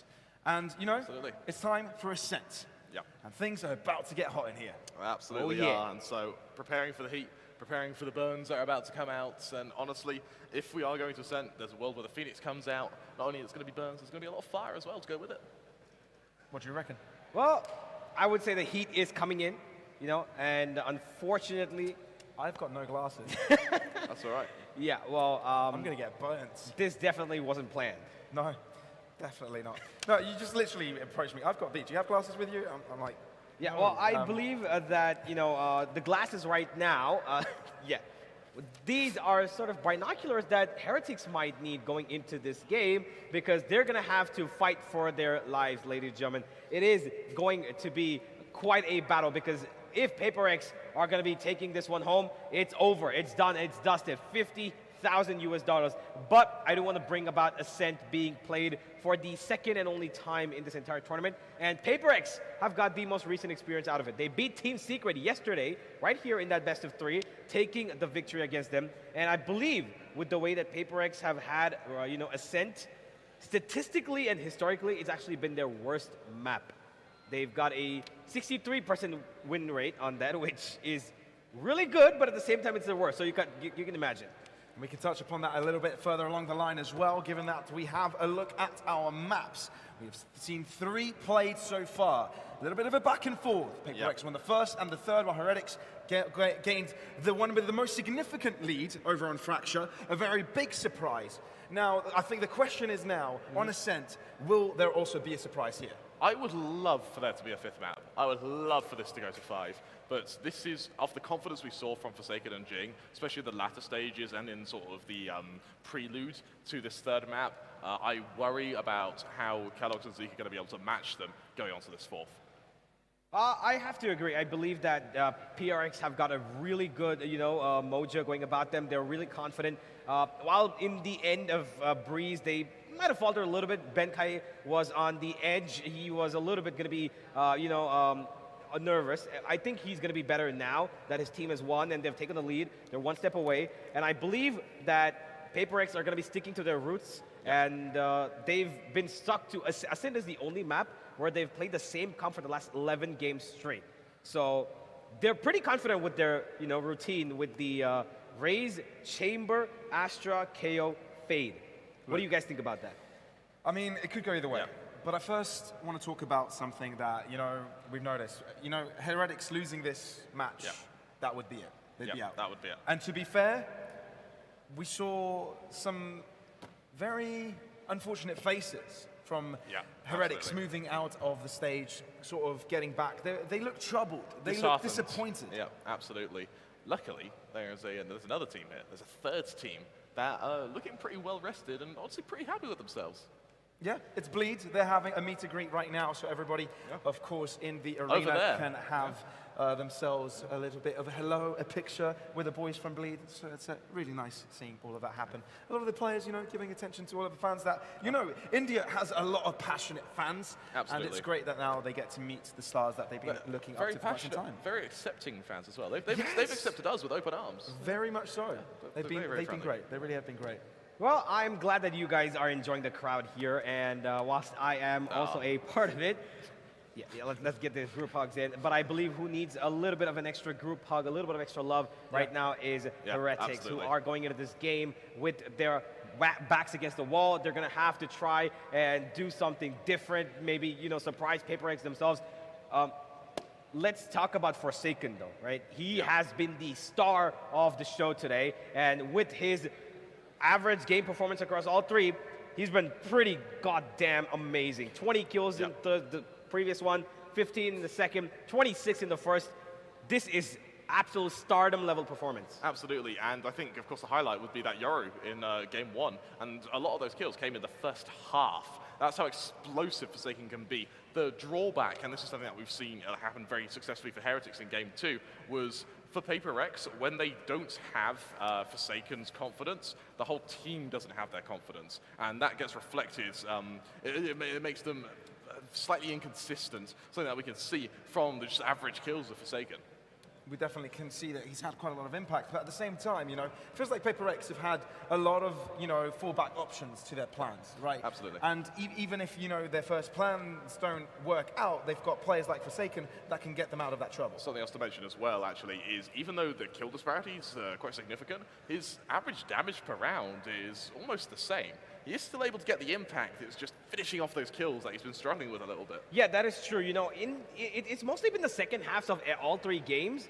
In the beginning, he pops off really well, right? But then by the time he settles in, I feel like a little bit fatigue comes in through because the team's starting to exhaust their options of strategies, right? PRX are a team that, if you look at them, they don't really care about how the opponent plays. They play on their style. They've got set executes. They've got set strategies. And they don't care about what the opponent team does. They adapt with their utility on the go. Whereas Heretics, they're more of a response, control team. They see what PRX are doing. They study them. That is exactly why we've seen so many counter utility come in from them on the map of both Breeze and Bind, which has been pretty darn good. And I believe that with the way that Heretics need to approach this is maybe take a little more initiative themselves, go on the front foot, maybe take the fight to the fighters. Do you agree with that? Yeah, absolutely, absolutely. And I think that Heretics' aggression has proven to be a double-edged sword for them. Yeah. There have been a lot of times where they've been going very aggressive, especially on Breeze, that B site. First kind of 5-6 rounds, they were gutting it onto that side, trying to challenge PRX, and it was either instant win, instant loss, with no in-between whatsoever. And I think when you roll the dice like that, usually it comes off fairly well if you are on a team like Heretics. But PRX, that's where they thrive, that's where they excel, Pavlos. Yeah, and I think one of the influential parts of that roster is Mind Freak, and we can see that influence come when it comes to the controllers in general, right? Because over to the other side, if we can look at this head-to-head, they've got a lot of similarities in the fact that they can really hit the ground running, and both are very much staples of their team. Yeah, absolutely.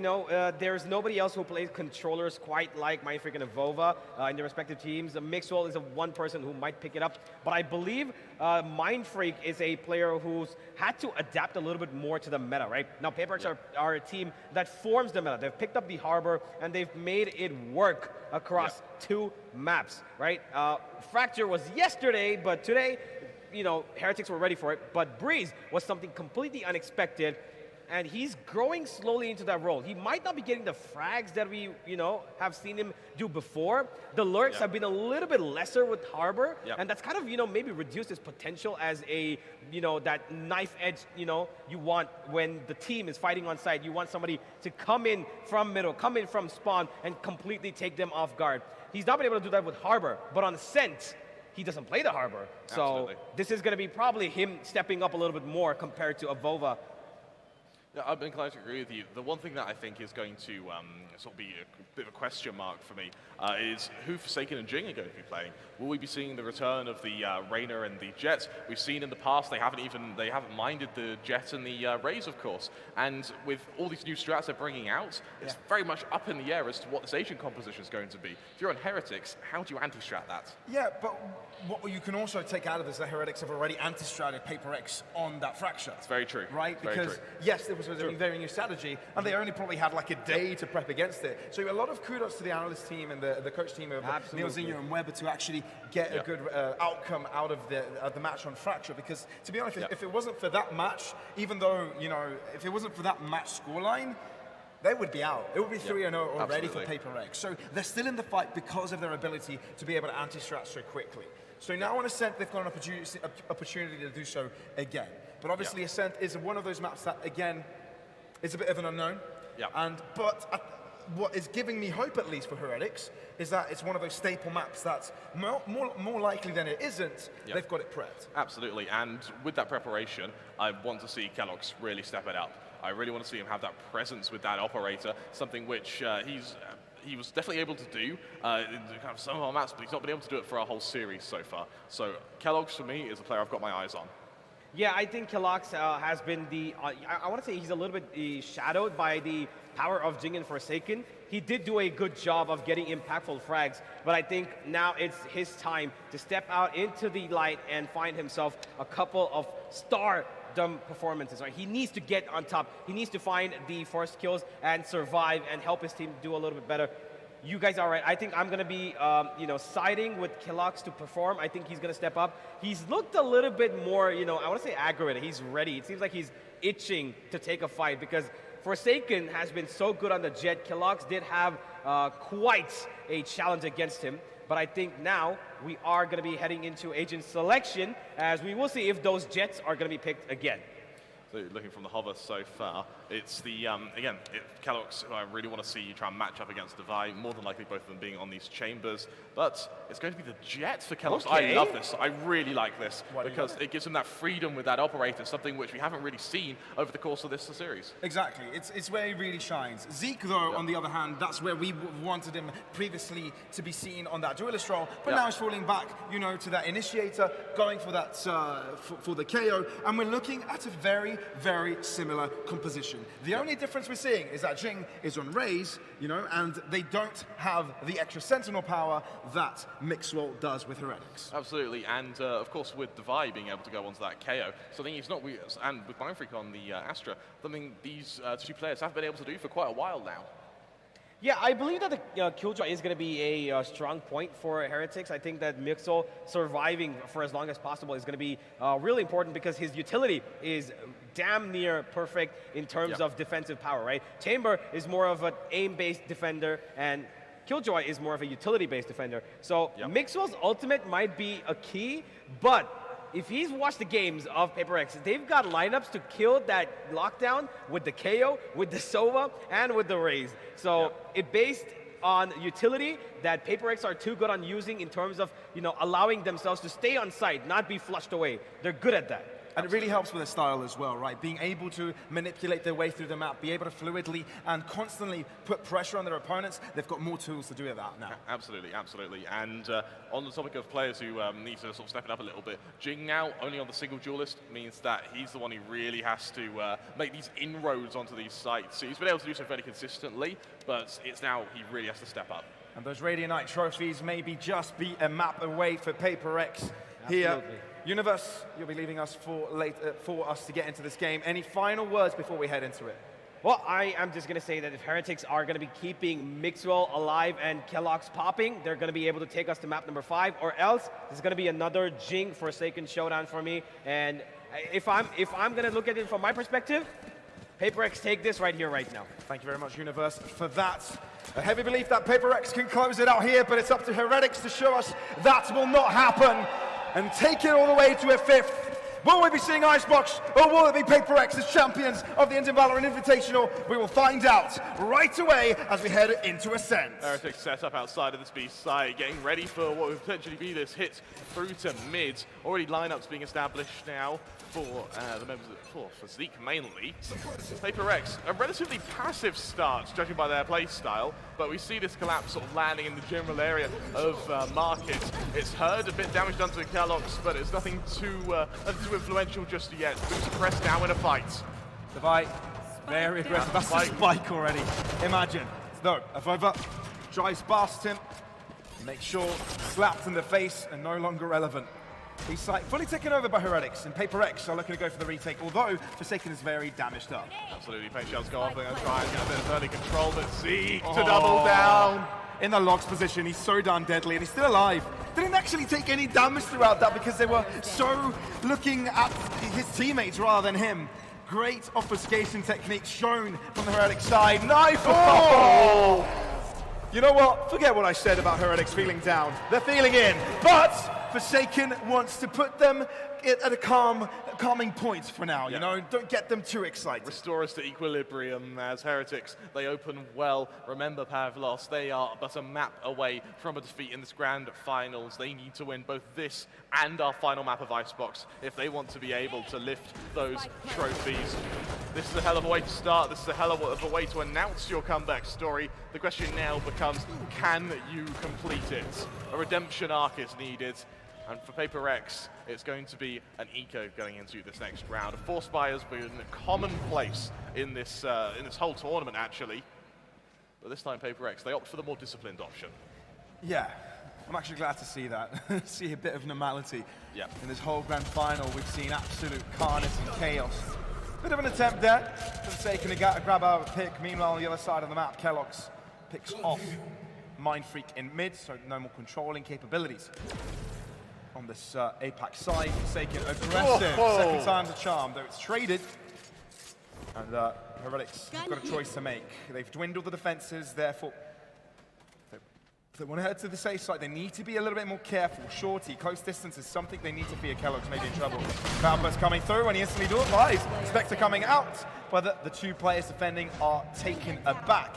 And the only player left here for PRX is Benkai. The other side of the map as well. 2 kills on Eureka, that's sort of the happy place for a lot of teams here. So anything more from Benkai would be bonus, and unfortunately for him, judging by the position of the kills, being able to retrieve these weapons is going to be fairly difficult.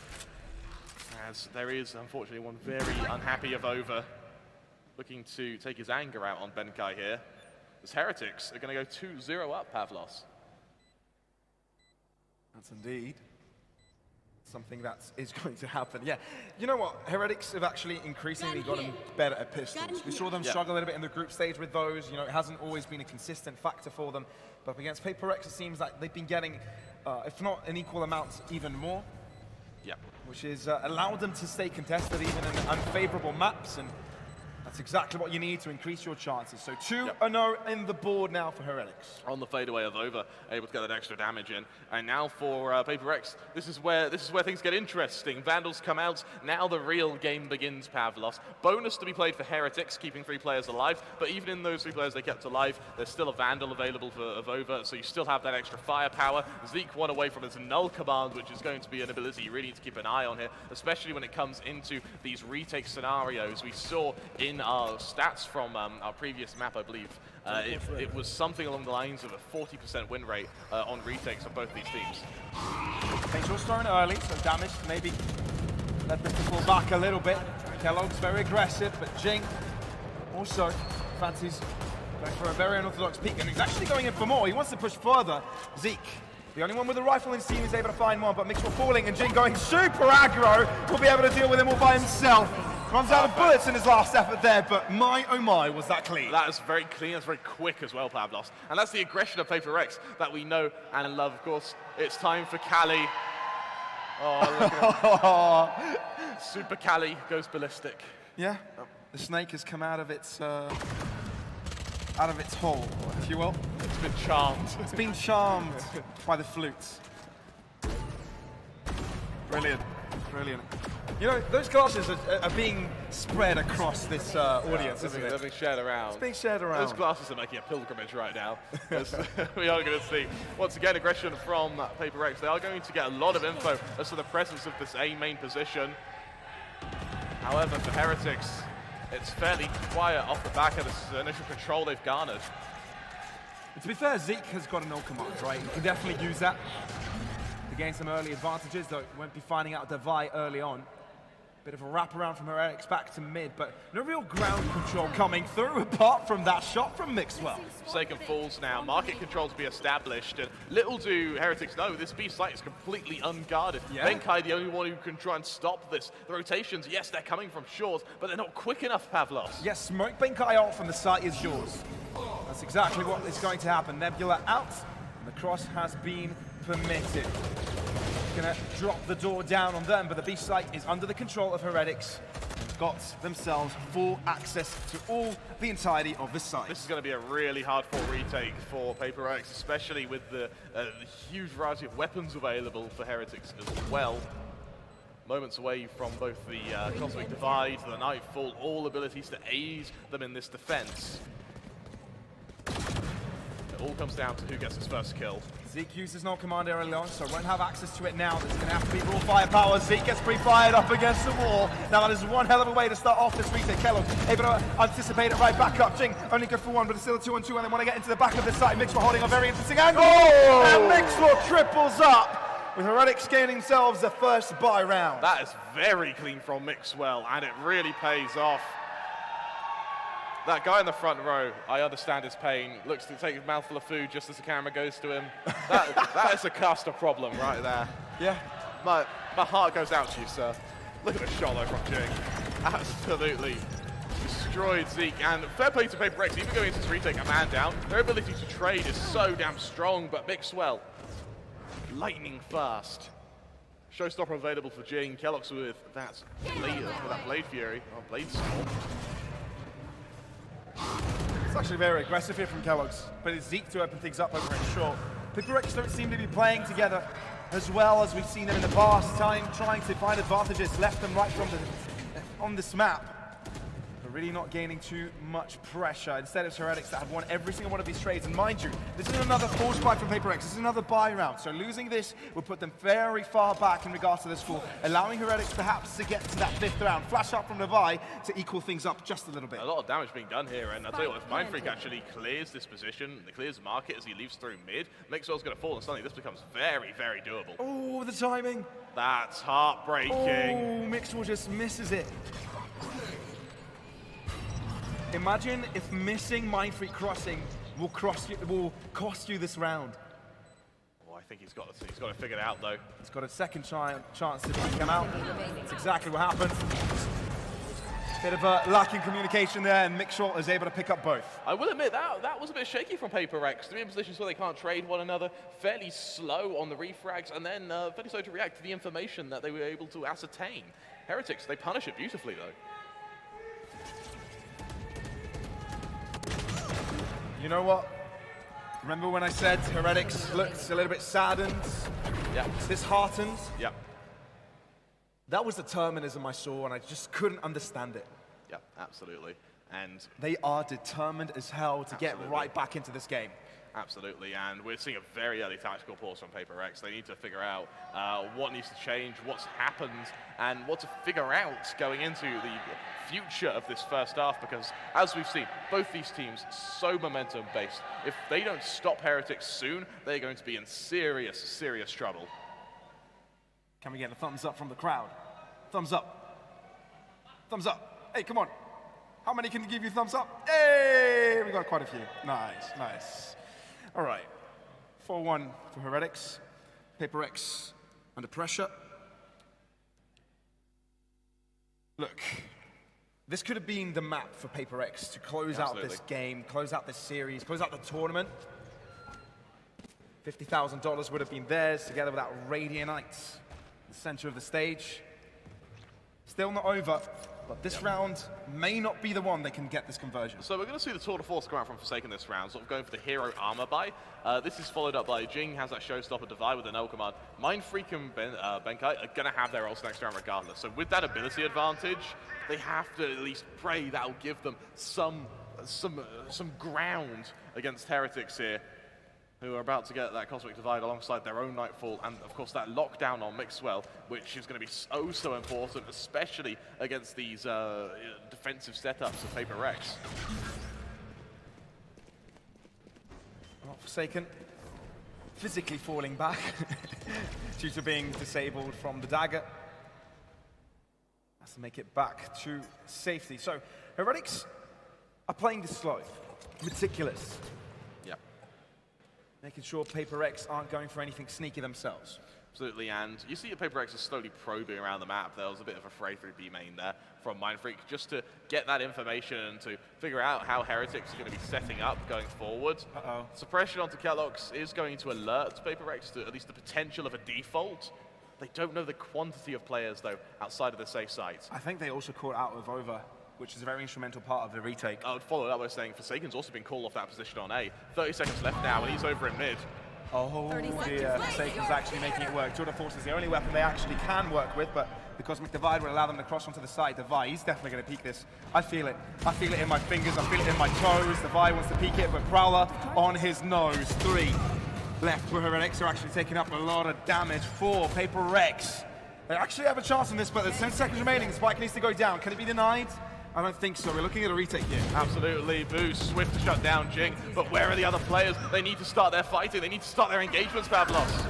Oh, well, opportunity missed there. Heretics have the perfect crossfires to deal with the pushing PRX side and get themselves a 5th. Beautiful round from Boo there as well. Really, really strong stuff. And now for PRX, next investment's going to come in. This is where everything matters. This is where they need to turn it around. Otherwise, Heretics are going to give us potentially not just a quick half, potentially a quick map. Out of charges. Ults were committed as well from both teams. PRX still with the advantage though. And surprisingly, we still haven't seen operators get revealed yet from either side. We have seen tour de forces, but nothing in the form of full-on purchases here. So they can get the turrets, backs off. Clearly has a problem with Timmy, but that's all right. So for in mid, it's going to be Jing on the high ground, potentially hunting to catch out a rotation. We actually haven't seen too much mid-rush from Heretics so far, so this is a change of pace.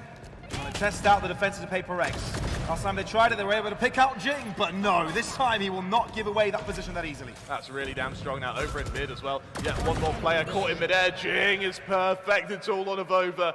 1 versus 5. Low HP on Jing means that the potential for a kill here is certainly there, but it would be silver linings if anything.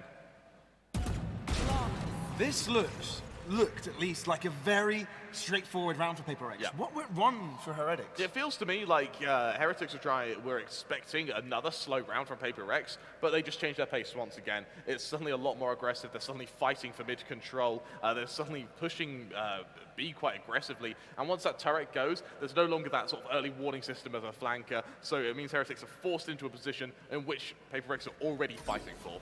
And then once the Angels come through, PRX just win them. Another investment from Heretics. They still have money on them, and I would argue they still have, I think, one more buy left in them. That null command is going to be so important now, especially when it comes to mitigating the effectiveness of both Forsaken and Divide. Very true. But it's a matter of being enabled first. Divide himself is going to be quite a denial. Forsaken holding it. He's accurate, but can't quite get the second traded. They fell flat in mid last time. Can they hold their ground this time? Not overextending, making sure short is cleared out first. Gravity well, Jing in the corner, has to shoot it. Kellogg reads it, and now Heretics are on top. Now, they need to pick up the spike. They've left it behind, but the decision seems to be their direction into this A site. And Divide was caught in the rotation now. It's all on. It's all on Mindfreak to hold this position. Being very sneaky with it. PRX have rotated quickly, all onto the heaven side. They're going to be peeking it simultaneously. Cosmic Divide shown, trying to give them cover, trying to limit the players that can seek upon them. Benkai, though, is the only one remaining, though he can clean some players up given the health points. And we have seen him in clutch positions before, and sometimes they have been victorious. He's going to throw everything he's got to get the adequate information. Timmy the turret will be spotting him out first. Gravity well, forcing him in the middle, sprayed upon, 60 points of health. And he's in trouble, he can feel it. He's figured out there's not a chance that he's able to scramble this one out. He's going to drop back, concede the round, and save the Vandal. Very smart call to back up and save here. Heretics, I think if they'd lost a player in that initial fight before the Gravity Well landed, suddenly that's very doable. But instead, unable to get the kill, backs off, polar opposite side of the map. There's no operator to save, so it is all both saving ego, saving the weapon on him, no utility either, so it's still going to be a very heavy reinvestment for PRX next round. Luckily, though, it's a reinvestment that they can afford. For Heretics, their economy was on the precipice of collapse. It's recovered, though. 6 rounds on their attacking half, I mean, guaranteeing at least only a draw. Let's see if there's any bonus to it, though. They definitely want the bonus to it. Last time they got a victory, it kind of came off of them, you know, having a really good resurgence at the second half. You know, it was 6-6 at halftime and not really allowing, you know, PRX to do anything on that fracture side, on the defense. Now, PRX this time are on the defense. So Heretics, if you want to go with the rule of thumb, if you want to go with history and see if it repeats itself, you want to see Heretics gaining a mega advantage here on attack. We have our first operator, and it's Glass Cannon from Forsaken. Hoping for a timing. Oh, It doesn't land it, but Jing's there to recover it. The crunch landing outside this B site. He's really putting the pressure on the attackers here, not allowing them to set up. Mixoff finally shoots him down. But that's after 2 of his teammates are dead. Forsaken, gravity well. So smart from Avova to deny this extension from the Paper X side. It's damage control, isn't it, from Heretics. A man down, but they do have their spike. They've slowly restored balance to the round. It's suddenly a lot more quieter, and it's from here they can pitch their executions. But for Mixwell, already half HP, he needs both Zeke and Avova to do some heavy lifting. 55 seconds. Heretics spread across the map. Mid to be the point to be contested. Oh, but mid is where Mixwell falls. Paper X look confident. They were pace setters this round, and they shall be the ones to come out on top. And Zeke can bring out his magic. If he can bring that rabbit out of his hat. Let's see if he's got a bit of flair in him. Obviously, hard task, but he shall fall. Paper X come out on top and pick themselves up the 3rd round. Absolutely, and this is the Paper X that need to find their footing, need to find their consistency. Luckily for them, in finding this round, in finding this ability to break Heretics, they now know where the weaknesses are. They know that Heretics responding to aggression, particularly when backed up by an operator, is something that they've been struggling with. They're starting to do so on Ascent. If I'm on Heretics, I would like to see something a bit quicker going into next round. Bear in mind, I think they do have the abilities to make it work, especially with that lockdown. Kellogg's is about to get that Blade Storm, as well as that Nightfall on Boo. Forsaken once again pushing. And Paper X open up that quickly. Jing, excuse me? He single-handedly just pushed A main and picked up 2 kills and realized where the spike is. Absolutely, and actually, I think for Heretics, this is really going to frighten them because they don't know that Jing has moved. For all they know, Paper X now have complete control of the spike. There. I don't know how Jing is allowed to do all this. And he keeps it going. He wants the ace, man. I feel it. I got the spike. Will he get the ace, though? Fans seem to want it. Absolutely. For now, he's a bit more composed, though. He's got the information of his position. Oh, that's full. And he can feel it. Kellogg's denies it. But the round will be going to Paper X nonetheless. Benkai with the final shots and the final kill. And Paper X seem to be right back into this fight. Absolutely, they found their footing. It took them a good while to find it, though. The question I now ask is, has the damage already been done? Have we seen enough from Heretics to get that 6? Is 6 rounds enough? Because now as we sort of lead up to this half-time mark, Paper X, if they can end at 6-6, go into the pistol round, bear in mind, if you win the final round of your first half, there's a huge increase in percent win rate when going into your second half pistol round. There really is. There really is. Of course, having a bit of a timeout here, trying to figure out how they're going to get back in. Heretics feel they've lost the grasp of this game. They've also felt that Paper X have switched up their tempo, right? They switched up their style. And now it's a matter of figuring out how they want to get back into it, how they're able to find their rhythm. Absolutely. And in this tactical pause, if I'm on Team Heretics, my call would be to be a little bit quicker, purely because Paper X, what they're doing at the moment is they're forcing out the 1v1s, they're forcing out brief skirmishes around the map with Heretics, but their effectiveness comes in their response utility and in their utility following up executions. With that no longer being the case, with that no longer being an option, that being torn away from them, that's where Paper X are exploiting Heretics. And now you look at the money, the butterfly effect slowly coming through. That cumulative harm from winning these rounds is starting to show itself. And here's a reminder, if Paper X close up this map, they get themselves the victory in the tournament as a whole. Heretics need it to hold on and take us to a 5th in this best-of-5 grand final. Heretics upping up the pressure, and looks like it's going to be a quick A-site hit. In as they go, Kellogg's opens up with a Sheriff, Devi, quickly trading, and he's finding himself some cover into the site. Oh my goodness, Devi! And it wasn't only Devi, it was Mind Freak. And Mixwell has only got a judge, and he's got everything thrown at him. Jing on top of him, steps on top of him, and puts him in the ground. What a round there from Benkai, and also from Devi even. Being able to garner so much space, and you see from Devi here, that null command is timed to perfection. It means there's no follow-up utility, even though Heretics are already committed to that push. We hit the final round of the half. We have not seen a lockdown from Mixwell yet. He's had this since round 4 or 5 and just has not used it at all. For PRX, you know, same to be said for Jing's showstopper. I think wary of the fact that Zeke is almost asking him to use it so he can try and suppress it. Oh, for sure. Heretics starting to lose their grip.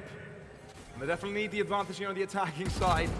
Increase their chances as much as possible to close this out.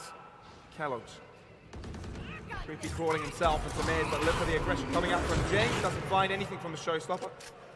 And has to draw back. Kellogg's, oh, the timing. It might be rough. Mindfreak is lurking within the shadows, within his own nebula. But a drop back comes through and Heretics actually pivot towards A. Oh, Forsaken. He's laying, he's lurking, he's waiting. Judge in hand, Pavlos. Oh, no. Get ready for the highlight channels. I so do not want to be Heretics in this instance. He's going to push through. He's going to... Oh! He doesn't even see him, and he ends up with 2. Kellogg's also gets 2 of his own, but PRX are quickly rotated. They're quickly into the fight, and they collapse upon them. Jing, the last man standing in the last round of the half. Perfect from PRX. A recovery that, if I'd taken you 5 rounds back, you wouldn't have thought was possible. Perfect stuff from them. And now at 6-6, neck and neck in the potential final map of this series, of this grand final, of this tournament. What a fight has this been, and again we find ourselves in a situation we've seen once before. The second map of Fracture, the second map of this series, Fracture, has also been at the 6-6 score. And if memory treats us right, Heretics were able to close this out. But this doesn't feel like that's the case anymore, does it? It feels like PRX are in a row. Now, Universe, welcome back to the desk. Help us break that down, because that was a lot of action. Yeah, it most certainly was a lot of Heretics action up front. They took control in the initial stages of the game, and they were really good at it. They had the push and pull technique, you know, executed to perfection. They were going on the aggressive, and at times when they knew PRX have got a better buy, they've got the operator, they hold back. They held off angles, which is when Forsaken was kind of struggling in that B main side, right? He could not connect his shots at times because every time they're playing a different angle, or they've got the, you know, team with the turret waiting for them, and every single time Forsaken was trying something, it was successful probably half the times, but Jing, on the other hand, has been absolutely wrecking this server. Absolutely, and it's sort of the final 3 rounds where it really came alive. I think if you allude back to before that, Pavlos, once PRX needed some momentum, we saw that solo push from Jing, instantly catches out 2 players, backs off, and Heretics suddenly stop. They're stunned, and they need a good 20-30 seconds to regroup and almost reconcile what to do with the rounds. At which point, yeah, we've seen the rest of the PRX team go for even more aggression and just pick them off one at a time. Jing has been pioneering the success of PRX in this map, and for Team Heretics, they seem to be...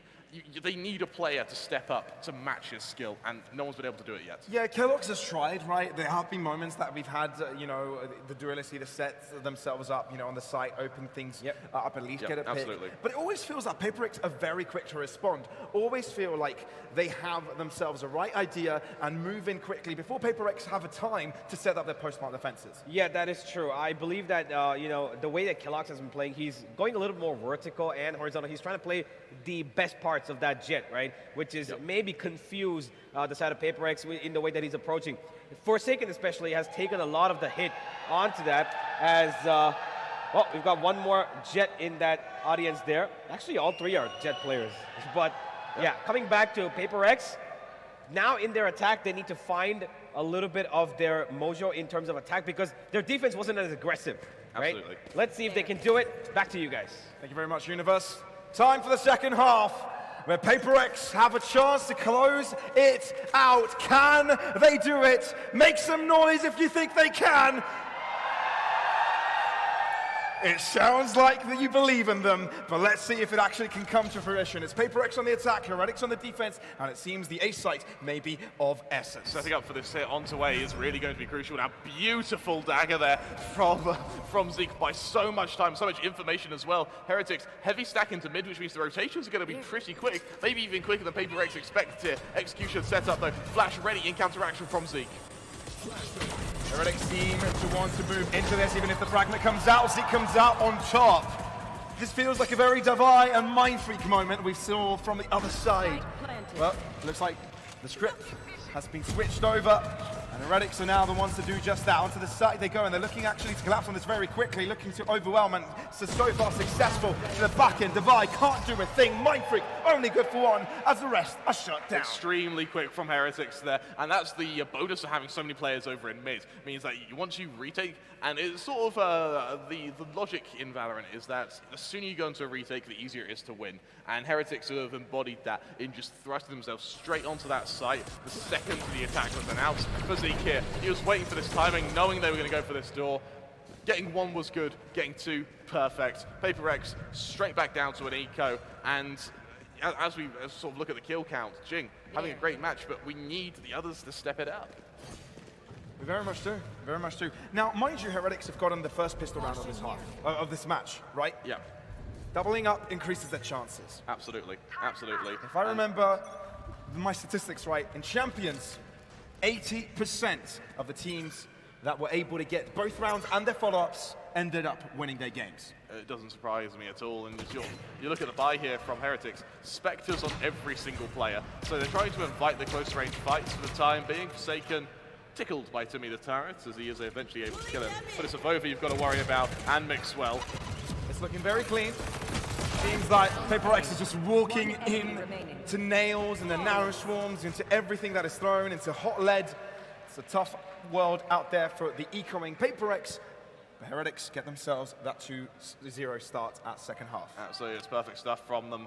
And now going into the full buy of PRX, something that has worked for PRX here is because they've been able to get these both rounds over so quickly, rifles come out and they haven't lost too much momentum. For Heretics though, this is a really big bonus. Every kill here is going to help them down the line, and it's something I think this European team is acutely aware of.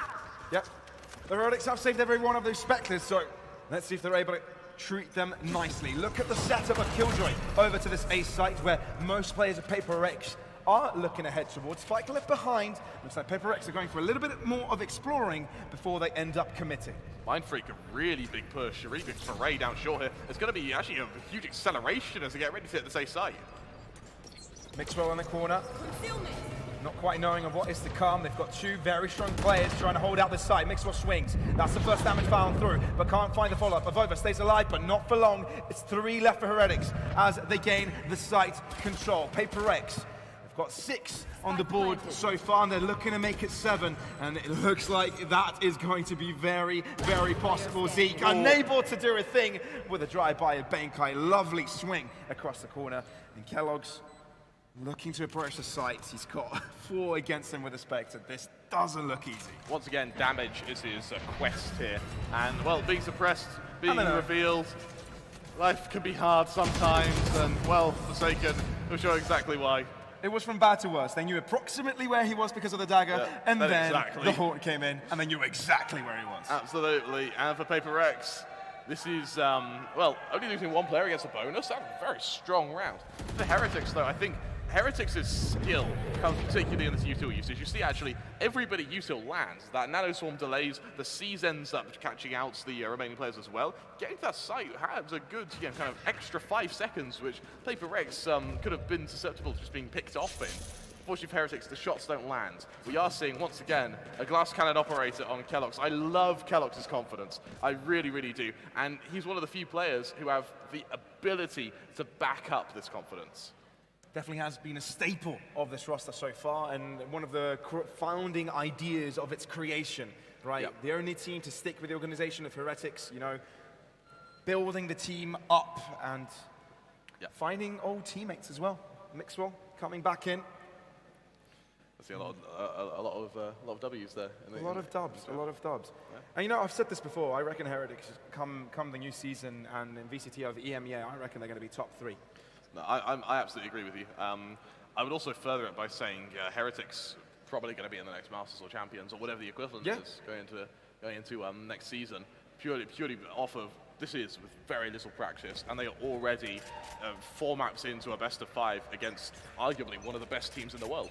And until then, obviously, there will be a lot of unknowns, a lot of uncertainties, a lot of prep to try and build themselves up. But this may be a testament to what is to come, a start. But talk about starts, the PRX have got a slow one. Heavy approach on this B site. Default if you consider this lurking onto the other end. But Heretics are playing fairly far back, apart from Boo, that fancies himself a peek over in Garage. Mixwell's done such a good job at setting this Killjoy utility up on every site PaperX have moved to. I don't think they've been able to get to a site without having to go through Killjoy utility as of yet. Divide with a null command is definitely going to help that, but over to Heretics, they've got a stack there if bullets are required where utility fails. Starts coming through and the Nebulas will follow suit right after. They're looking to move in, but the dagger does deny the capability of using the Killjoy utility. Great counter coming through, but Jing looks to push by. Mixwell wins it and nearly gets a second. It's damage at least. Zeke's still alive. Zeke connects a headshot and does do a lot to Divide. More space being brought as well. Divide, clean shot there. Kellogg's, remember, he was a glass cannon this round, Pavlos. He's got nothing behind this Vandal. But he might have big brain and good aim. Kellogg's pushing through. Can't quite connect. Mind Freak. And PaperX shite out in success. Now that is one way to equalize the score. Absolutely, and 8-8, suddenly things get very intense, Pavlos. This is the map where we see overtime. It's been teased, it's come very close in almost all of our maps in this series. Is this the one that PaperX needs to win the tournament? Is this the one where we see overtime? And for Heretics, there's no risks here. It's only a half buy. Even though they have that lockdown, even though they have that Cosmic Divide, they don't want to risk it. Zeke about to bring up his no command as well, but it's only pistols behind it. It's that Spectre on Zeke that needs to do the damage here. Unfortunately for PaperX, their gaze is set away. And it definitely feels like PaperX have got the momentum here. It definitely feels they're the one in control of this entire game, considering Heretics have been able to win a buy round. And it's clean, it's super clean, as it should, and as champions would have liked it. PaperX are looking to be on the verge to be named just that. And for looking at the retake here, the setup in mid as well, it's a little bit forwarded from Mind Freak, so his death here means that Vandal's going to be retrieved, and for Heretics, a team whose economy isn't in a great place, every Vandal you can save here is going to really, really save you a lot of pain later.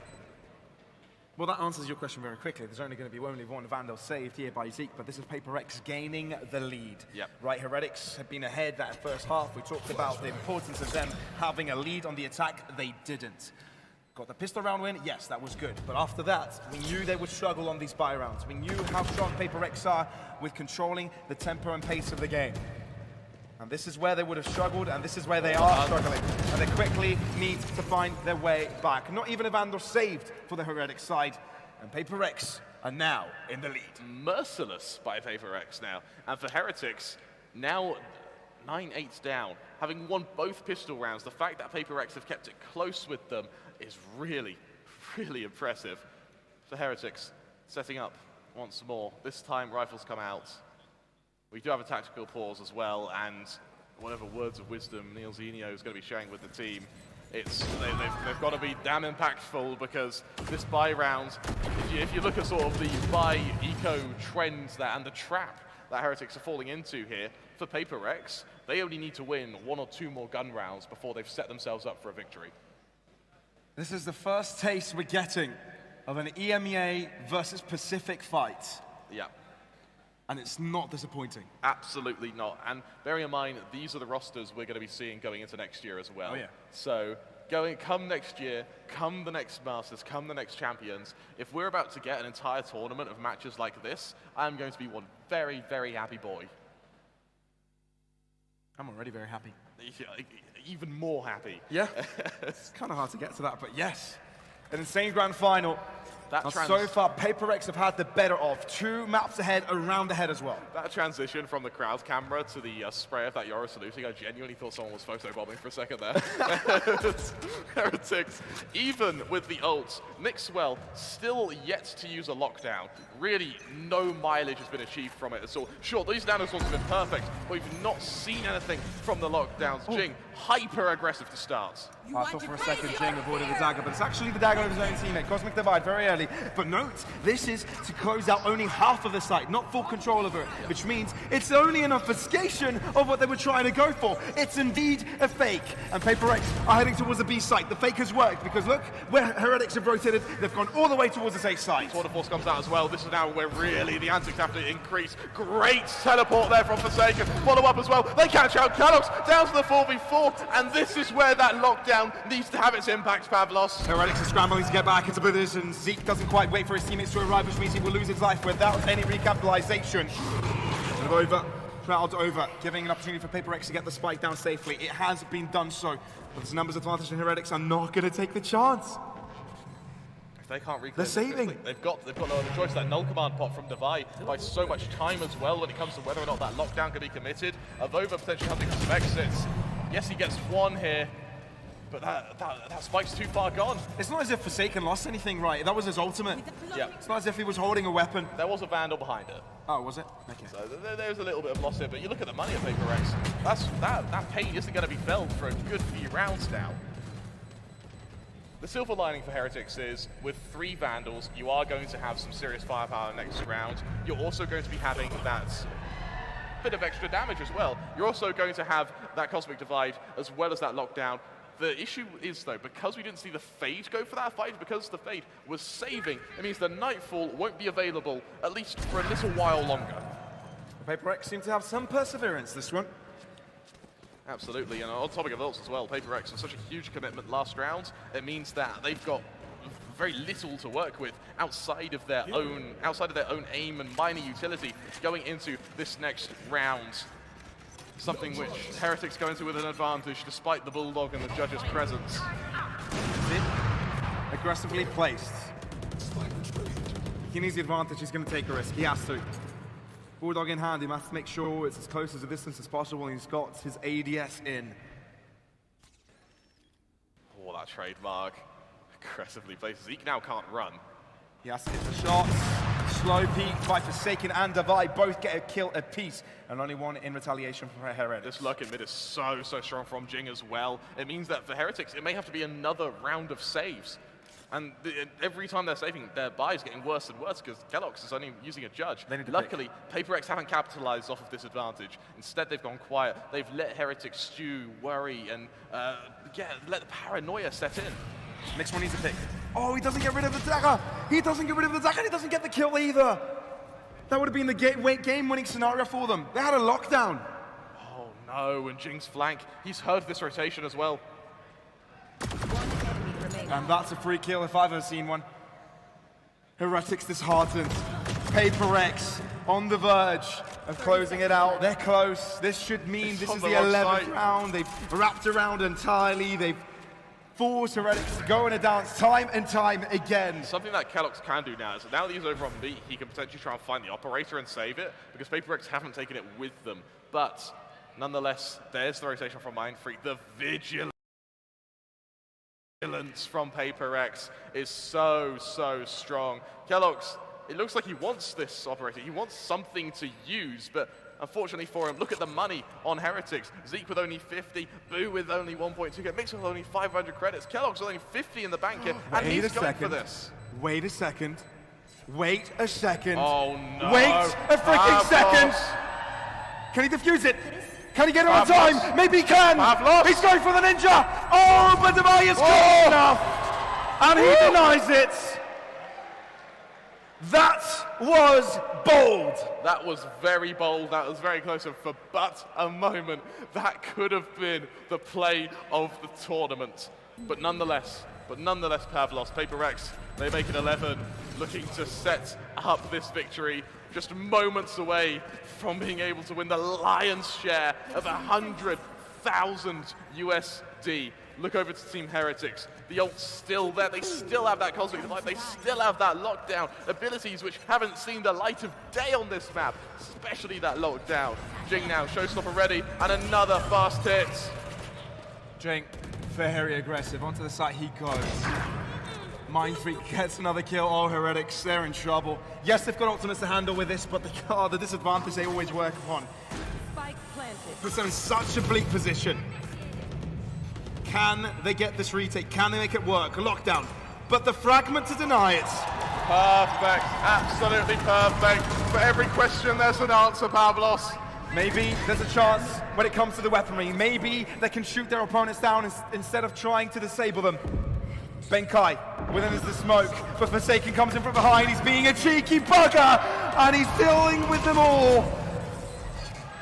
Boo will fall And PRX, not only are they on map points, not only are they on match points, but they are on tournament points.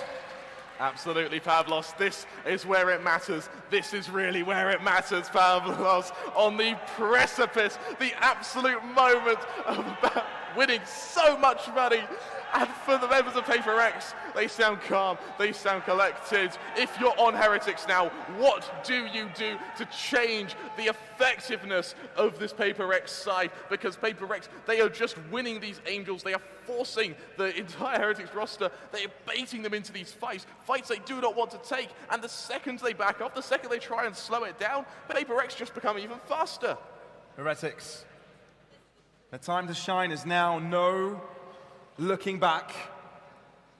They need to put their faces down and focus round by round. Yes, their opponents are just centimeters away from crossing the finishing line. Yes, they are on the back foot in regards to the weaponry. Yes, they have no more ultimates. This is not looking good. But to be champions, you must defy the odds. Let's see if PRX are able to do that. Kellogg's first to open up, nearly to double up, but no, Forsaken denies it. Only one remaining as defender. Mixwell with a judge, tries to look away, but PRX aren't going to let it happen. They're onto the sights. Once again, it's lightning fast for PRX. There's already the lurk in place. Benkai trying to hold them back. Zeke able to return the favor, but still, there's two left, and maybe Vandals to be collected. Make or break. Tour de Force comes out. Furthermore, look at the equipment. Over's only got a Guardian. And PRX have actually kind of closed up the gap here. They're not going to play back on the stage. They're going to play aggressively. Deny the setup of Over alone. He's got him one. He's got to get two. Can he get it? Guardian. Far from what he would have liked. But can he get in? Over. He goes in for the kill. But it's Mind Freak to close it. PRX are your Valorant Indian Invitational champions. And there is no question about it. 3-1 in a best of 5. PRX, absolutely masterful. Start to finish, and you hear the crowds for good reason. What a performance has this been for an amazing off-season event, for an amazing series, a great grand final, and a great run in this tournament. PRX, from the start to the finish, has seen like the strongest squad this tournament has seen. Absolutely, and there are even times when there was some traces of doubt entered our minds, especially when they had that loss to Team Secret. We thought maybe PRX are looking a bit shaky. Maybe this is the tournament where they get dethroned, but oh no, no, no. They have just got better and better and better. Well, what an experience it has been. But of course, PRX lined up on the stage to receive their trophies. Mamba, I'm throwing to you, mate. Take it away. What an incredible day, what an incredible match, and of course, what an incredible weekend it's been. It was a grand final. We wanted both the teams to give it their best. They did give it their best, but unfortunately, only one team can be called the champions. Ladies and gentlemen, give it up for the champions, PRX! But that's not it. I want to hear it for Heretics as well. Give me a hand for Heretics! Now I have to walk up to them, but I need to request the team to come up out here so I can have a word with the entire team. If we could just have them, please. Yeah? They gave it their best. Once again, can we hear it for Team Heretics?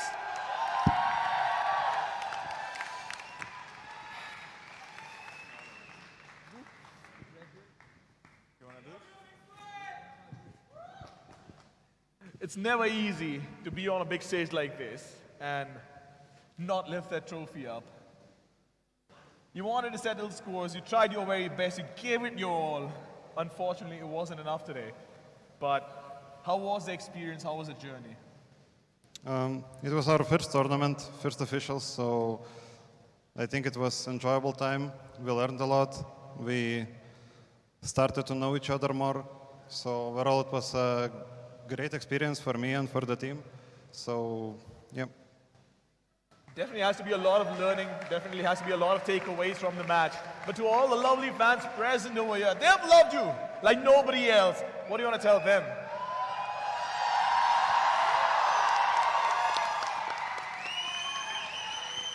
Yeah, guys, thank you very much for supporting. It's my first big LAN, and it's really nice to see people cheering for me, for my team. We felt your support, and thank you. We do have a check presentation ceremony for all of you folks. So if I could just request you guys to come up here. We have a check for you. I would now like to invite upon the stage Sue Kamal from Riot Games. Sue Kamal, ladies and gentlemen, give it up for Sue Kamal! If you could just have the check as well, please.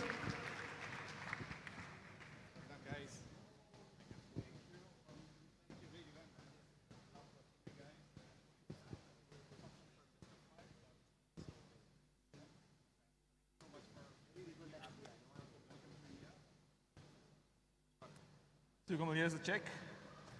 Once again, ladies and gentlemen, can we hear it for Heretics?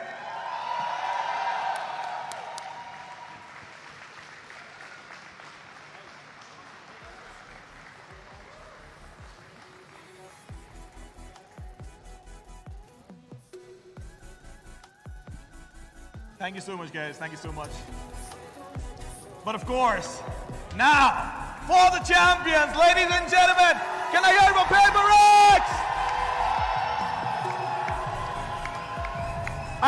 I know you've been itching to lift that trophy up, but I'm not going to let you go without an interview first. Of course, big moment, Dwight, big moment. And you still keep the record. You still keep the record from the last time as well when these two teams, both of you guys played against each other. But how does it feel being on this big stage, walking away with the trophy, and of course, with all these lovely people present over here? I would say definitely a great feeling being able to win championship. Because we've been taking a break after the Istanbul champion. And yeah, I would say I'm very happy with how we perform, even though it's kind of rusty in some ways. But yeah, overall, very happy with the performance. You know what? I'm going to let the audience decide. Who do you want me to speak to from this entire roster? Because I know, you all have your favorites. Who do you want to listen from over here?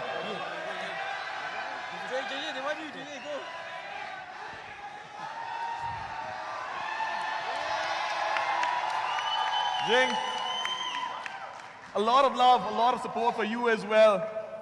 I'm not quite sure if you have been to India before or if this is your first time, but how's your experience been so far in this country? I mean, the food here is really good, so I really like the food here, and I know the weather is also really nice country. You can definitely have some spicy food tonight because now the tournament's over, so you can maybe have some great food, indulge in good food, but of course, for this entire team, ladies and gentlemen, can I hear it once again for PRX? We have Sue Kamal waiting for me. I'm sorry to keep you waiting, but can we have the check for the champions, please? Keep the clap going on, ladies and gents. You can't be silent.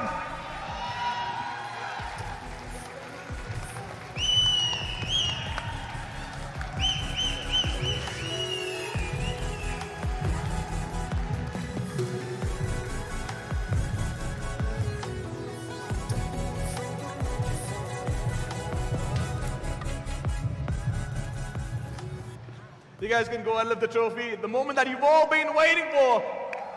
They've given it their all. Blood, sweat, tears, all the time.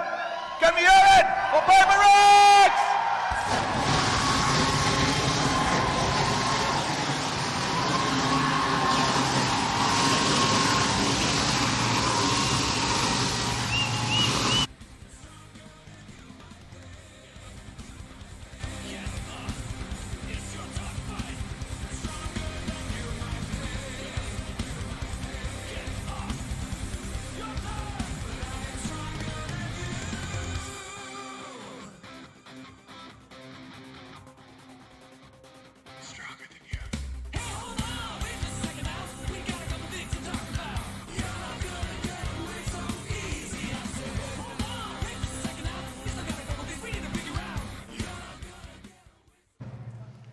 Of course, those are your champions, but we will break the game down even further. We have a lovely panelist ready and waiting for us, so over to you folks.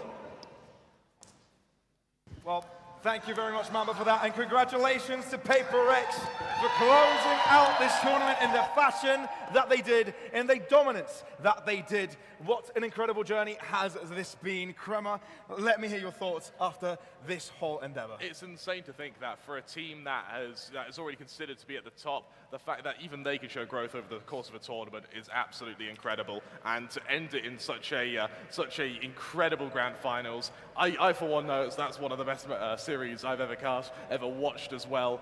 Very, very happy to be in the live crowd as it happened, because that was amazing. Yeah, it most certainly was. I absolutely loved every single second of it. You know, enjoying the entertainment value that these two teams provide, especially given that PRX come up with something new every single time, but this time they stick to their roots to finish it all off on Ascent, which is one of their weaker maps, but clearly they've taken their, well, good time to get around it and find themselves beating one of the top teams from EMEA to win the Valorant Invitational India. But I do have to ask you guys, you were in the action, you're in the moment, you're taking everybody through this journey, and you've been here for now a couple of days. How has your journey in the Valorant Invitational India been? I've enjoyed it, man. Everybody here has been great, but seeing Valorant at this level has been the highlight, to be fair. It's been so cool to see teams developing from starts, from old, you know. Yes, PRX were my favorites from the start, but honestly, you know, a lot of teams exceeded expectations. Many have thought maybe Heretics would have been out from groups, right? Because we never would have expected what have happened. But no, they came in prepared. Even they had 2 weeks, and they were able to make it to the finals and grab a map off of PRX as well. But let's look at the scoreboard and see how this final map transpired. Crema, what were your thoughts? Honestly, I was really impressed with the recovery Forsaken had, particularly in that first half. He definitely struggled to get impact. Heretics, when they got off that really early lead, there was a good period of time where Forsaken was just being constantly almost run around by Kellogg's, but hit that second half, even after losing the pistol round, once the recovery came in, PRX just started charging up with both Forsaken and Jing, and they just got to the point where they were able to start really forcing out fights which they were almost guaranteed to win. Well, I'm going to say this. Forsaken has probably been the most amazing player in this tournament so far. In this series alone, he's gone 26, 15, 20, 21. Hello everyone, thank you so That much for is watching my live amazingly streaming for consistent today for and somebody yesterday. who plays the Euro, Hopefully you guys stay who safe and plays, stay healthy. you know, Don't forget to like, share, comment and subscribe. Don't forget to follow my Twitch Vijay Pratote. And don't forget to follow my Instagram Vijay_Pran. And see you guys to the next live streaming.